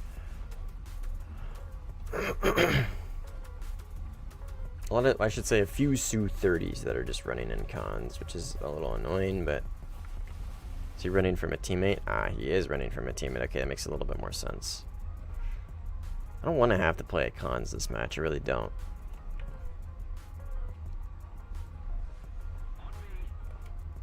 Ah, Swede's chasing him. What's Swede in? Ooh, 15I. Oh, he should be able to catch that Su-30, no fucking problem, dude. No problem. I'm still gonna climb and try and get to a position to assist if I need to, because I will say, if he goes into the vertical notch or he goes into the notch, Swede is gonna be going so fast and he's gonna compress like absolute hell in that 15. The Su-30, if he plays this correctly, could unironically completely dunk on Swede right now, because he's going so fast, because he has to, right? Because he wants to be able to catch him. But the thing with the 15 is it compresses like crazy. Mach 2, yeah, exactly. See what I'm saying, dude? If that Su-30 were to flip around, do a quick vertical notch, and get a high off bore 77 on Swede, oh, dude, it'd be over. So that's why I'm trying to hold like a backup position here. If that happens, I can launch on him as well, and hopefully help him out. It's gonna be tough though. Swede should, if he's got an AIM-120, it should hit. Let's see what he does. Yep, there it is. Missile out. And there goes the dive. Missile is at a very high altitude and is going to retain a bunch of energy. He's dead. Nah, he's dead. He's not doing shit. He's dead. He dies. He dies to that AIM-120.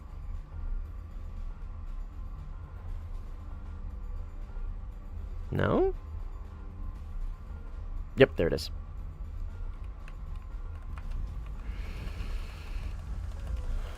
Hold it.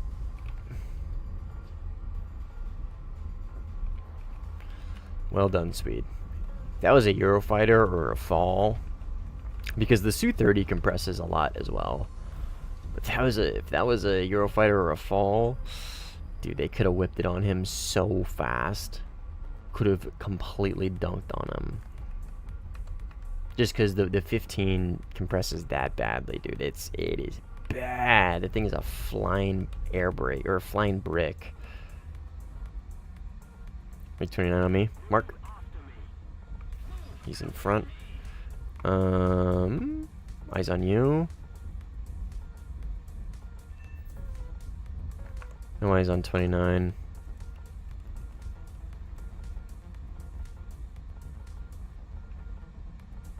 I was watching that Su-30 crash, but I don't see the 29. I see you.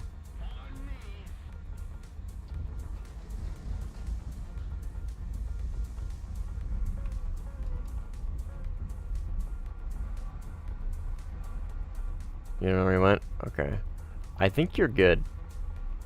I don't see him behind you. And he's not near... I think he's behind me. Yeah, he's behind me. He's behind me. I got eyes on him. Yeah, I got him here.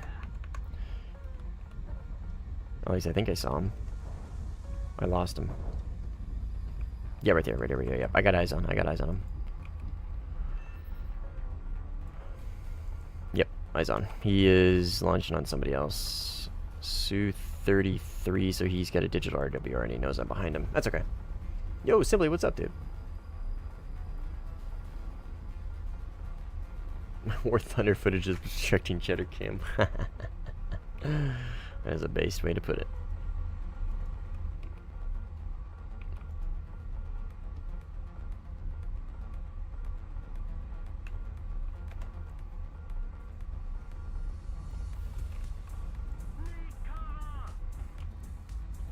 I am dealing with that Su-33 from before. Once I kill him, if you're still alive, I'll head over and try and help.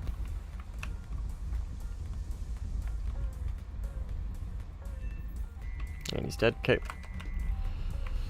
Head over here. Up here-ish. M2K running. He has Fox 1s. I see you. Oh, he's... shit. I don't know if I'm gonna catch him. Yeah, I'm not gonna be able to catch him. Cynical's near him, I think. Okay. I got plenty of fuel and plenty of missiles. I came here to look at Cheddar. Yeah, you should be able to see her.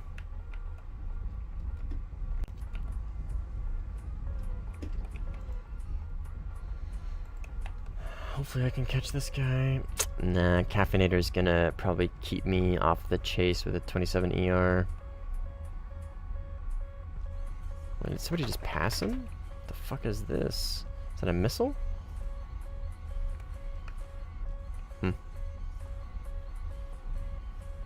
My radar is losing it right now. Pure schizophrenia. I've never seen ghost tracks quite that bad. He's RTB, yeah.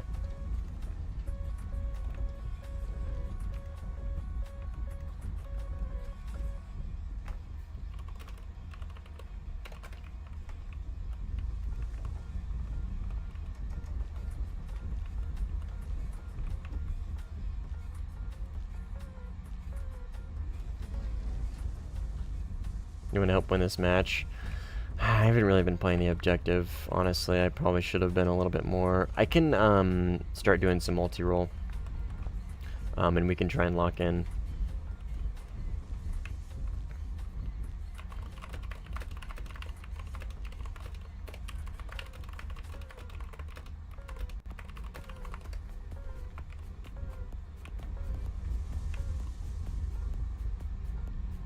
Oh, guys, I brought my Yak 38 to top tier. Oh, guys, why aren't the players wanting to hunt me down? I brought my Yak 38 to top tier, but it's so funny, right? Guys, you don't get it. I'm just so zany. It's actually funny, guys. Laugh at me. Guys, laugh with me. So original. Guys, my favorite YouTuber got a god mode in his Yak 38 at top tier VTOLing. I hate that shit. I hate it. It's so annoying. It makes me... Oh, it's such a pet peeve of mine.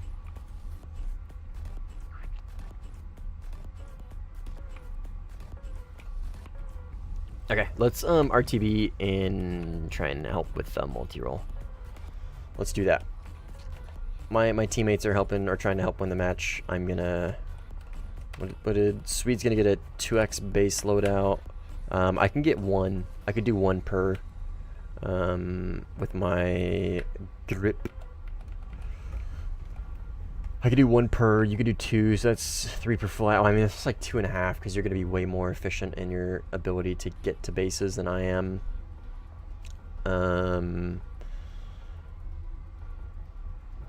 Excuse me. Yeah.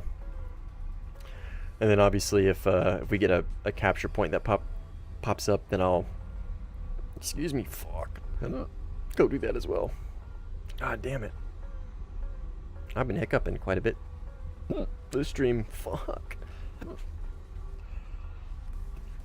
Drink some Dr. Pepper.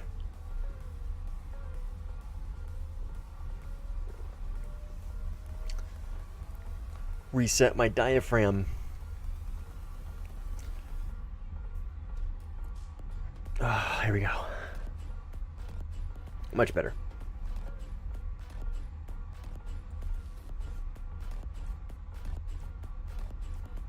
I love how the map MFD has an ETA to the map marker.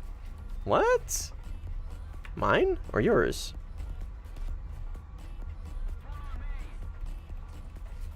Must be yours.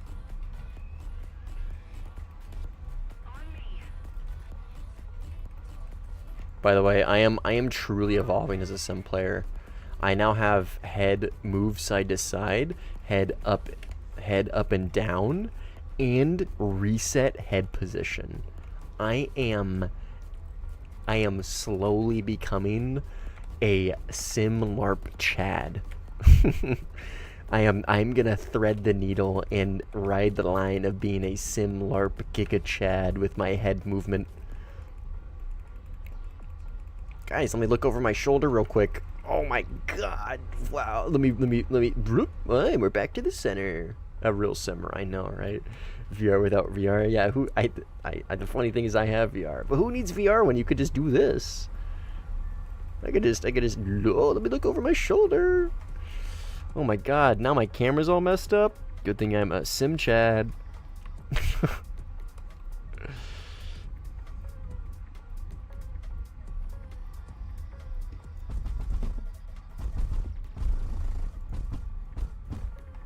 Such a shitty day at work. That sucks, dude. I'm sorry. That sucks.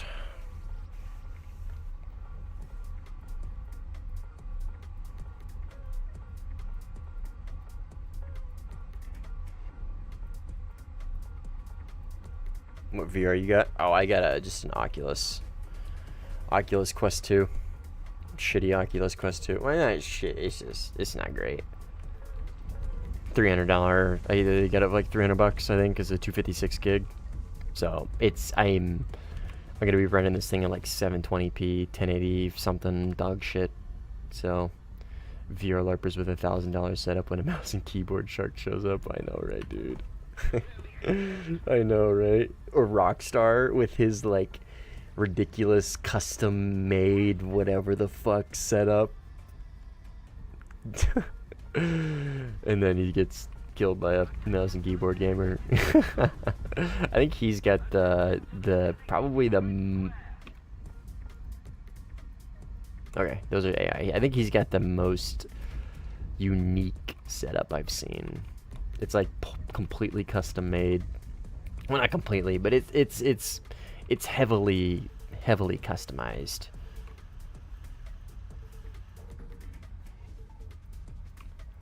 They probably don't do this setup to be super competitive, though. Oh!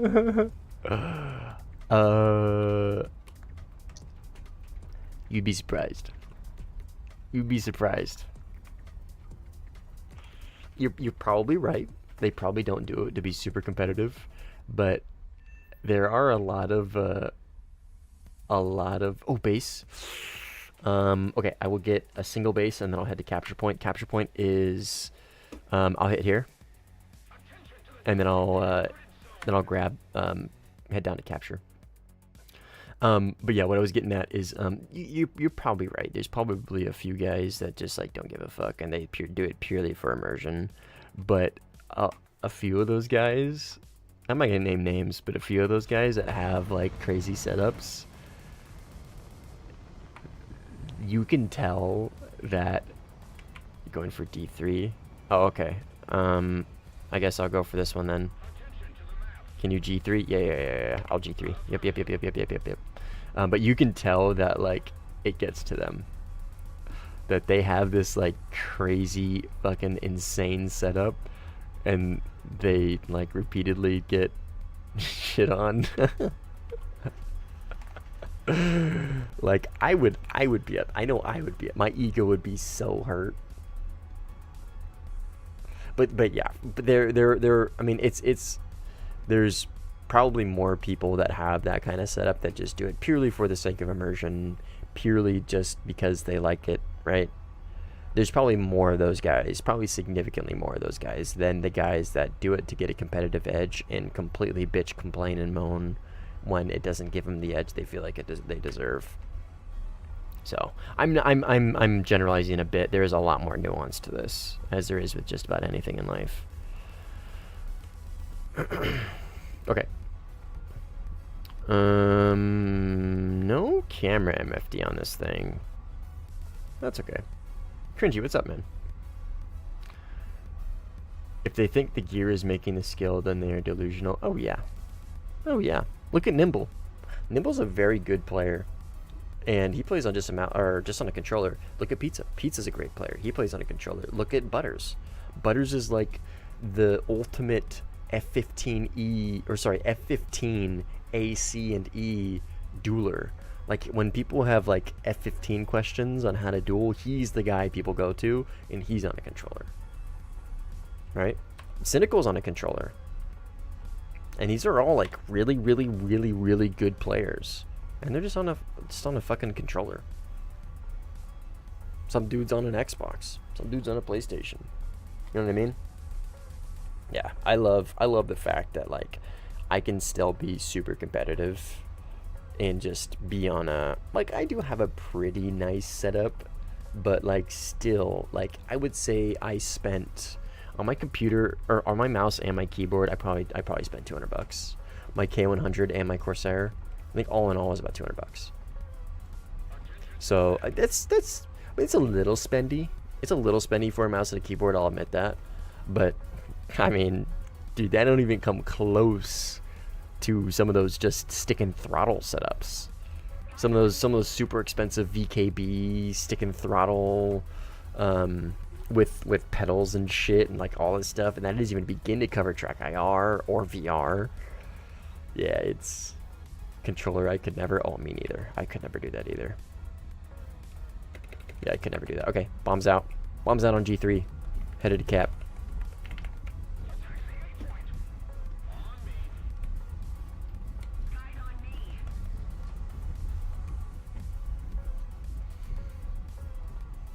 Rudder pedals is the cherry on top. Yeah. All right, flight's doing great. We've really kind of like hit our stride with a lot of our like team dynamic. This is what's great is like I will admit, like, I mean, I play with players, viewers play with me pretty often, right? But like I would like to say, I would at least like to think, this is a little bit of cope, but I would like to think like we're not in VC, we're not like crazy coordinated, we're usually just kind of like playing on our own, doing our lone wolf thing and going and getting in fights, and sometimes we'll ask for help, and usually people are too far away to help anyways, right? But I will say we've kind of hit a stride with, like, for those that don't know, implicit communication is a very pivotal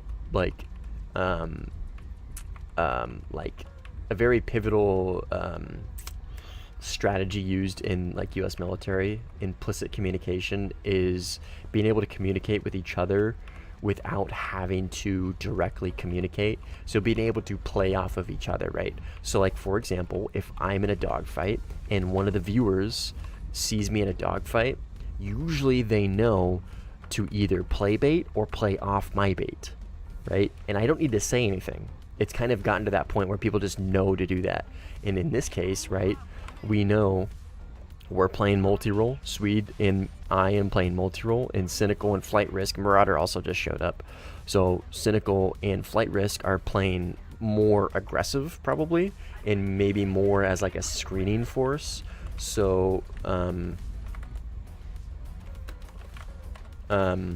so we can still focus on objectives successfully, right? And this is all without being in a VC. I mean, we're talking about like what bases we're gonna hit, right? But me and the Pookies also do this. Yeah, exactly. If I'm dogfighting and I ask for cover, that basically means anybody nearby can take this kill if you guys want. Yeah.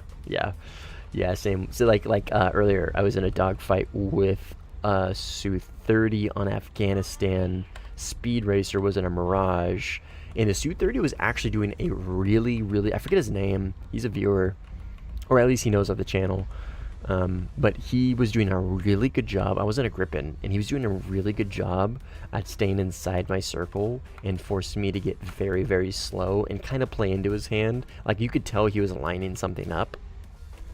But, so I kept with it, right? I didn't commit. I didn't overly commit. I just kind of played bait and kind of tried to keep the fight neutral. And Speed Racer played off it perfectly, knew I was playing for bait, and came in for the kill. And I was fine. I'm fine with that. I mean, I probably could have just like really Giga locked in and played a little and more intelligently and probably killed the Su-30, but like I didn't need to. And I didn't need to ask for help. I didn't need to do anything. I knew he was already by me, so yeah, it's pretty based. Yo, MH, what's up, dude? What up, not? That's cool. Hopefully one day when I'm not bad, I can help too. Man, come one, come all. I don't care. I don't care if you guys are good, bad, mediocre, new, experienced. I don't care if you're Greek Air Force, the grand old man of air sim. 30% of the times when some actually responds to my call for help, they team kill me. I know, right, dude? I know. Yeah, the blueberries, the frenemies. The frenemies. Yeah, it's rough. But it happens. Alright, surveillance plane, bases, and capture point just secured us the win. Hands down. Hands down. 15 minutes of coordinated multi-role and PvP, and we just secured the win.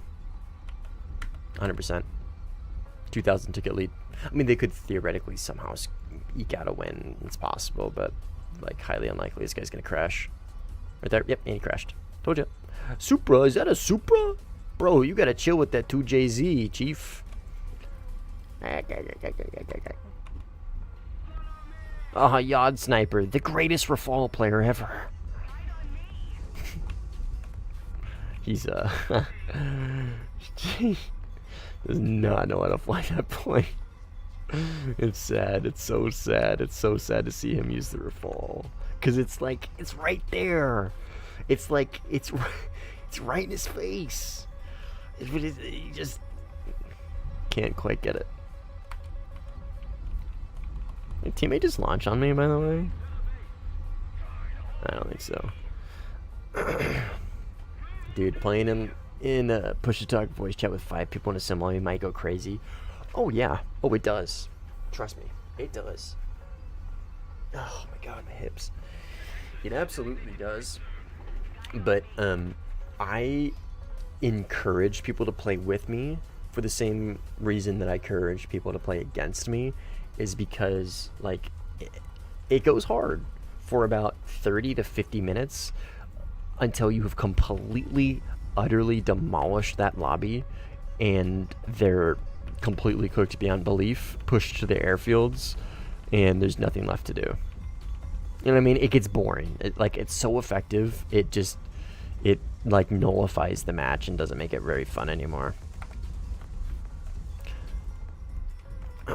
So what I'm getting at is like that's one of the reasons why I encourage people to play against me as well, because if I just had all my viewers always playing with me, we would just stomp lobbies, and it wouldn't be very much of a challenge, and matches would become very dull and very boring and very stale.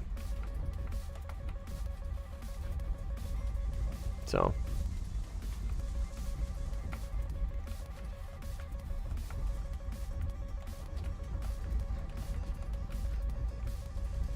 okay. Is that him? Yeah, it's him.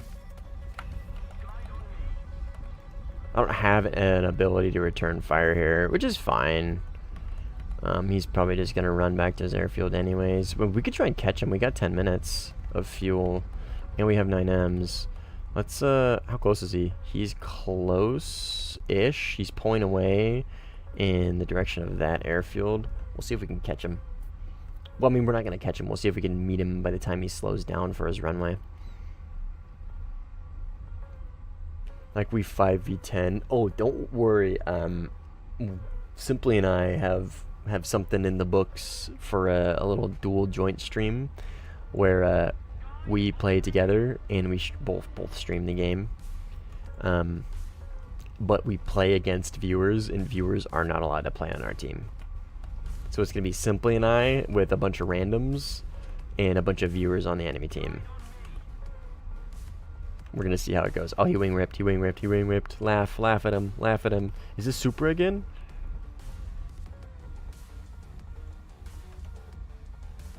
Is he gonna make it? Nah, he's going too fast. I wasn't paying attention. Shit. Okay, we're good. Right there. I'm gonna have to kill some speed here. Gear, fat finger G. He's right here.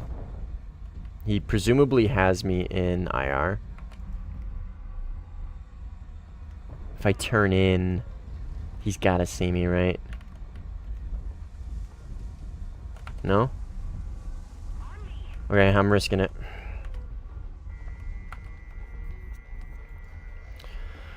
Turning in was not the play there, Chief. He's not gonna flare that. No. Yep, that's God.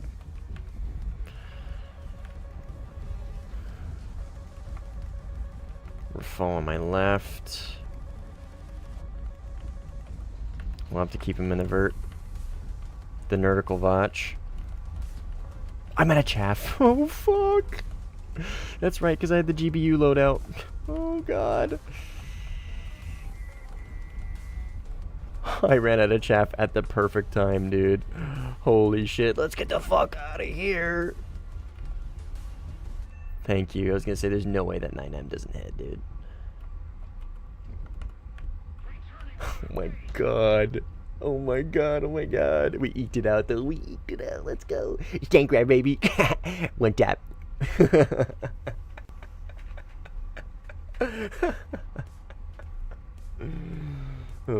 I can Lantern. I can. But I took too many flares. I used up all my chaff. So I only have one BOL pod because of my one derby. So if you look at this, right, or my Arter, BOL countermeasures at the bottom is a 160. That's the only one you get. So you can't get BOL pods with bomb pylons. You can only get BOL pods on the Gripen with missile loadouts. Escape from Tarkov reference? Yes, sir. Yes, sir. Stick grab, baby. One tap. Dude, he has got to be one of my favorite. I hate Battle State, and I really dislike Tarkov as a game. But Stankrat has got to be one of my favorite all-time content creators. He is so great, dude. His sense of humor is like peak. It's S+ tier. I love his sense of humor. It's so great. So great.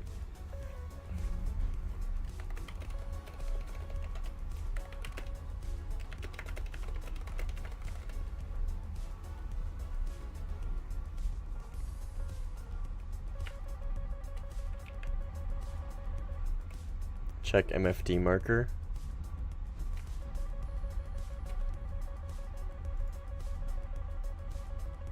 Ah, a little arrow? I think this A120 is going to hit me, unfortunately. Oh.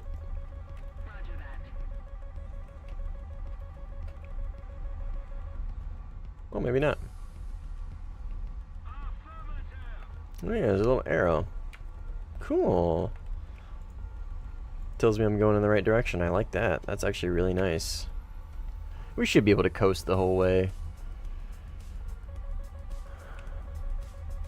If the grip can do centerline bomb, I think you should be able to get away with 2x 2000 JDAM in one. Oh, Lantern. Dude, that is so smart.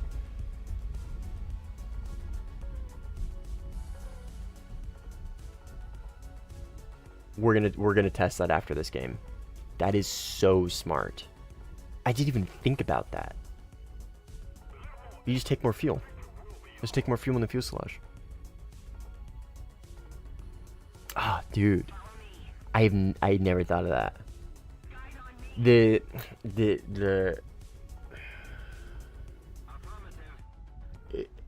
it's a 500-pound JDAM ER, then yes, that will work. Because I don't want it to be like I don't want to limit my standoff distance. So if the centerline bomb can be a 500-pound ER, then that works. because I need them to all be ERs. Oh, dude. With US bombs, you need 2.5 tons. Dude. Yeah. Good point. I never thought of that.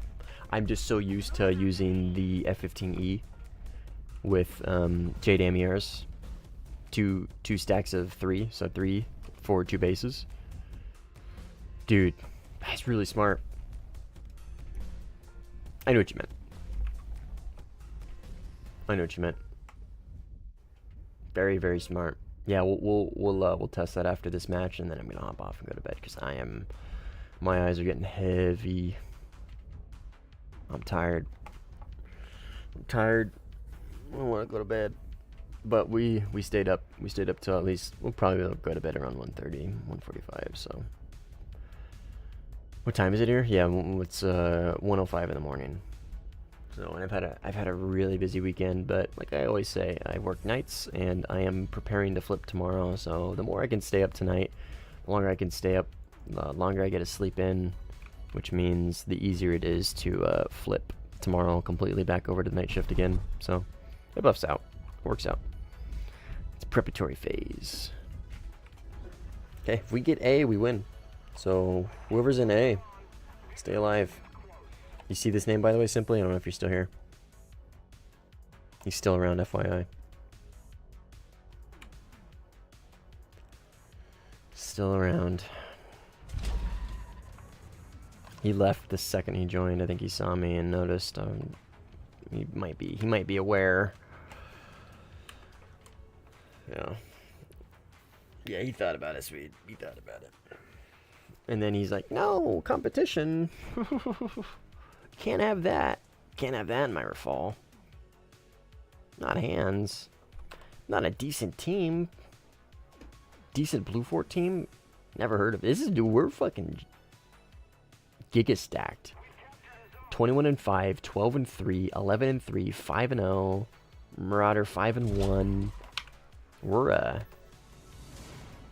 we had a killer team that game. GG's, guys. Very, very good game. Hey, I unlocked the Typhoon. Can't wait to never use this. Oh my god, 87,000? I can get so many props. Really don't care about any other plane. Not gonna lie. Really don't care about any other plane. Maybe the GR7, but that's about it. Made 225 KSL. Dude, good work. Yeah, GG's, guys. That was a great game. Killer team. You guys killed it that game. Great clutch at the end. They never stood a chance. Even with Glowworm. Even if he decided to play against a semi-competent team. Even if he had the desire to have any single bit of a challenge. That boy's too soft. He's got soft hands. Soft fucking hands. Alright.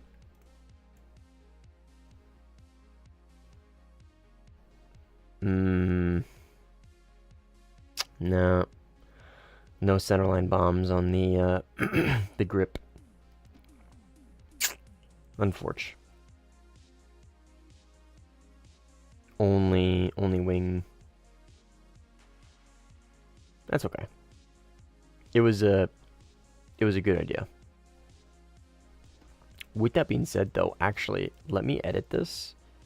This is a good idea because this will reduce my weight and will make me faster. If I put it on this one, maybe my wings will be a little bit more evened out. But this is enough for a bomb, or this is enough for a base. 400 seconds, Mach 1, Mach 1. Okay. What's your CPU? i9 12900K.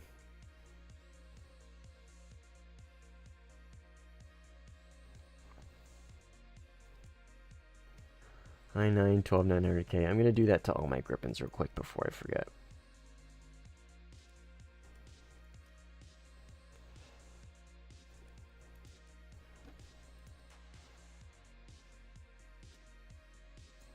I have a few.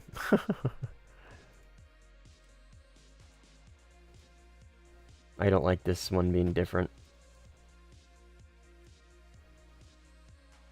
There we go. Now they're all symmetrical. It's all of them, right? UK, Japan, and Italy. I think the Gripen is the plane I've spaded the most of. Oh no, Mirage 2000. Duh. Zephyr, what's up, man? What up? You are hopping in at the end of the stream. If you care enough about reward, it gives you slightly higher base score. Oh, yeah, it's true. That's right. The less tonnage you take, the more base score you get per thingamajigger. Whoa. Didn't say that wrong. Alright, let's test fly. I don't need to. I know it's going to work. I just... Every time I try something new, I want to still, like, verify. I know on paper this is going to work. Actually, I'm going to do a quick long test here. I am going to get some range, and I'm going to see how these bombs behave.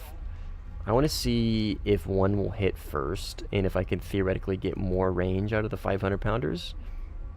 Because in theory, they're lighter, so they should glide longer, right?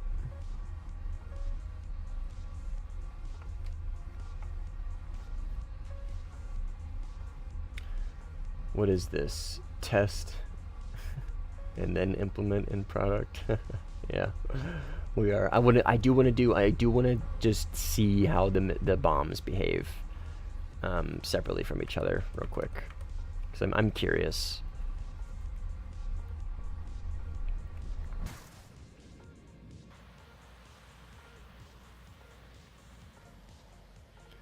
Go Warthunder, here he is. Doink. Lighter could also mean less momentum carried over. That is true. That is true. Which is why I want to test here and look for variation.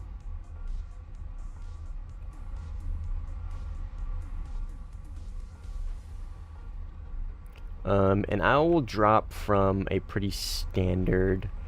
I'm going to drop from like a standard drop parameter that I would normally use the 2,000-pound ERs. My plane is much more stable. It barely rolls to the left now. Left side is just barely heavier. So I'm going to do Mach 1 below contrails with a 10-degree loft at about 50 kilometers, which should be right about here. So I'll turn in, bleed some speed. Base is right over there. We'll shoot for 5,000 meters of altitude. I'm going to try and keep it as standard across the board. Okay, there's my base. Let's check my 50,000. So 50 kilometers. Get up to altitude. Kill speed a little bit. Oh, okay. Okay, so about 45 kilometers, right? That was about 45 kilometers, about 47 kilometers distance. Okay. There was a slight delay on them. Okay, there it is. And I dropped the 500-pounder first.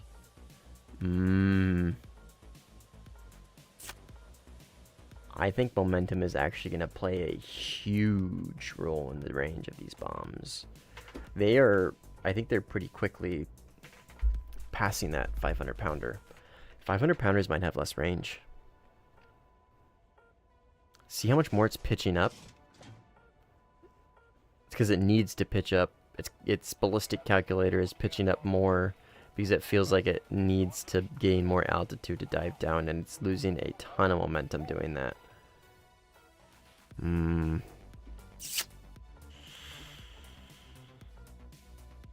Okay.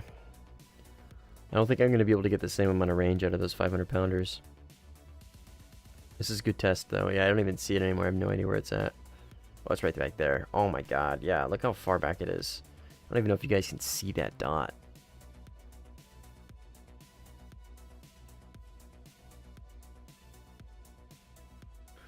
I dropped GBU 39s from the same range as the GBU 64s at around 20 to 30 kilometers. Yeah, 20 to 30 they're going to reach. Sweet. This is a 47 kilometer drop. This is a 47 kilometer drop from 5,000 meters at 10-degree pitch.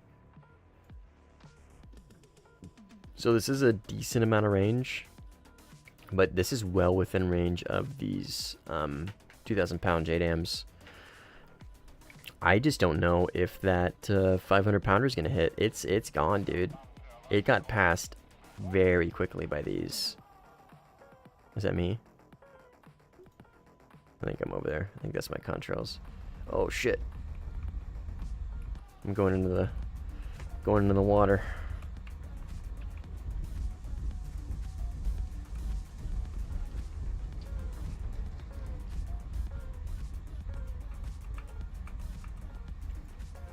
Alright, how are we looking? Yeah, so these should hit. They are losing quite a bit of energy though. But they should hit. I'm really curious if those that 500 pounder is gonna hit. I've evolved now. I earned 8K in one realistic match. Is it good? Yes, sir. Yeah, RB is much better for well, not necessarily much better. If you're good at RB, you can consistently get more rewards than Sim. Okay, you can see how they're starting to pitch down.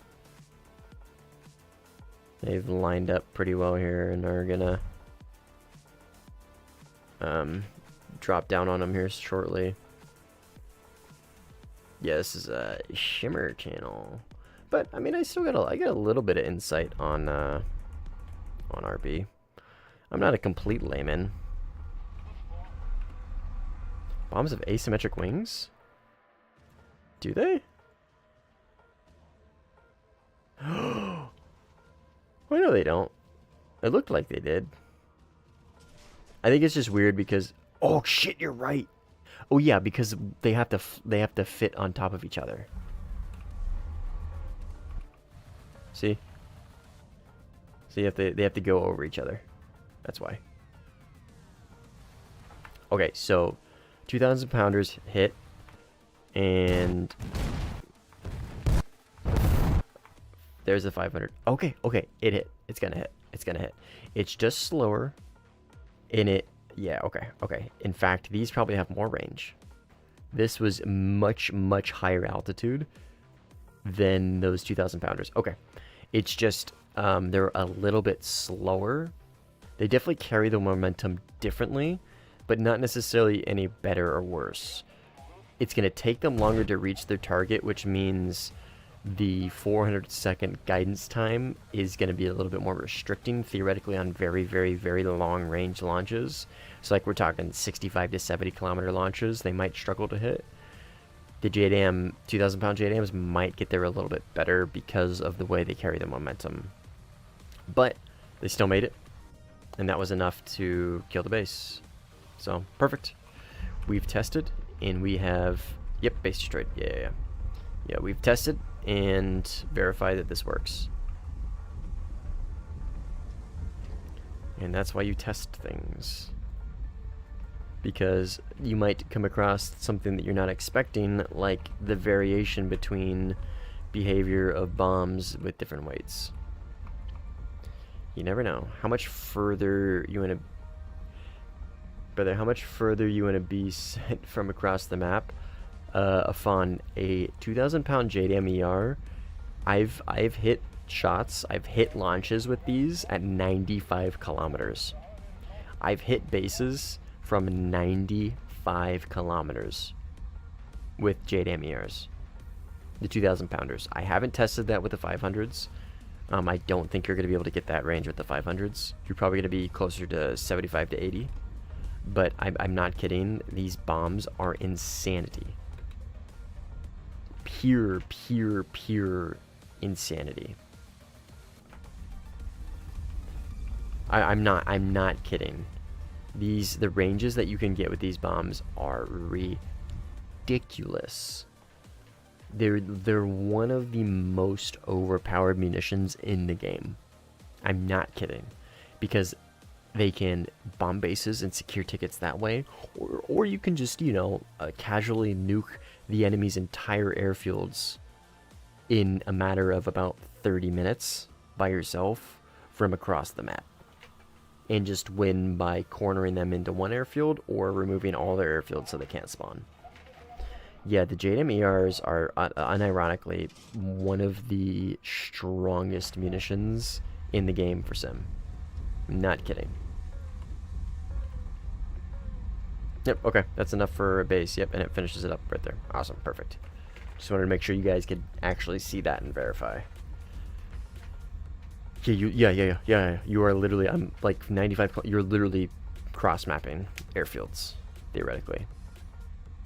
Okay, so let me be clear, Afan. Theoretically, it's viable on a Gripen, yes. It's much better to do on a 15E, because the launch parameters for that, you have to be about 14 kilometers of altitude. You're going to be very hard pressed to get that high consistently in a Gripen fully loaded with bombs. So I would not recommend you try and do that with a Gripen C. That is mainly reserved for like a 15E or a 16C. Or a 15C. It's insanity, dude. Yeah, not the Gripen A. The Gripen A doesn't get him. So, but yeah, I mean, you could theoretically do it on any Gripen C. Theoretically, I think you could get those ranges, but it would be much more difficult. I'll show you real quick. I'll show you guys real quick. Well, I say real quick. It'll be a bit of a while, but I got so many different loadouts for this plane. I'm gonna get the lightest possible loadout I can. So this is quick.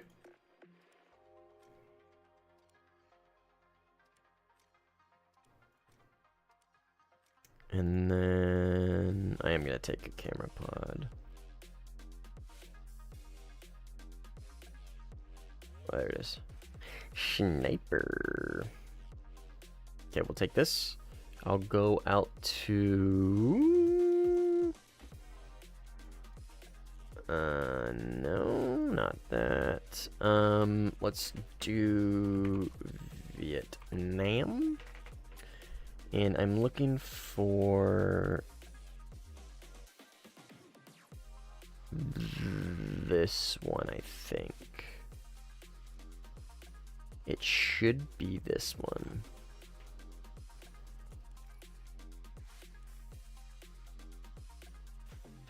Just bear with me. This is gonna, it's gonna take me a little bit of time to get up to altitude, and these bombs are gonna take a little bit of time to hit.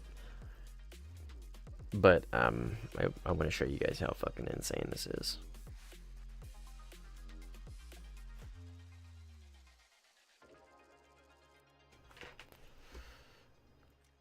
We'll do 18 minutes of fuel.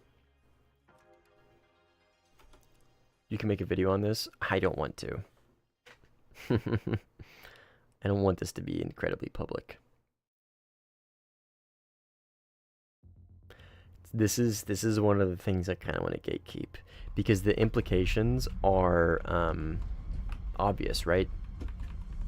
US mains are just going to nuke everything, and I don't want that to be commonplace. I want the nuking of airfields to be very, very situational. I don't want people to default to that. So yeah, this is stuff I'm gonna, I'll share it with you guys, whatever, I don't care, but I am gonna, it is something I'm gonna gatekeep. I don't want to make a video on it. Yeah, all the zombies are good. Exactly.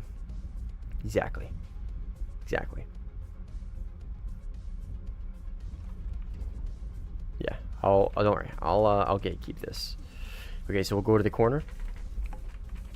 Make it paid. Ooh, Zebra says with his little member star. Now you're onto something. That's thinking with your dipstick, Jimmy. Oh yeah, there's posts on it, it's out there. Did you tested that disappearing airfield after strike? What do you mean, Zephyr?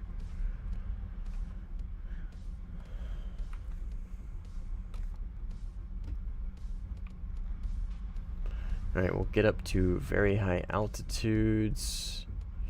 I'm not doing this right. I need to get up to speed first before I start climbing. So you need to get up to very high speeds before you climb. So when you turn in, you don't kill all your speed, because it takes a very long time to get it back. It's been a while since I've done this, so I'm still new. Alright, 65 miles should be over 100 kilometers, right? That should be like 100 and... Shouldn't that be like 170, 180, 200... Yeah, 180 kilometers? 185? Something like that.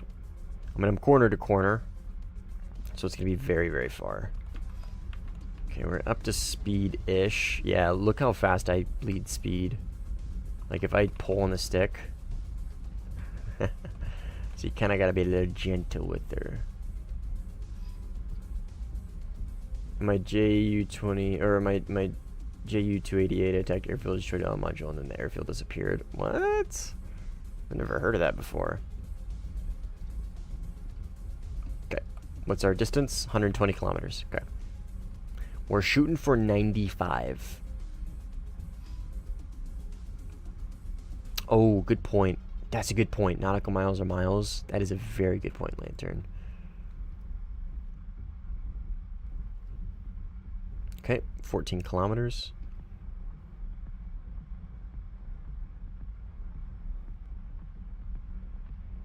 $15 kilometers. We'll level out a little bit.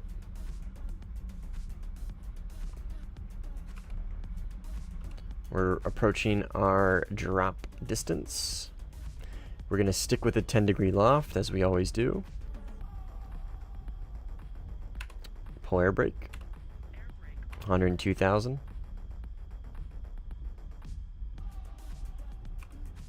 100,000. Now bear with me, guys. This is going to take a while, okay? This is going to be like watching paint dry, waiting for these to hit. Okay, we've reached Mach 1. It's important to hold on to every bit of speed that you can. 96. 16-kilometer drop at 10-degree loft. Bombs out.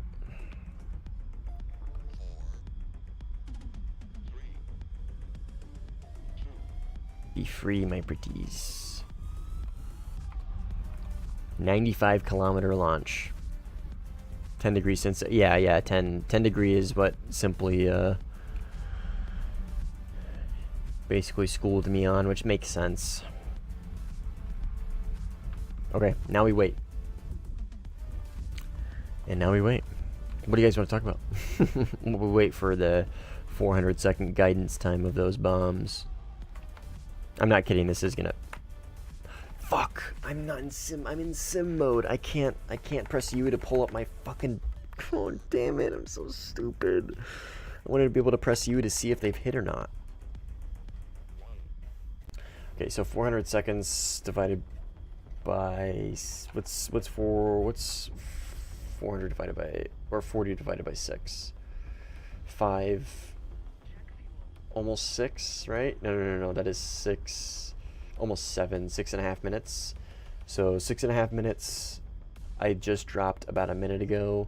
So if they don't hit by 1:35... then I know it didn't work.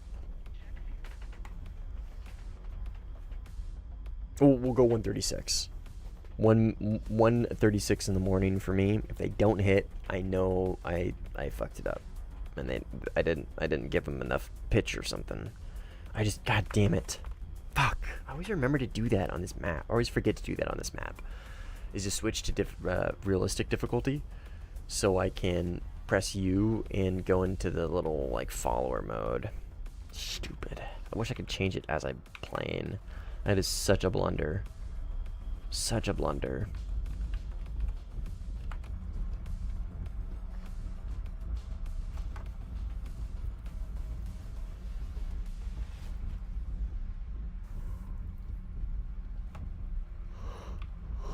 Alright, base is over there.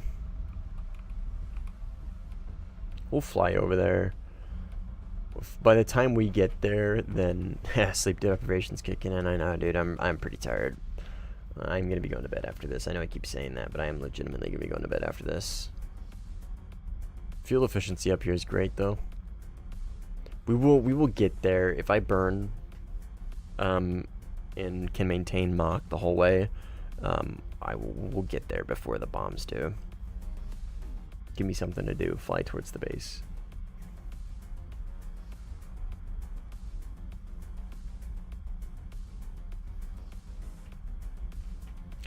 How close are you to the Israeli 16C? Oh, I have it, Swede. I have it. I just haven't started grinding it out, is all.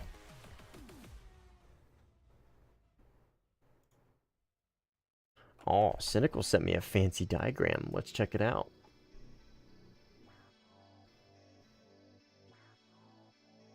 What'd Cynical send me? How many degrees off from marker? Range miles. Estimated arrival time. Aircraft detection currently facing aircraft direction. Map marker will turn into square. Damn. Thanks, man. What is this? Oh!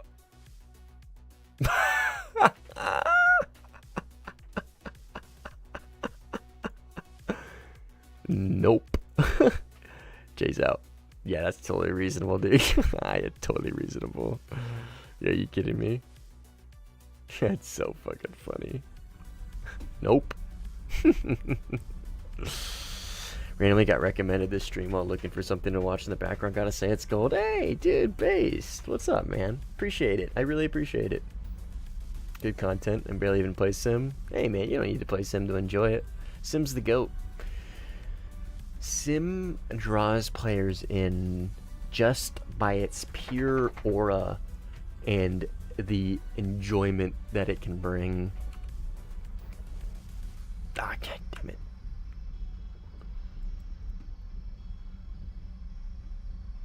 But I'm glad it worked out. Glad the algorithm worked out for you, man. Okay, how we looking? 132? Okay. We got about 3.5 minutes. If these bombs don't hit about 3.5 minutes, then it's not gonna work. Can't you run 12-500 load without sacrificing any AAM? Are you talking about dump bombs, Lantern? If so, yeah. But I mean, I'm not sacrificing AAMs for these bombs either. Oh, it is usually just can't find long enough time window to enjoy the whole match. Oh, that's fair, dude. That's totally fair. Yeah, what are you specifically referring to, Lantern?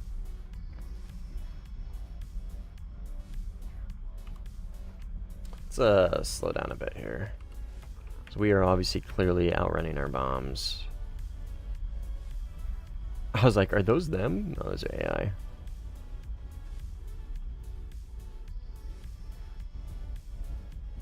Man, we're at high altitude. Yeah, the LDGPT for Swede's base bomb in the 16C. Oh, yeah. You can. It is viable. But, I mean, again, you got a dumb bomb, which means you got to get close, right? So, how do you justify it? Are you okay without sacrificing AAMs, but you have to be on top of the base in order to hit it? Or would you rather have the standoff of Jade MERs and sacrifice a couple missiles because of it, right? It's a toss up for what you prefer.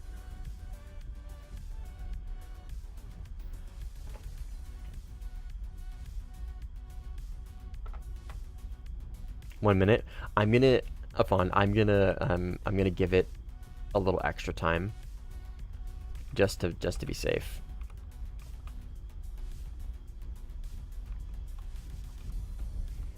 But you can bring inner pylon GPU 64s, yeah. Oh, base destroyed. See what I mean? 95 kilometers, gentlemen. 95 kilometers. We could probably bump that up to 105. See what I mean, dude? See how insane that is? 95 kilometers. And I feel like that was an easy 95 kilometers. I don't feel like those bombs really had to work very hard to get there. 95. It's insanity how good these bombs really are. Let's do one more test. So that was corner to corner, right? I want to do one more test to kind of put this in perspective. I want to show you guys something just to put this in perspective, okay? I'm going to put the marker on that airfield. And I'm going to fly over this airfield. And we're going to measure the range just to put it in perspective on how insane that is. This right here is an actual argument for bigger sim maps. People are always talking about like, oh, my missiles, and it'll make my missiles more effective, and like all this stuff, and blah, blah, blah, blah, blah, blah. But nobody talks about the fact that you can literally nuke bases from across the map. You can nuke airfields from across the map. Nobody talks about that. Which is good, because that means it's not a big issue, and it's not a very prevalent problem. So that's, I'm fine with that. I'm fine with that. It's just more interesting than anything. Okay, so here we are on this runway. And the enemy runway is, let's map it out real quick, 107,000 meters. So if I just side climbed up to 15 to 16 kilometers, I could just launch these and then RTB. Rinse and repeat from here.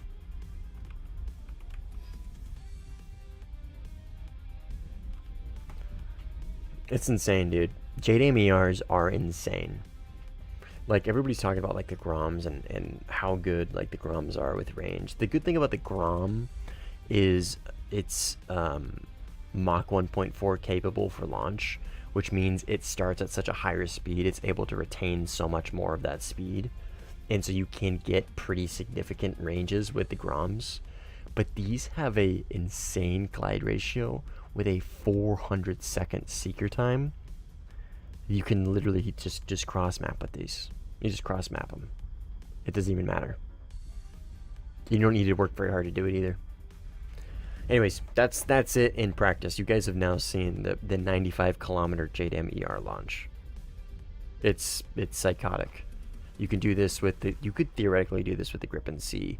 The Gripen C is going to have a very hard time making this viable because of, I mean, weaker engine, very heavy load for such a small plane, but it's possible. It's possible. It's going to be a little difficult, but it's possible. The 16C, on the other hand, could easily do this.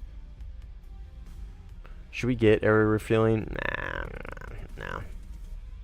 It's just not necessary. Like, it would, like, don't get me wrong, okay, let me walk back that a little bit. This is the way I look at aerial refueling. I think it would be cool. Don't get me wrong, I think it would be cool. It's just, it's one of those things where, like, it really wouldn't have that much of a benefit to the game. And that means developers have to take time to make that, and there's so many other things that I would rather them spend their time on. In much bigger maps, the game's code cannot handle much bigger maps. The game's code just can't do it. Much bigger maps are not a possibility for Warthunder. Bigger, slightly bigger maps are. Much bigger maps is not. Is not. It's not possible. They can't do it. Let me look something up real quick in Discord so I can give you guys the reasoning on why. It was in Squish's Discord from Mustang, and I mentioned code. Ternary binary limits on Gaijin code. Okay, here it is. Double floats. Okay, so it has to do with 64-bit integers and double floats. If you guys want to look into what that is, you're more than welcome to. I'm not like a really big nerd, but I mean, I am, but not when it comes to, I'm very, very, very ignorant when it comes to coding stuff. I will show this real quick if you guys want to look at it. So I was asking Squish, because I think Squish is the one that talked to me about the binary limitations. But this is Simply's explanation. Basically comes down to double floats, 64-bit, and all this stuff. And they use double floats as a way to do, like to process things on the bigger maps. So the TLDR is the way they have set it up. It is just not possible to get bigger maps. It's just not. It's just not possible. So much, when I say bigger, I mean much bigger. Much bigger. So we could probably get away with a little bit bigger. It is probably possible. But you know what I mean? Anyways, to reel this all back in, what I'm getting at here is aerial refueling. I don't think it would be a benefit to I don't think it would be a huge benefit to Sim. I think, like, I don't get me wrong, like, if they could do it easily, that fine, whatever. I'm not saying don't do it. It's just there's so many other things I would much rather them spend their time on. That's really all it comes down to. It's just priorities. Just priorities. I'm not sure if there are many Sim players that can pull off aerial refueling. Yeah, Lantern, they would have to do it in a way where it's like fly within 500 meters of plane, stay there for 60 seconds, and fly away with refueled plane. You know what I mean? They would have to make it very arcadey. There's no way they would be able to. No way the player base would actually be able to pull off legit aerial refueling. There's no way in hell. It would have to be a localized action next to a plane. So yeah, no worries, man. You're welcome for showing you the JDAM toss. You've seen it now. Now you know how fucking crazy it is. I wish they upped render distance for planes. Curb, I believe that has something to do with anti-cheat. I'm pretty sure. I agree with you. I do wish that, honestly. But I think it has something to do with the fact that the render distance has to be relatively close. Because if they want to be able to pick up on people who are using ESP, then the render distance needs to be close, right? The closer the render distance is, the more likely they are to pick up on people using ESP when they lock targets and do target like recognition on planes that haven't rendered in for them on the server side. I don't quote me on that. I'm like 90% sure that's how it is. That's part of the reasoning. But don't get me wrong. Honestly, at this point, I don't give a fuck. I would just much rather have better spotting. I just much rather have it. Pretty sure carriers are still broken. Yeah, probably. Probably. You can see how that works. Yeah, exactly. Yeah, it's logical. I heard that. I'm regurgitating a little bit here. That's not something I've actually like looked into, but I remember reading that somewhere, and I remember hearing that from somebody, and that is a very logical way to go about it, and that makes sense on why they would do it that way. So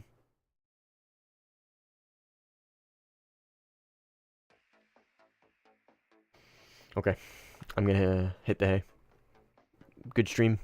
Good stream. Helped me to stay awake for a while. It is almost 2 in the morning, and I am very much so like starting to fall asleep. So I'm gonna hit the hay. I will be streaming. One more thing, because I want to verify this before I go to bed. Is tomorrow going to be a 13/7 day? No, it will not. Fuck. Okay, fair enough. Whatever. It's alright. We'll play more top tier tomorrow. But yeah. Anyways, I'll see you guys next stream.